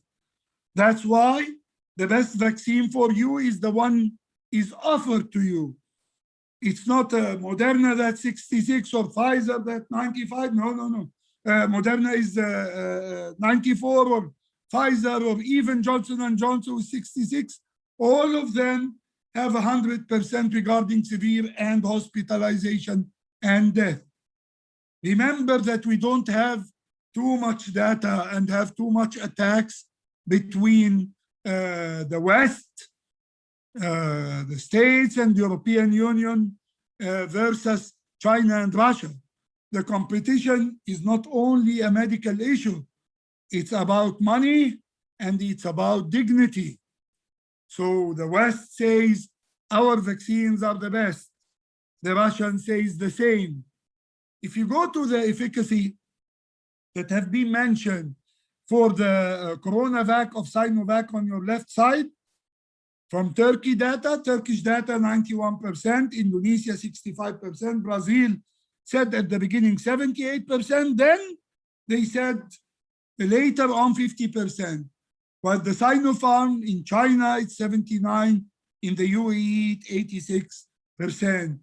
If you go to Sputnik, the Russian one, 91.6, almost 92. I remind you that the first dose is carrying one. The red one is the first dose, and the second one, the blue, is the second dose, and they have different viral vectors, different adenovirus strains. What is the protocol of management of COVID-19? Unlimited number of protocols. Every medical body, institution, university, country, whatsoever, each one has his own protocol. There is nothing called the COVID-19 protocol in general. So we have some terminologies. FDA approval. Before the FDA can approve a drug, they must ensure efficacy and safety. Once they ensure the efficacy and safety, the drug is said to be FDA approved. On the other hand, there is something called emergency use authorization. It is the aim of EAU to facilitate the availability as use of medical countermeasures like vaccines, like drugs, like even maneuvers, when there is no time for the approval. So may allow the use of unapproved medical product or unapproved indication for an approved medical product in an emergency setting, either for diagnosis or for treatment or for the prevention. Once criteria is established, the companies need to apply for the FDA's for the emergency use authorization. There is something called compassionate use, where a treatment option allows the use of unauthorized medicine. A medicine in a clinical trial can be used outside this clinical trial. Of course, the off-label use is different, where the medicine is licensed, but you can use it in another indication or in another dosing. For compassionate use, the disease should be serious or immediate life-threatening with no available treatment. The doctors agree that there is no other options. The doctors feel the benefits outweigh the risks, and the company agrees to provide it, because as I told you, the compassionate use means you are using a drug that's supposed to be in a clinical trial, but outside the clinical trial. I'll give you a comparison between the National Institute of Health in the States and the Ministry of Health in Egypt, and I'm not going to discuss the details, and I'm just showing you how different this is. When we go to the antiviral, you can see remdesivir is endorsed by both of them, while chloroquine, hydroxychloroquine, and azithromycin is used in the Egyptian protocol, there is recommendation against in the NIH protocol. Lopinavir, ritonavir, the same. Favipiravir not mentioned in the NIH protocol, while it's mentioned in Egypt, recommended. The ivermectin, there is recommendation against the use of ivermectin in the States and NIH, while in the Ministry of Health in Egypt, there is recommendation for the use of ivermectin. You can see totally different, as if we are dealing with different diseases. But the States has changed the ivermectin from recommendation against to no evidence to recommend with or against. Now go to some of the immune-based therapies.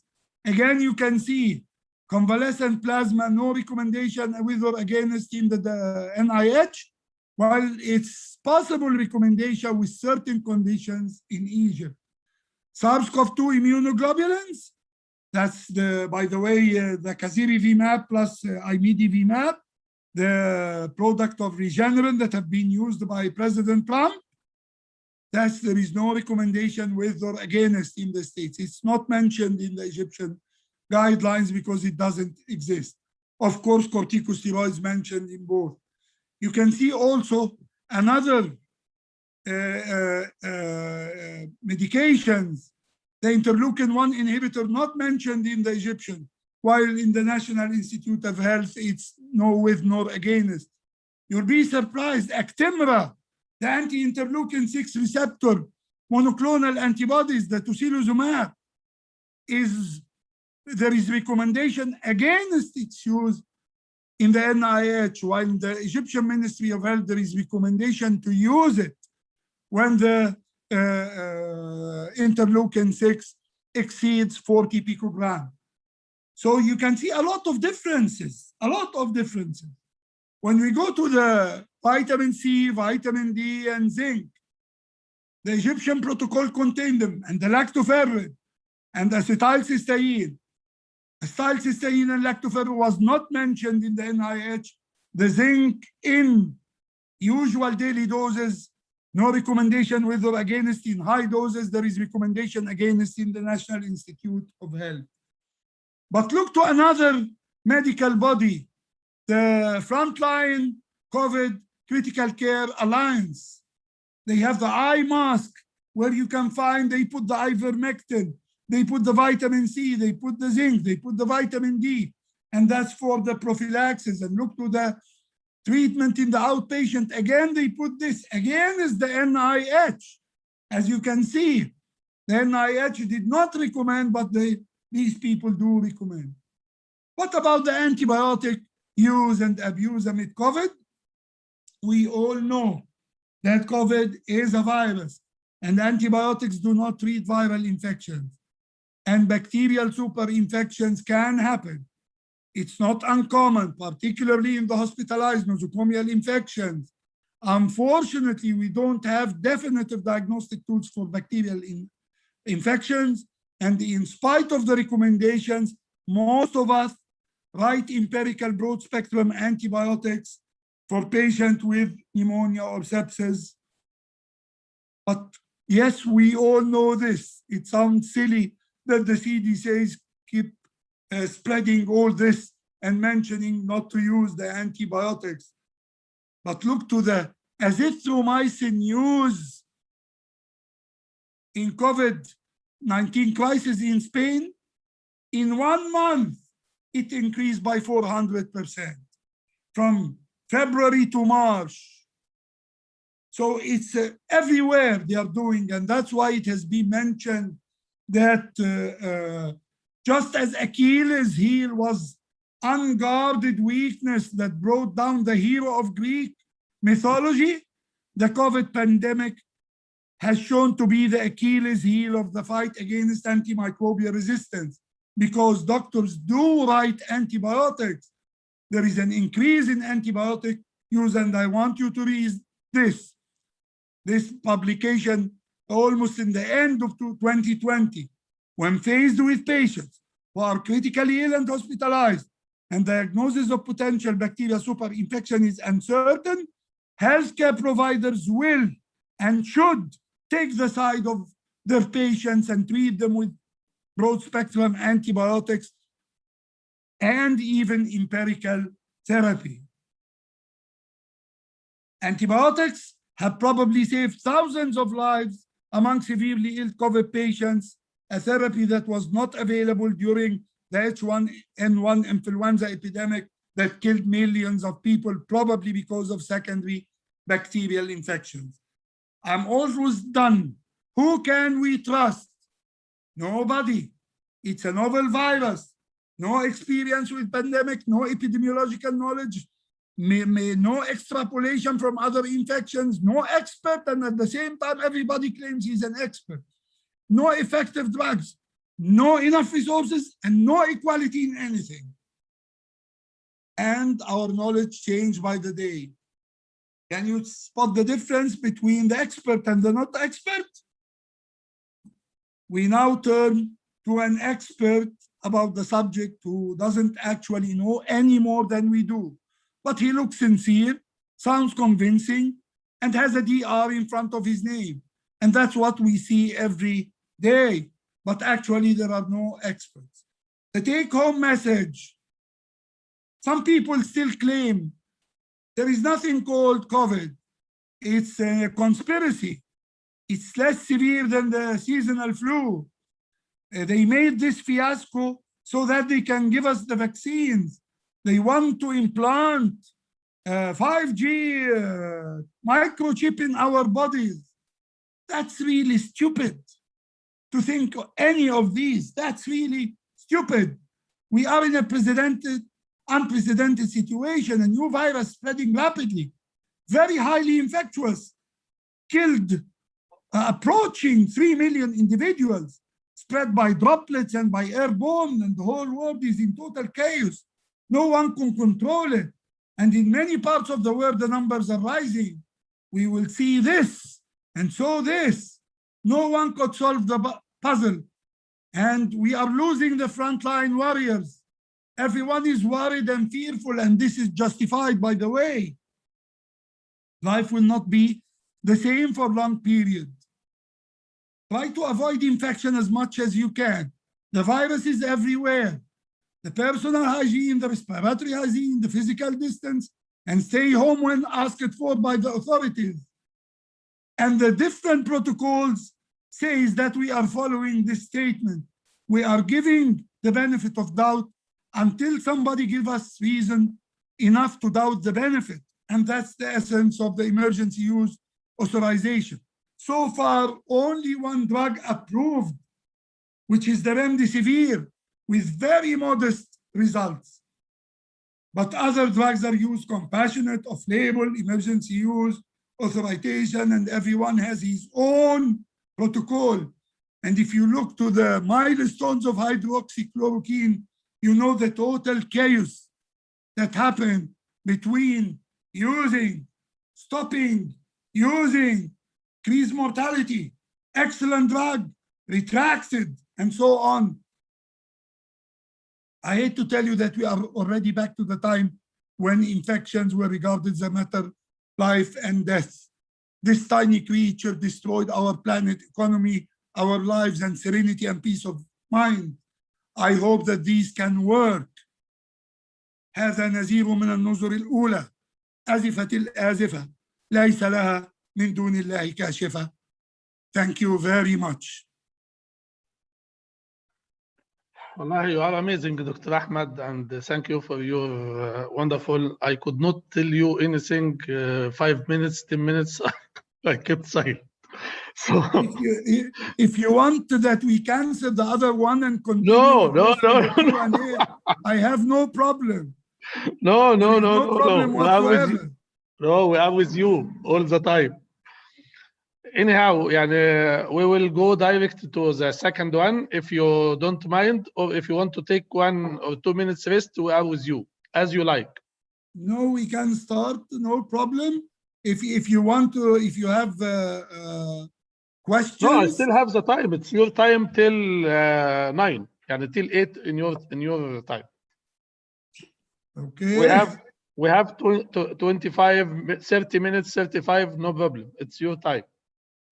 You are the last. Okay. Okay.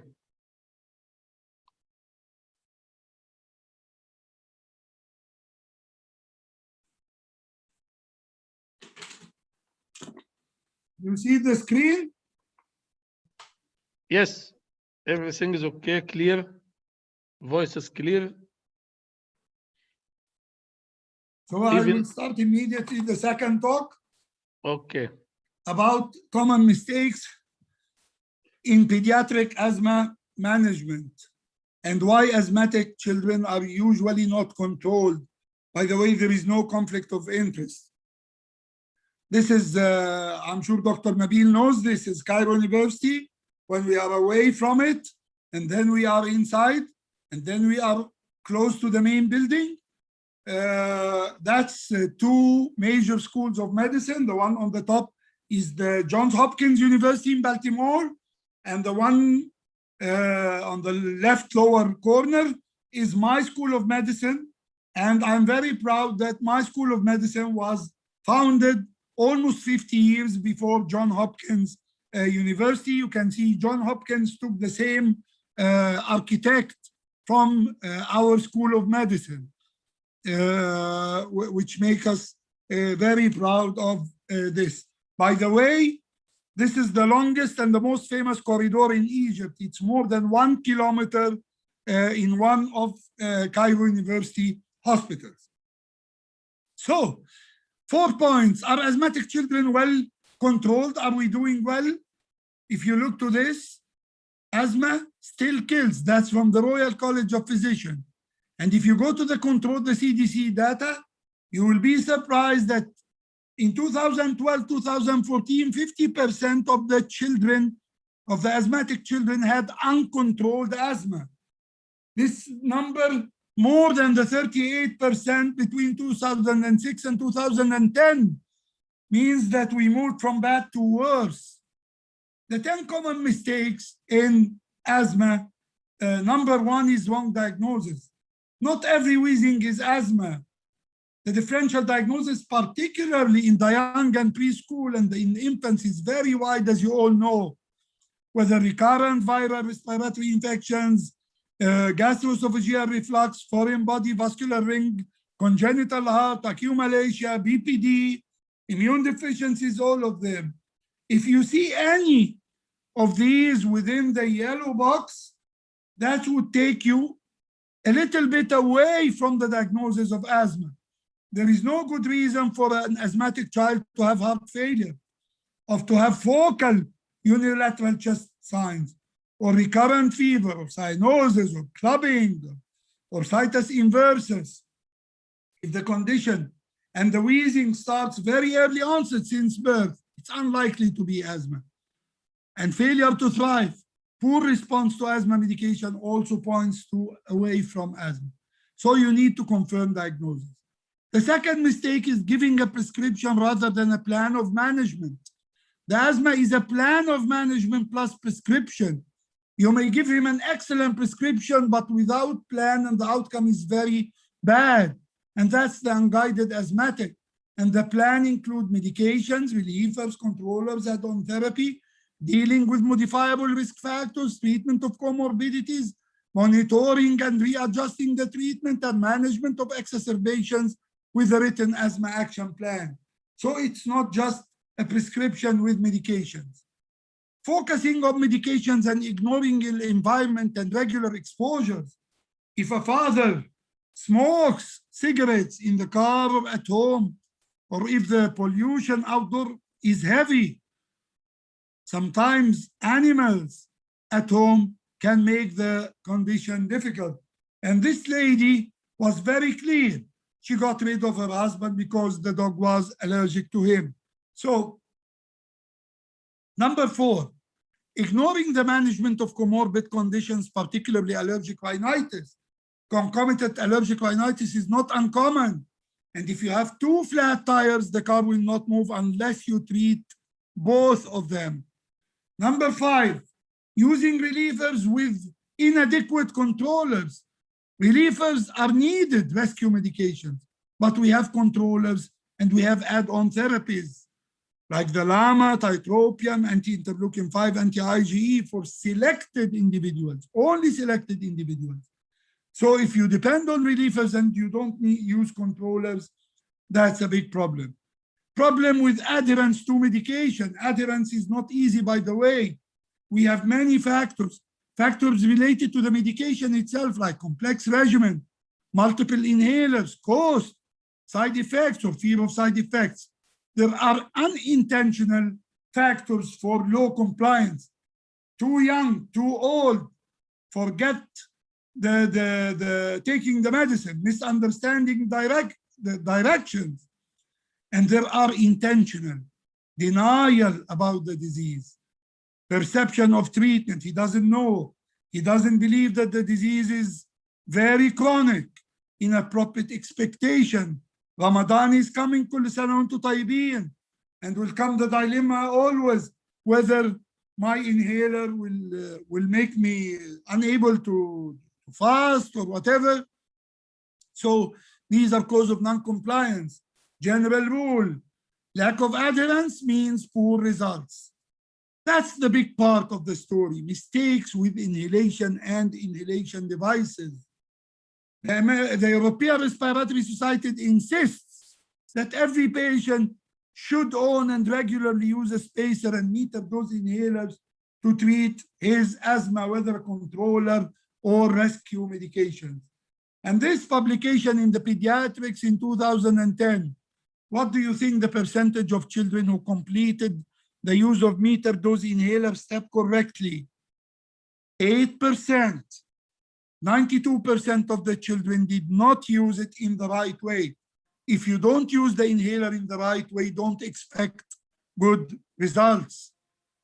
What's more serious, what's the percentage of us who are capable of teaching patients how to use the inhalers?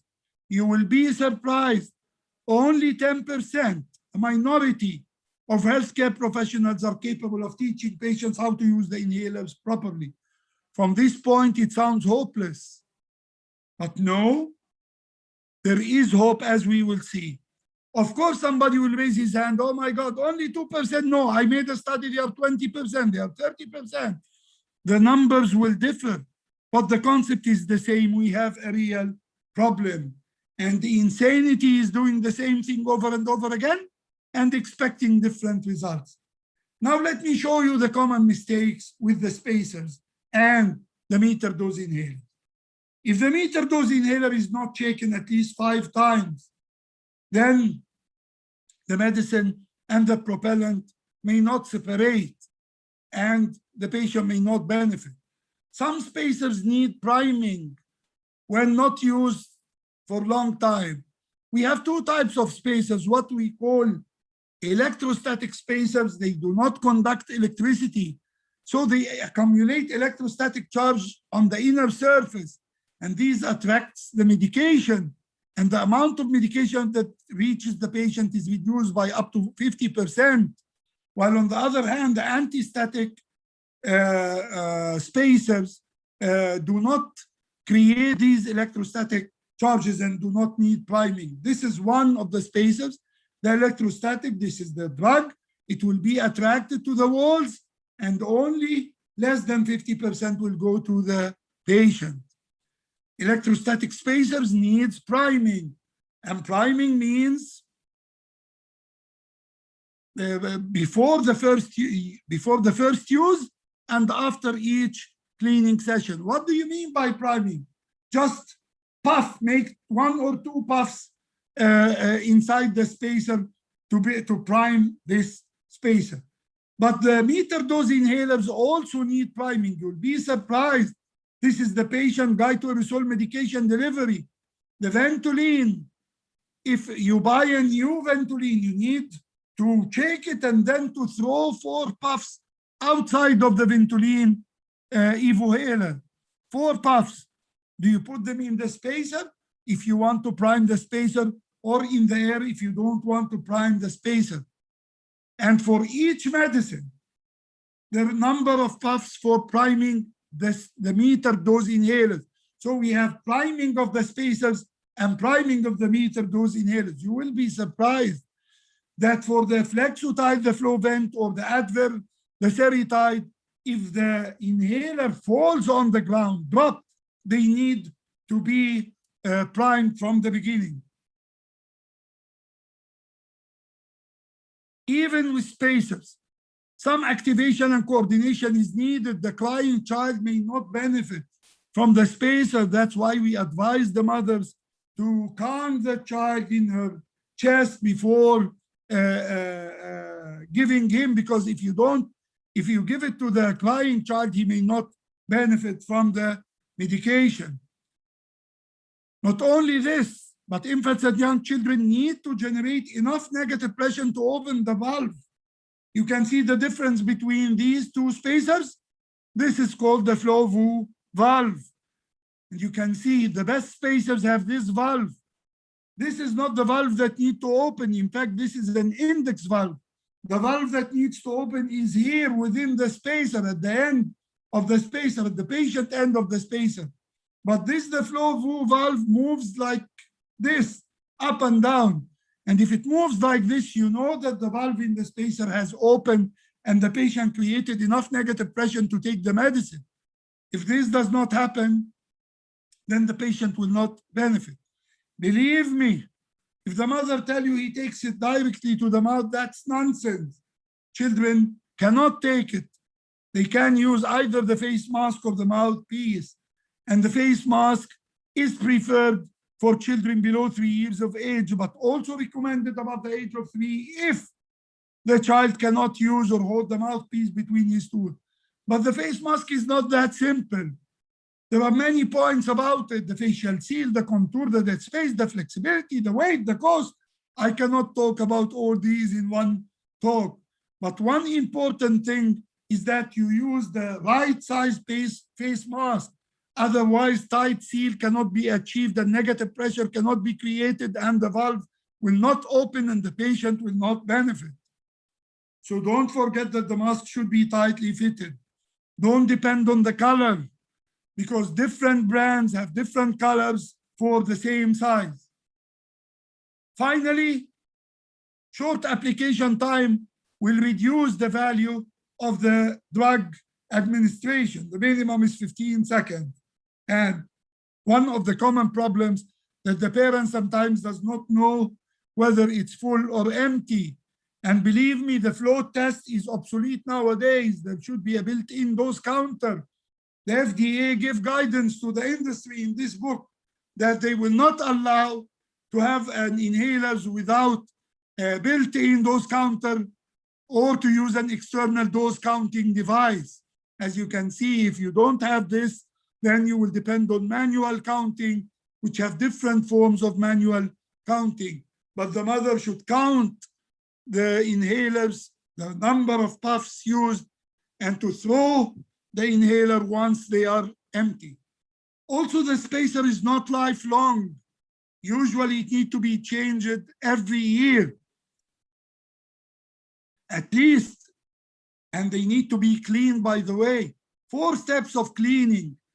Disassemble the spacer, divided, clean with detergent by soaking them in warm water for 15 minutes with the soap, liquid soap, and then soap in water another 15 minutes, then leave to dry air and don't clean or dry the inside of the spacer. All spacers should be washed at least monthly and preferably weekly. If we don't do this, and we keep guiding our patient, telling them that the guidelines say the spacers and the meter dose inhalers are the best, then we are wasting our time. We have bad results. What about the nebulizers? They have many advantages. Needs minimal cooperation, only tidal breathing, no breath holding. Can be used for patients who cannot use other devices, like those with impaired consciousness, debilitated or paralyzed. Many drugs can be mixed together, can be used with oxygen, rehydration of the airways, high dose delivery, and less errors. All these are advantages. Of course, there are some drawbacks and disadvantages. One of them is the long treatment time. and the device is usually large and bulky, and you need a power source. And medication may get into the eyes if the face mask is too big. So you can see that we have also limitations. The most important tip when using the nebulizers, and I'm not going to discuss the differences because of time factors, we are almost need to finish. So you know that there is what we call nebulizer kit that theoretically speaking should be disposable. Okay, composed of 3 parts: the tube, the reservoir, and the mask of the mouth piece. We have important 3 points. The fill volume should not be less than 4 or 5 milliliters. So if you plan to give, for example, 2.5 milliliters of Ventolin, then you need to add to them another 2 milliliters of saline or steroid if you want to give it. Otherwise, the fill volume will be small. And there is something called the dead volume, the amount that is inevitably trapped inside the nebulizer chamber, which is usually 0.5 to 1 milliliter. The flow, the recommended flow is 6 to 8 milliliters unless the nebulizer is designed for less flow. A lot of definitions. What matters to me is what we call the fine particle fraction, is the fine particle dose divided by the emitted dose. The higher the fine particle fraction, the better the nebulizer. So we have 2 nebulizers. This is the fine particle fraction, 92%, and this is the other one is 71%. I'm sure that the fine particle fraction of 92% is better, although both are good. The number 8, blind stepping up. We all know these steps. We all know them. 4 steps in children under 5. I'm not going into the details, but one of the problems that if the patient is not controlled, you go from 1 step to a higher step. That's called blind stepping up. You need to check the adherence. You need to check inhalation technique. You need to check comorbid conditions and their management. You need to check the home environment and outdoors exposures. Sometimes the driver of the school bus smokes and the baby exposed to this fumes. Number 9, problems with the dosage of asthma medications. We have the inhaled steroids, low, medium, and high dose. By the way, low dose is the safe. High means more likely to have systemic side effects with prolonged use. Most patients, if they take the medication in the right way, they will need only low dose ICS. They will get controlled with it. Very few patients need high dose and LABA if they use it in the right way. By the way, this table that you see in every GINA report, that's not table of therapeutic equivalence. That's table for safety. So when I say a low dose, it's the safe dose. And as you can see, fluticasone propionate with the inhaler, the safe dose is up to 200 microgram per day, while from nebulized budesonide like Palmicote, the safe dose is 500 micrograms per day.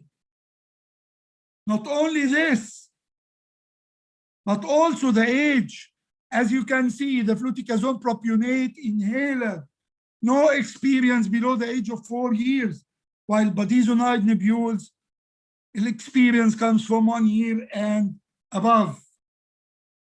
The last one of the mistakes, non-referrer to a specialist when referrer is indicated. The specialist has a lot that he can do more than the general GP. Can we do something? Yes. We need to admit we have a problem.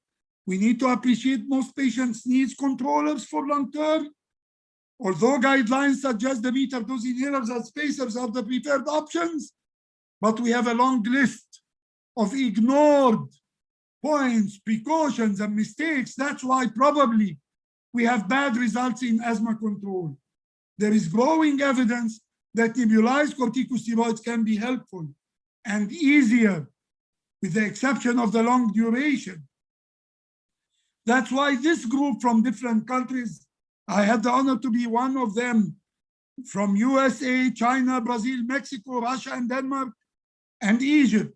And we made this systematic review, and we passed through the data that mentioned the value of nebulizers in infants and in preschool children, how they are easier to use, they don't need tight sealing masks, they are effective. And we studied the results coming from different articles in the management of asthma exacerbations, chronic maintenance therapy, and viral-induced wheezing with nebulized corticosteroids rather than meter-dose inhalers. And we suggested that nebulized corticosteroids are effective and tolerated, and they should be not ignored. They shouldn't be ignored as the guidelines do regarding the management of the patient. By the way, this publication is published in the JACI, the Journal of Allergy and Clinical Immunology, the JACI in practice, which has an impact factor of more than 7.5. That's the second most important and prestigious journal for allergy and immunology. The take-home message: high percentage of our asthmatic children all over the world are still suffering from uncontrolled asthma, in spite of hundreds of the asthma societies, tens of guidelines, yearly updates of GINA report, thousands of conferences and webinars, and still the patients are not controlled. We have two choices, the two plans. Plan A, the ostrich approach, forget about it and blame the disease. Second option, face reality, admit we have problem, search for the contributing factors and work on the problem. We know that part of the problem is non-compliance, non-adherence, and poor performance when it comes to inhalers and spacers. Believe me, I'm not against the spacers and meter-dose inhalers. I prescribe them on daily basis in my practice. But I can't accept these numbers, by the way, that most of the asthmatic children are not controlled, that we cannot teach our kids, and that only few children uses them in the right way. I cannot accept this approach. So other factors are related to the asthma control: bad adherence, bad environment, not dealing with comorbid conditions. And if we don't address the problem, we will remain trapped in the vicious circle. So believe me, there is no excuses. All of these guys suffer from allergy. Many of them are asthmatics, and they had controlled their asthma and became very successful. Thank you very much. Thanks a lot, Professor Ahmed. I think this is the best to close the day today. الله يحفظك. شاكرين جدا، يعني حضرتك أبدعت. ربنا يحفظك يا دكتور نبيل ويوفقك دايما. إن شاء الله كل سنة دايما معنا، وربنا يديك الصحة دكتور أحمد ويوفقك. الله يحفظك ويخليك. شكرا جزيلا. الله يخليك. So, okay, we will end today with Dr. Ahmed. And inshallah, we'll continue tomorrow again from 4 p.m. to 9 p.m. Riyadh local time and 3 to 8 p.m. Egypt local time. Thank you very much and have a nice night. شكرا دكتور أحمد. سلام.